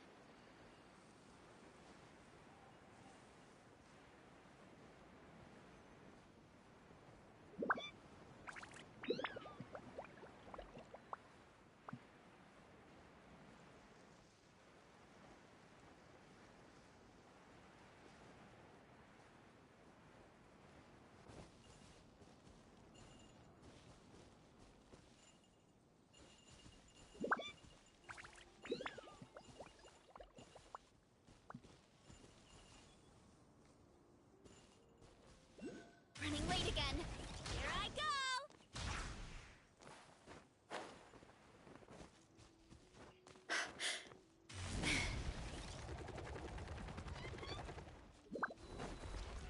Headbutt! Heads up! It's justice o'clock! Yeah! Yeah! Charge!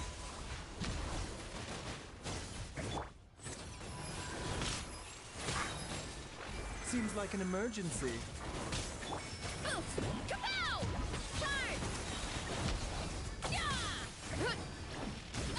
Headbutt! It's justice o'clock! Yeah!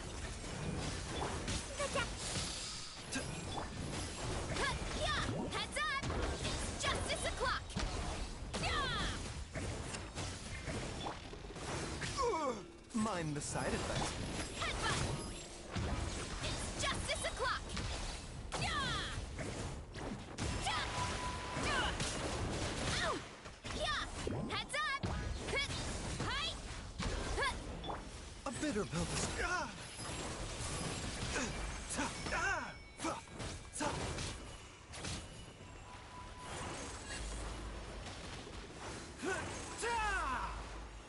Mind the side effects. Headbutt! It's justice o'clock! Yeah! Yeah! Hi! Headbutt! Hero incoming! Yeah, remember, health comes first.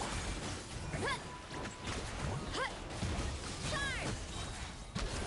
Yeah! Boots! Kapow! Charge! Yeah! Yeah! Yeah! Ow! Yeah!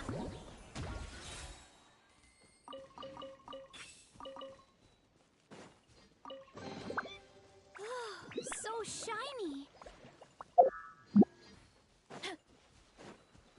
Running late again.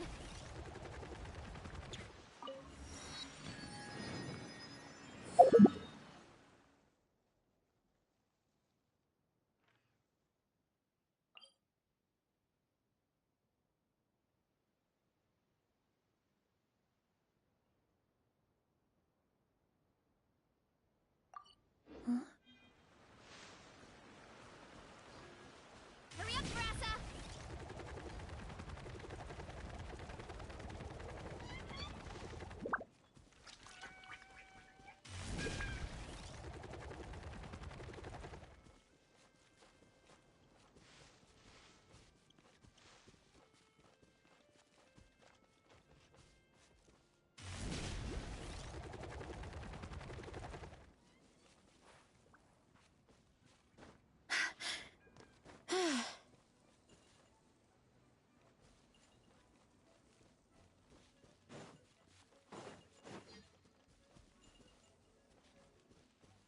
Running late again.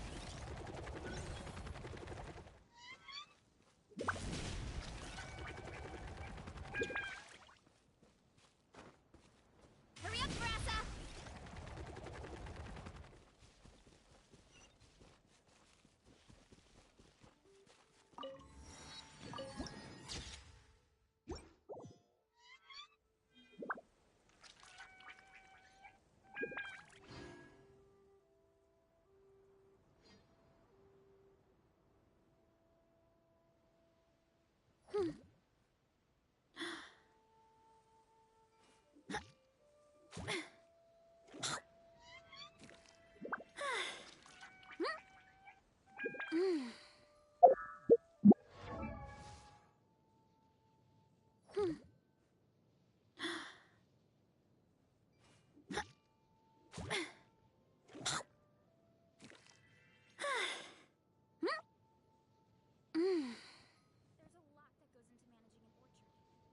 Watering, weeding, fertilizing the soil, making sure the temperature is right.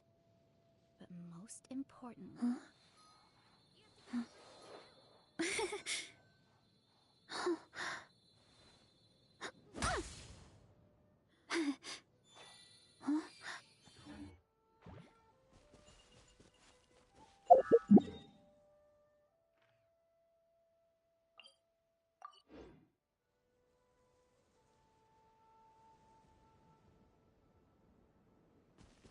Running late again.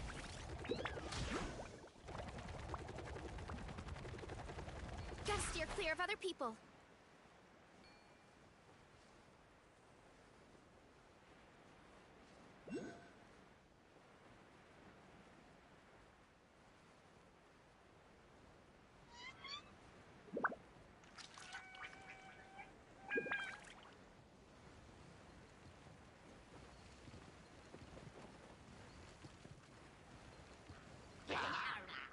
Headbutt! Kapow!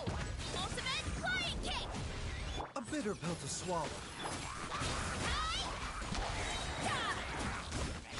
Heads up! It's justice o'clock! It's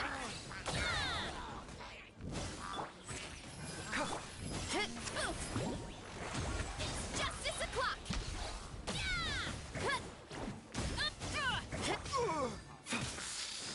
Taking a turn for the better. The doctor will see you.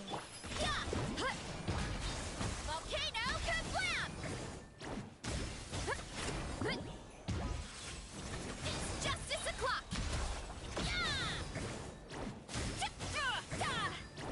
Mind the side effects. Ow, ow, ow! Oof! Heads up! It's justice o'clock! This is nothing. The doctor will see It's justice o'clock! Oof! Charge! Headbutt!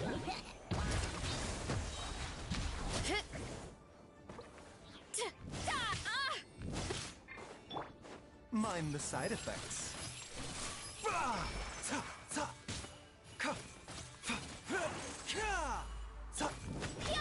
Heads up! It's justice o'clock! Oof! Smash down! Headbutt! Charge! A bitter pill to swallow.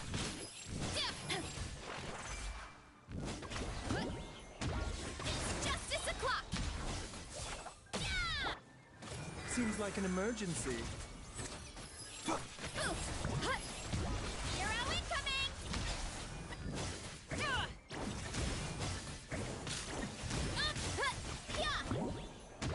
Hero incoming!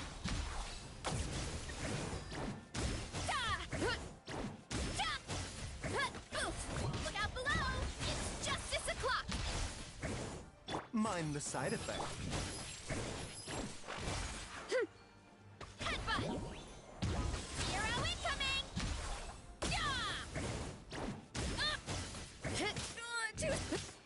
Oof! Look out below! Charge!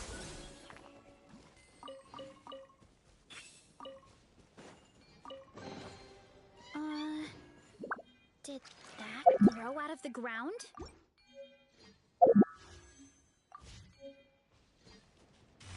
Here I go! A bitter pill to swallow.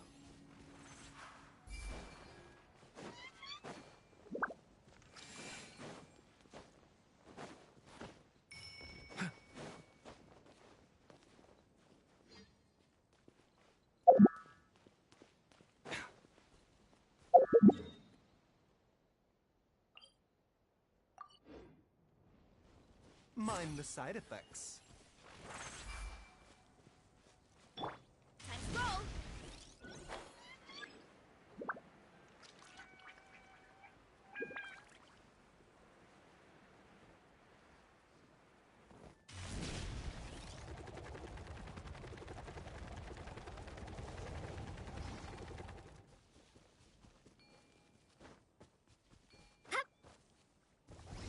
Hurry up, Brassa!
bitter pill to swallow, taking a turn for the better.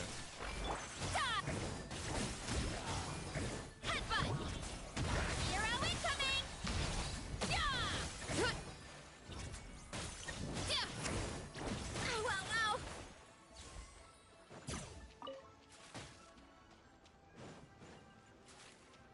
Oof!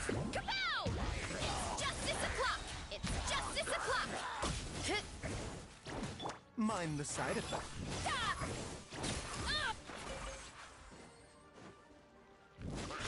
Look out below! Hero incoming! Hero incoming! Charge!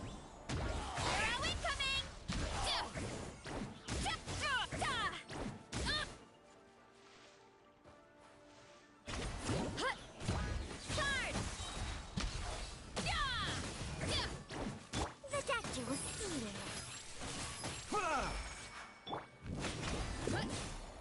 Hero incoming! Headbutt! Hi!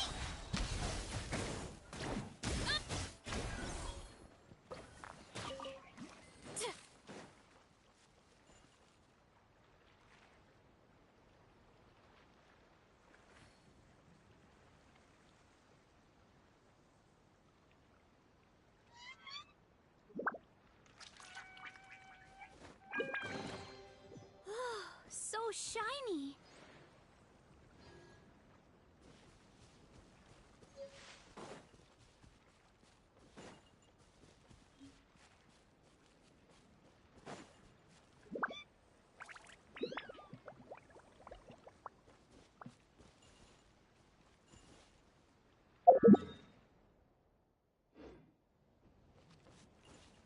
Hurry up, Grassa!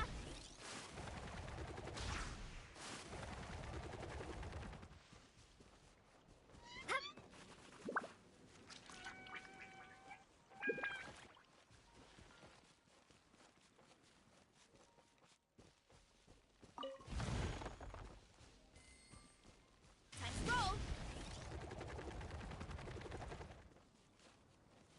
There's no end to this. Heads up! It's justice o'clock! Oof! Hut! Hero incoming! Yeah! Mind the side effects. Look out below! Hero incoming! Yeah! Yeah! Hut! Charge! A bitter pill to swallow. Seems like an emergency. Oof! Look out below! Charge! Yeah! Heads up! Hi! The wrong type of Yeah! Headbutt! Heads up! It's justice o'clock!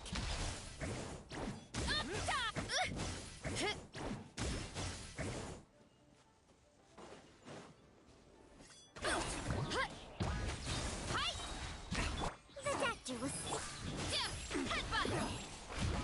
Hi! Bandana! Grant me strike! Hero incoming! Yeah! It's justice o'clock!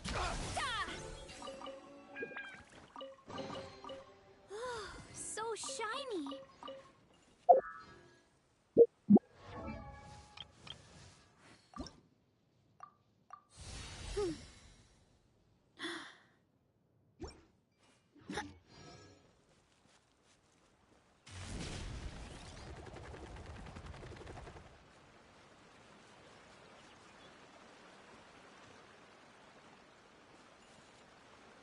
Time to roll!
Did that grow out of the ground?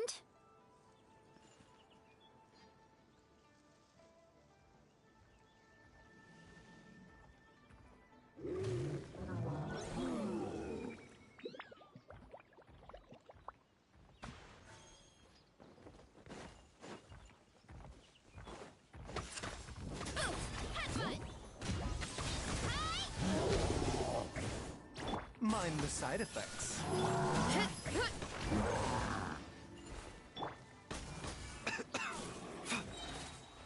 Remember, health comes first.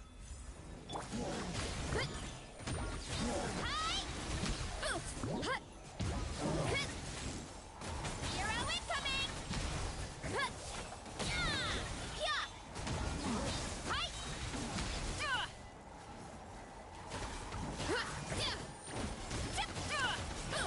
One fell swoop! Volcano kablam!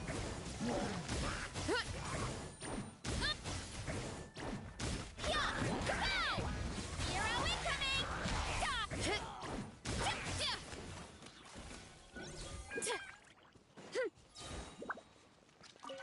We're waiting.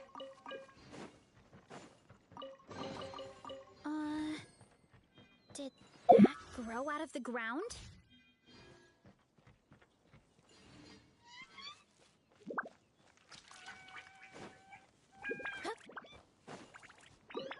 A new job.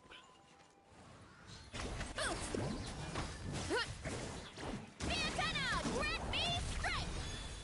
A bitter pill to swallow.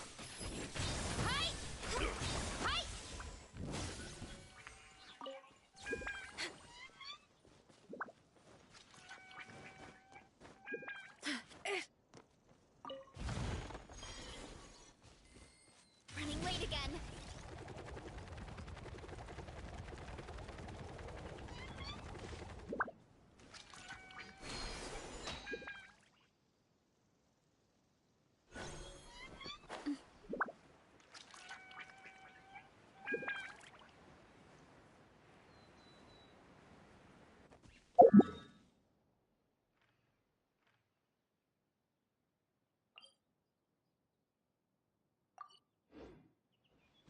Hurry up, Brassa!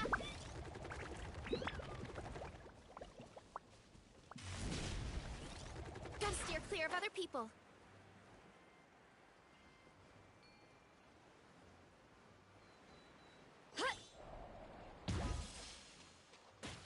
Mind the side effects.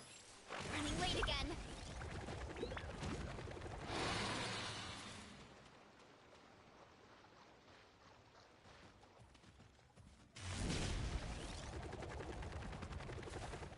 next on the agenda?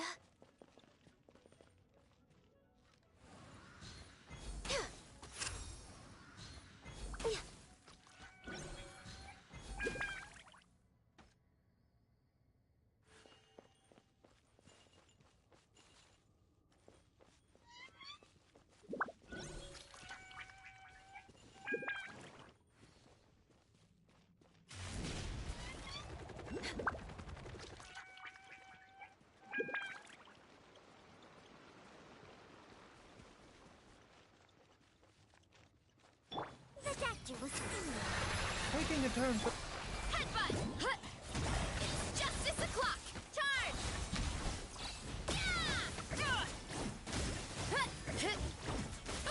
Heads up! Charge!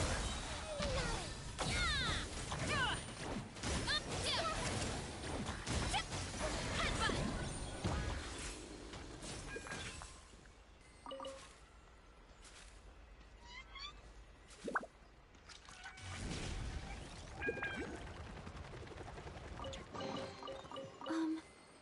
Are these edible?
Mind the side effect. Heads up! Full of wisdom!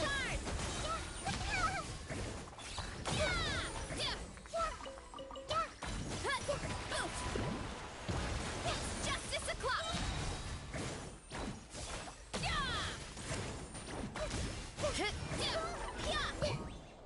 Hero incoming! The doctor will see you now.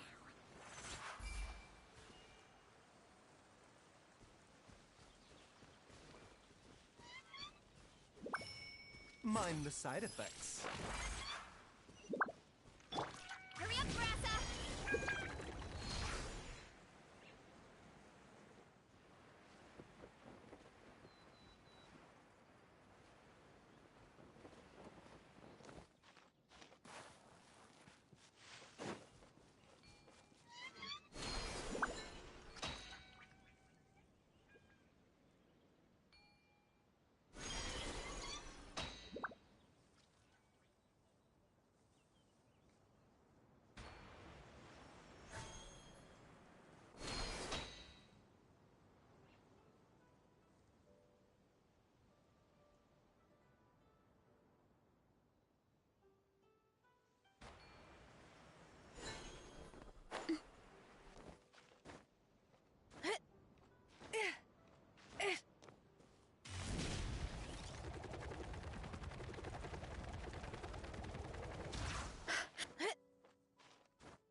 My parents always say, no matter how busy life gets, you should always sit down and enjoy a proper meal when you get hungry. What I like to do is stack my plate up high, then squash it all down, take a deep breath, and wolf it down in one go. That way, I get to eat my fill without wasting too much time. Hi! Oof! Yeah! Hi!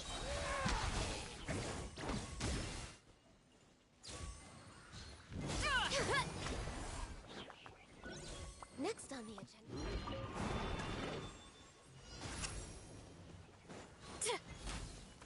Headbutt!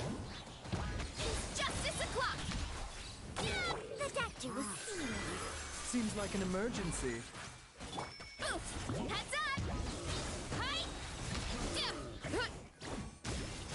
Da! Up! Dip! Yeah! Heads up! Hard! Yeah!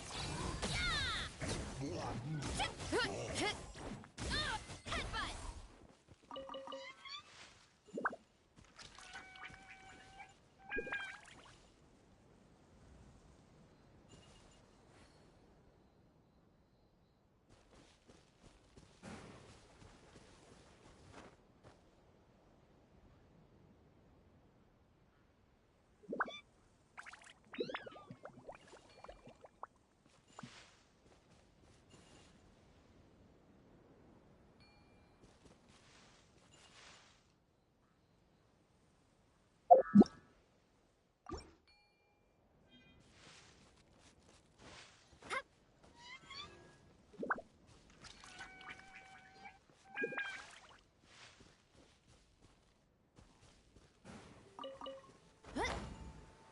Kapow!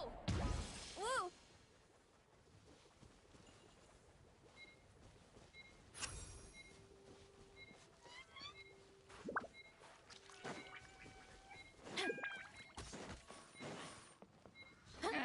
What?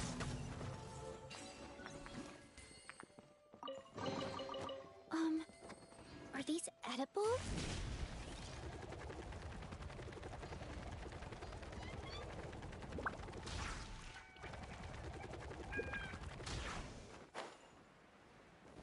Right. It's justice o'clock! Oof! Look out below!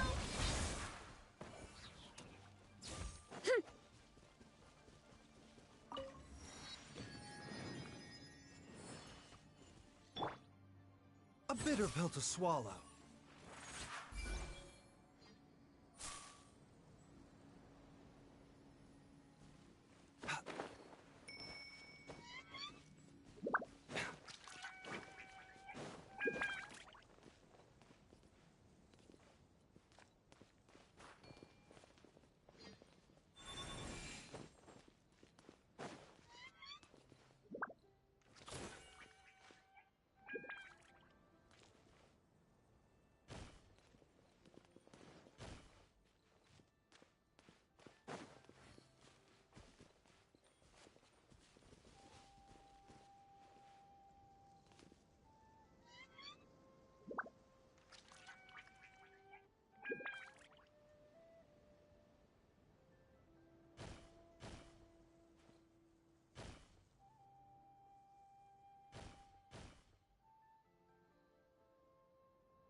The doctor will see you now.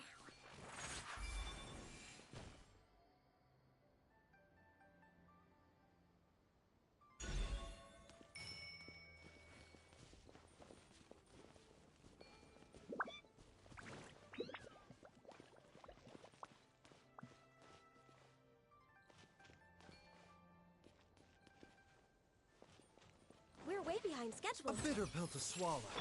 Hurry up, Brassa!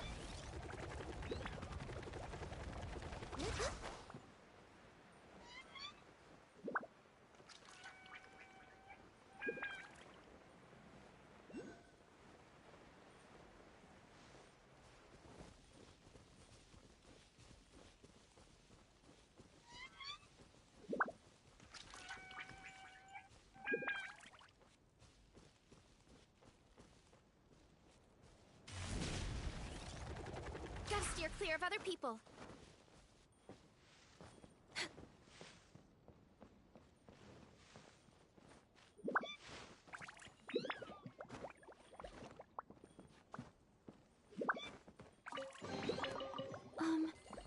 Are these edible?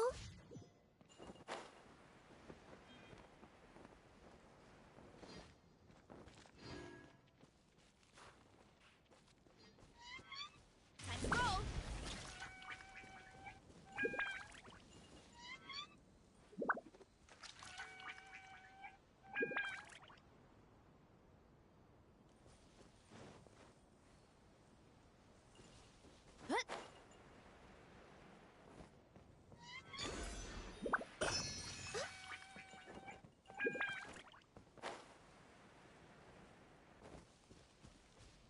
Hurry up, Grassa! You ought to stand down!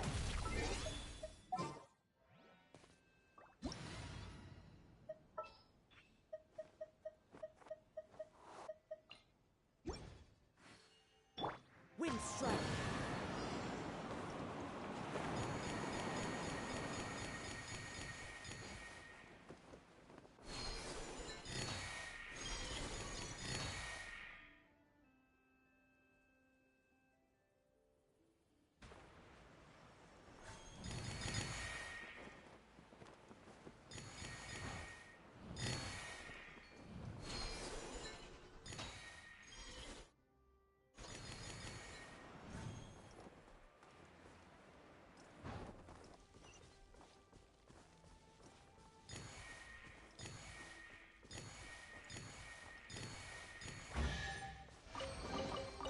Who says there aren't benefits to a life of wandering?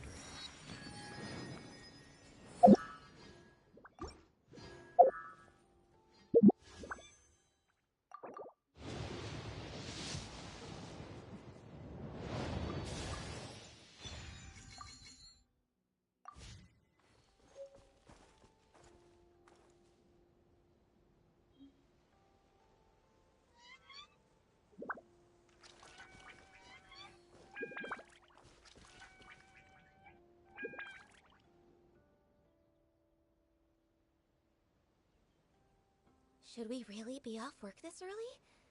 There is still a lot left to do.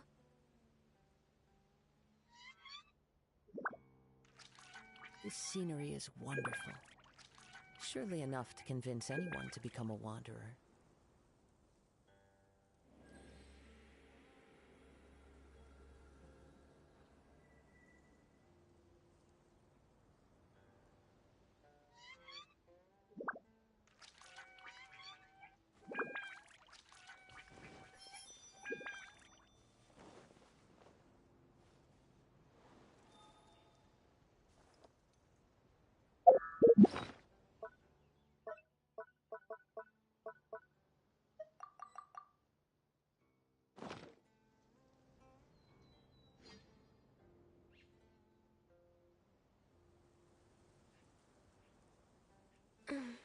There are leaves around, and I know just the tune to accompany them, if you wish to hear it.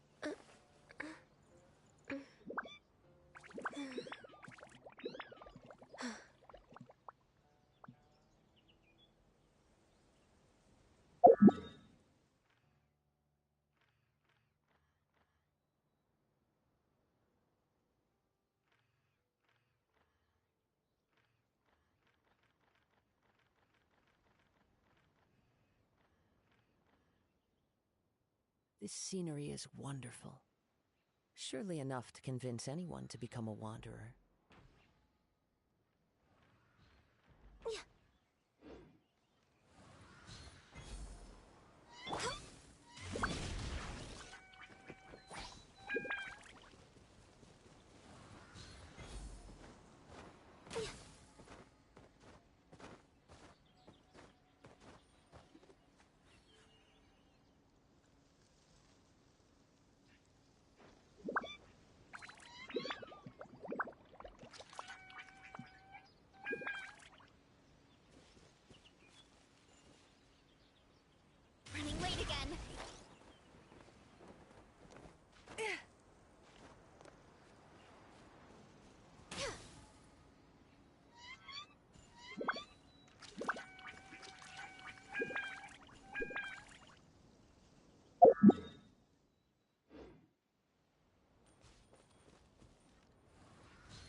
Remember, health comes...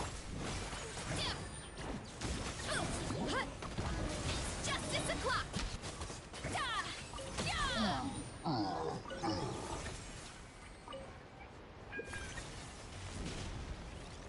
Gotta steer clear of other people.